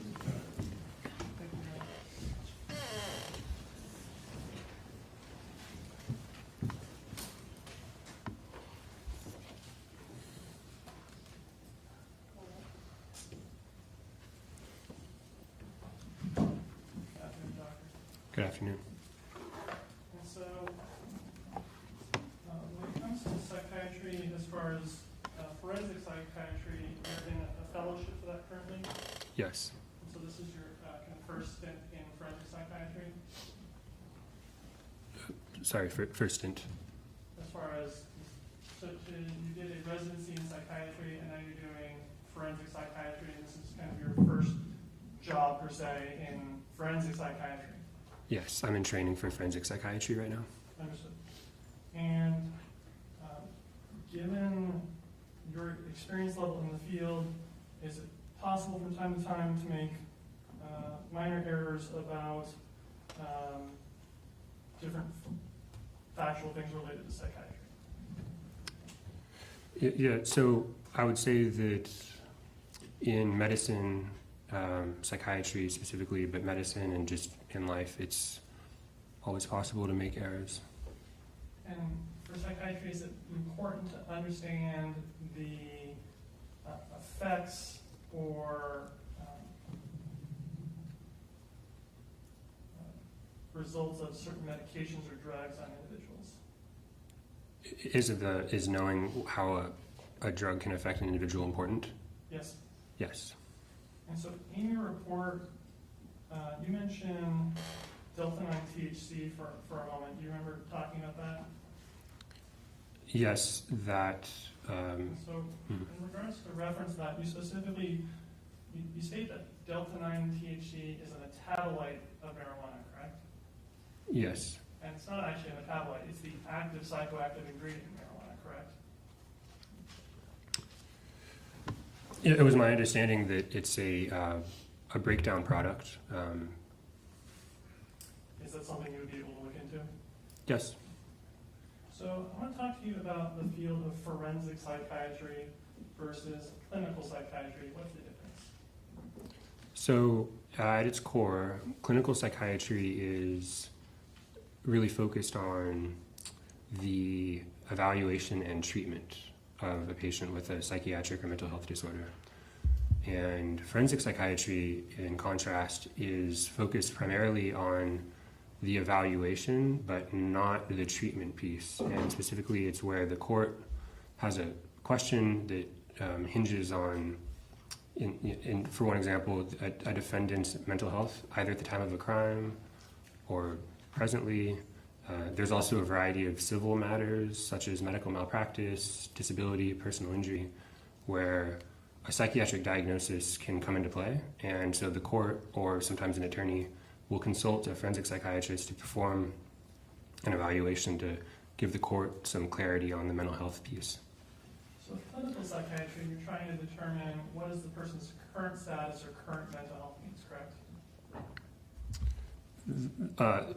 That's partially correct. So current mental health needs is a big part of clinical psychiatry, but frankly, it would be irresponsible and potentially malpractice to only focus on the present.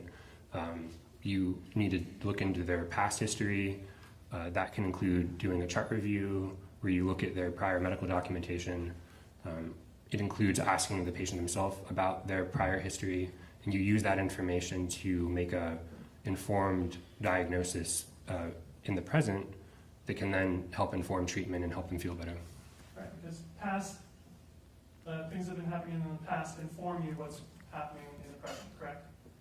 They can, yes. And the purpose of clinical psychiatry is treatment, correct? Yes. And forensic psychiatry is not treatment focused, correct? Correct. It's more focused on an evaluation. And so when you're doing forensic psychiatry, you're actually trying to diagnose mental illnesses that a person may have had at a past time and not for the purpose of treatment, correct? That's correct. So with one sort of addition, there are many different types of forensic evaluations, and so in a criminal responsibility or sanity evaluation, the question is their mental status or mental state at the time of the offense or offenses. But there are many other types of forensic assessments where you're really trying to understand their present level of functioning or their present diagnosis. Understood.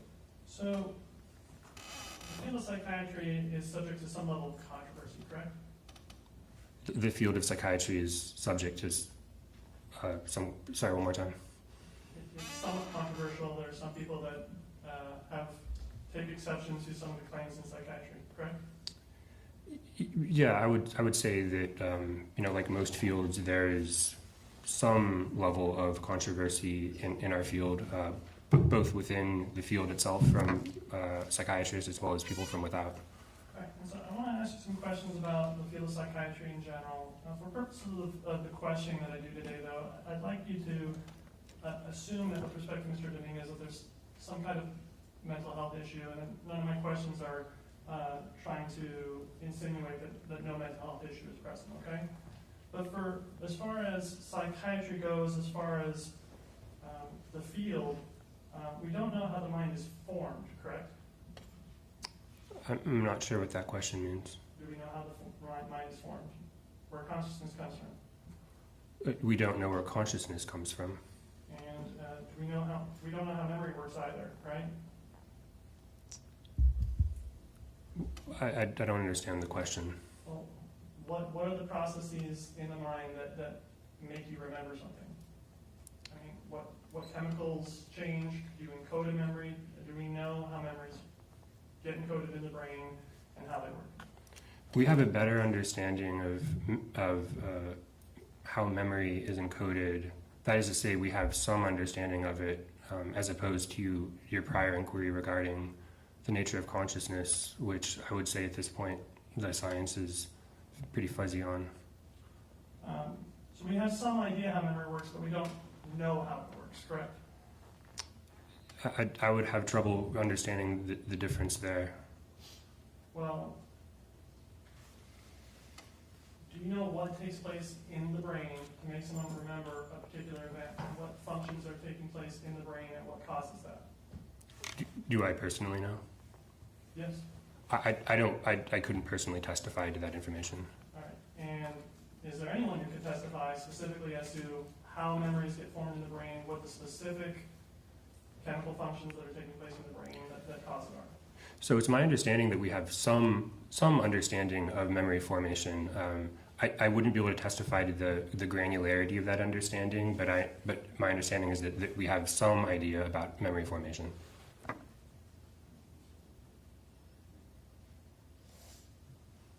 Do we know exactly how personalities are formed? Section vague. Overall.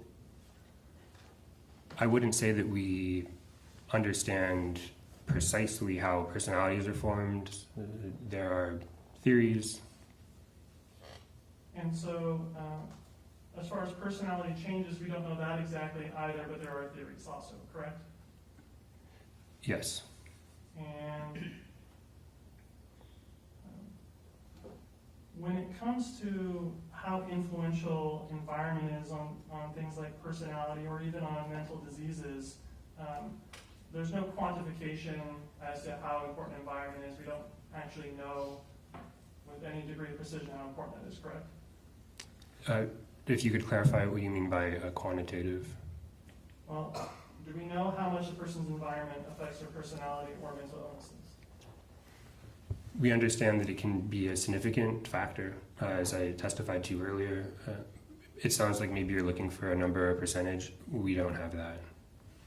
And so we don't know what the causes of mental diseases are, right? We know factors that are risk factors, but we don't know what actually causes mental diseases, correct? So our understanding of mental disease, as I mentioned earlier, in the case of schizophrenia, is theoretical. It's based on, in the case of schizophrenia, the stress diathesis model. Part of that model looks at things like genes. It looks at things that chemicals in the brain.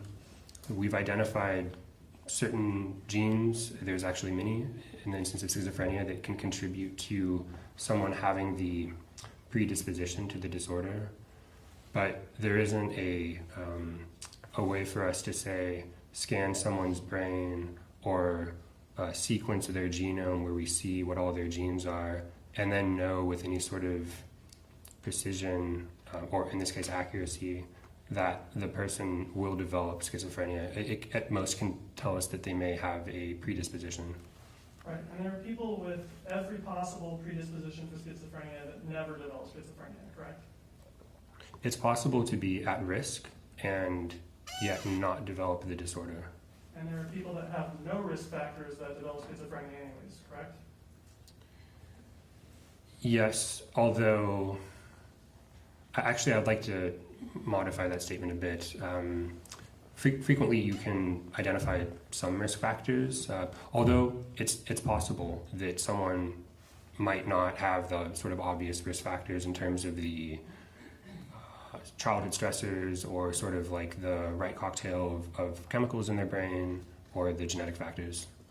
And so psychology as a field is slightly different from, say, a hard science of, say, physics or mathematics or things of that nature where you can perform experiments and figure out exactly how things work. Psychiatry? Yes.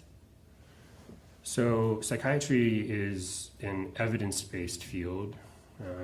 We rely on rigorous studies to help us understand diagnoses in terms of what criteria we might include in a diagnosis.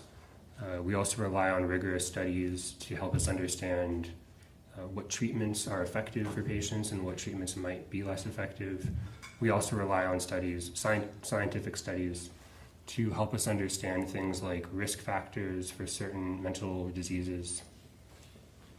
And so you mentioned stress something before. What was that?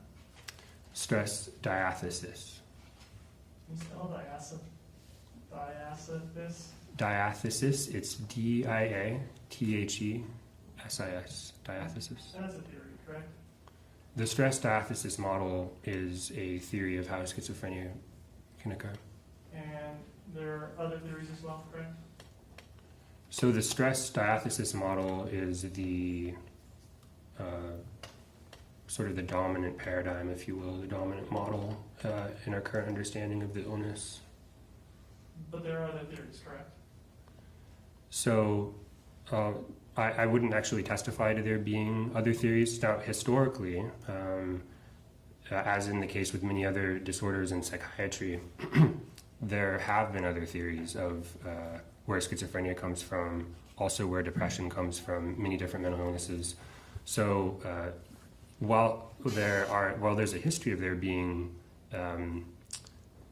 different mechanisms for schizophrenia, the current dominant model, the one that clinicians typically think about, and this also includes researchers, people involved in coming up with ideas to study where this disease comes from, in addition to people that treat people with schizophrenia, think about the stress diathesis model. So when you say this is the dominant model, the word dominant implies that there are other models that other people follow, right? So I'm actually not aware specifically of the of the other models. Right, but you're aware that they exist, right? So I'm aware that historically they have existed and some have fallen out of fashion as we get better evidence through the studies I described earlier as to where this disease may come from. Not all psychologists follow the stress diathesis model, correct? I'm sorry, psychiatrists? Psychiatrists, sorry. I'm not personally aware of any that think that schizophrenia might come from somewhere else. And so, I ask you, is there some substantial controversy within the profession of psychiatry about the propriety of psychological and psychiatric expert opinion in legal or forensic settings? No, I wouldn't describe it as a substantial controversy, although certainly in the history of psychiatry and the history of forensic psychiatry, this has been sort of a hot topic, if you will. But thankfully in our field over the past 30 or 40 years, there's been substantial progress in the way psychiatrists make diagnoses, the way they evaluate for conditions like malingering, that sort of thing. Overall, the field has become much more evidence-based and rigorous in the way we think about diagnosis and treatment. So your testimony is that there's no controversy when it comes to forensic psychiatry? So, like I had mentioned at the beginning, there's controversy, I think, practically in any field. Controversy, I think, is inescapable. There's always going to be, I think, to some extent, folks, potentially even on the fringe, but still folks that have a certain opinion about how a given field should be practiced. Forensic psychiatry, I would say, is no different in that respect, although I'll also say that I'm not aware of, as you put it, significant controversy currently in forensic psychiatry as a field. So you're not aware of books or publications that have been written by people in the field of psychiatry criticizing forensic psychiatry? So, as I mentioned earlier, I'm aware that historically, forensic psychiatry, really like psychiatry in general, has been through many versions or iterations, and thankfully over time we've become, as a field, much more evidence-based and scientific and rigorous in the way we diagnose and treat mental illness. And with that evolution and progress has come with a fair amount of criticism, both from within the field, from fellow psychiatrists and researchers, as well as people outside of the field. In fact, there are some psychiatrists that don't believe that forensic psychology should be a field at all, correct? I'm sorry, forensic psychiatry? Yes. So I'm not aware of folks that are currently... Council approach. Thank you. Off record.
In fact, there have been several publications by psychiatrists and psychologists about the reliability of forensic psychology, correct?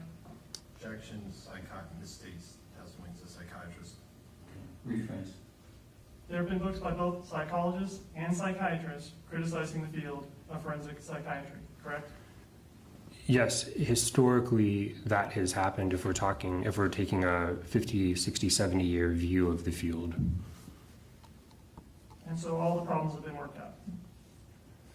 No, I think that would be an oversimplification. Like I mentioned before, no field is perfect. There's at least some degree of even just mild controversy in most, if not all fields, medicine and otherwise.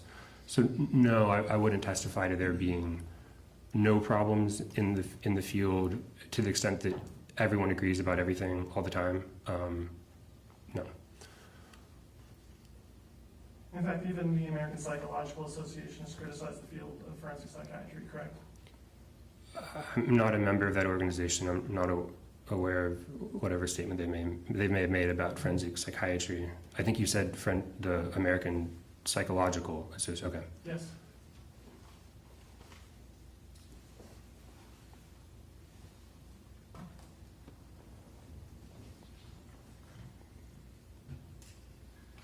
So we mentioned the DSM-5. The DSM-5 TR has evolved over the last 50 years or so, correct? It has. And how long has the DSM-5 TR been in existence? So the DSM-5 was published in 2013, and the text revision occurred a few years after that. So overall, it's been a little over 10 years. And the contents of the DSM-5 is based upon the consensus of a committee, correct? Partially correct. So there are many committees, that sort of subcommittees, if you will, that are assigned to all the different disorders in the DSM, which is to say every psychiatric disorder. And so there's many different committees comprised of subject matter experts, some of whom are actually not clinicians, but just peer researchers that, their whole life is sort of built around researching mental health, as well as clinicians. And so subject matter experts comprised of clinicians and researchers and folks that do both. And so the DSM-5 itself is recognizes issues with forensic psychiatry, correct? Can you repeat the question? The DSM-5 itself recognizes issues with the field of forensic psychiatry specifically, correct? Could you be more specific? Which issues? Does the DSM-5 TR have a cautionary statement about the use of psychiatry in forensic settings? It contains a cautionary statement about using the DSM in as a forensic as a tool to make diagnoses in forensics. I'm handing you the marked identification for disease students 97. Can you take a look at that for me, please?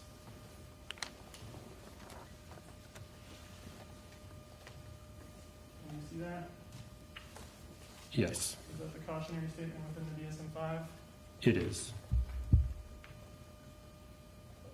And so it talks about the risks and limitations of the use of the DSM-5 in a forensic setting? Yes. Okay,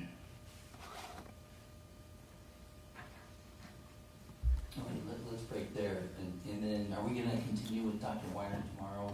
We've got more cross. Should be approached. Scheduling, sure. Thanks. Okay, off the record.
Thursday.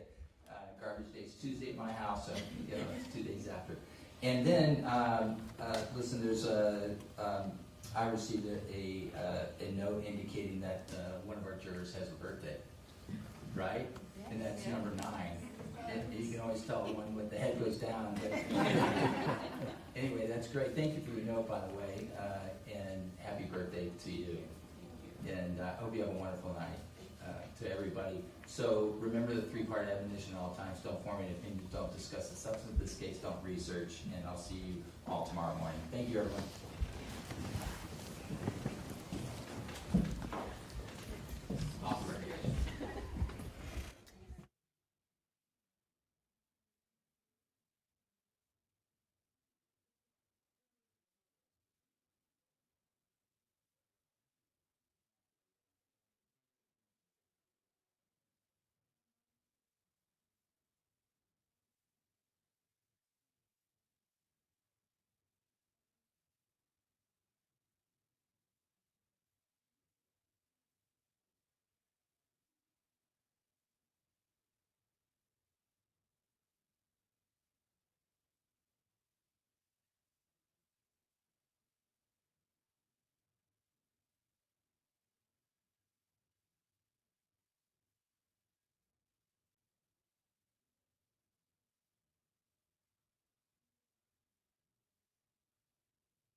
Outside the presence of the jury, I did want to ensure, and I did admonish the prosecutor to be efficient in questioning.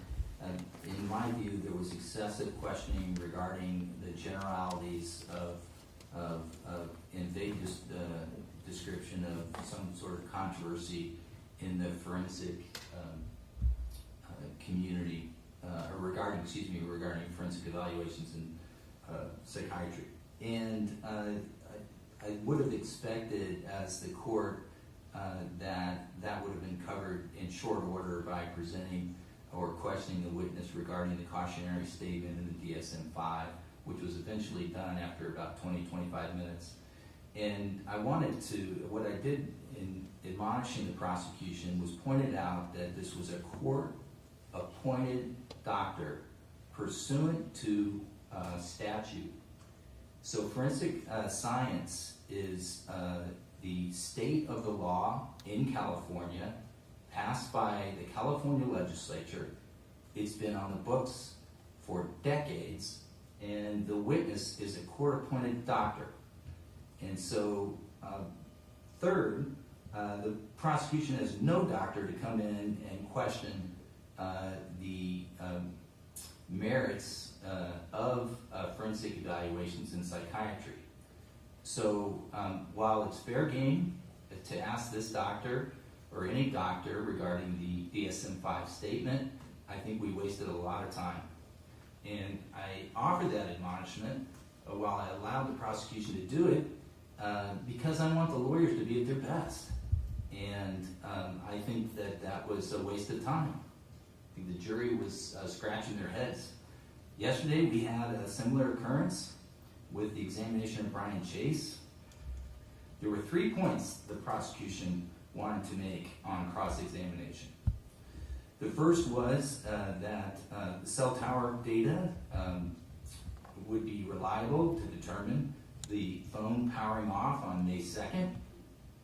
The second was the location data as to Sycamore Park of the defendant's phone on the April 27th or April 28th a.m. early. And the third was that the Kamada report was accurate. That cross-examination could have been done in less than 5 minutes. It took 45 minutes or so. So I caution the prosecution. I want the trial to be done efficiently. I want the lawyers to be at their best, and I think it can be done in a more expeditious, efficient way.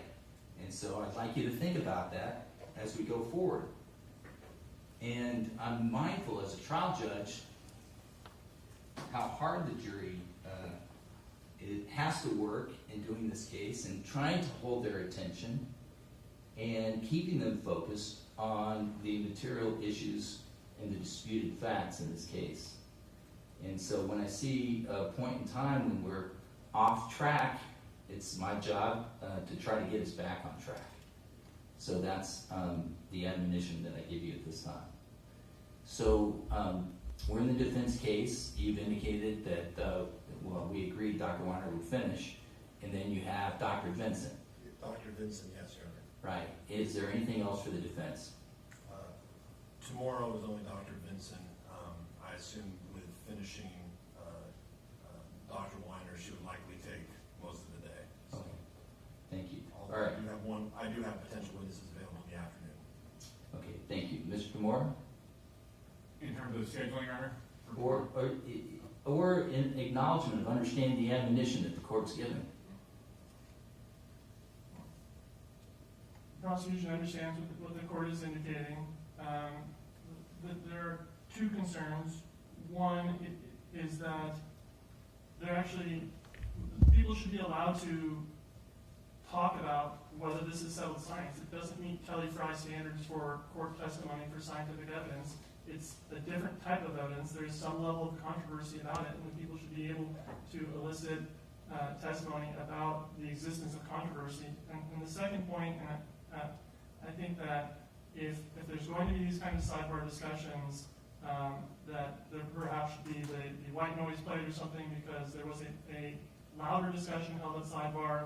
It seemed to be audible throughout the courtroom, and I think it's really detrimental for the parties to be in that situation where we have to be at sidebar where jurors can hear what is being said, and that's the topic of discussion. Okay. All right. Anything else? One comment on witnesses. I understand the court talked about Dr. Weiner being a court-appointed expert, but I just want to bring up that he's still subject to Calcrim 226 and attacks on, or excuse me, I shouldn't say attacks. Sure. But yeah. Of course, you don't have a doctor. Sure. You know, I mean, understood that. You built a case and you're challenging state-of-mind evidence by doctors here, and you don't have your own expert.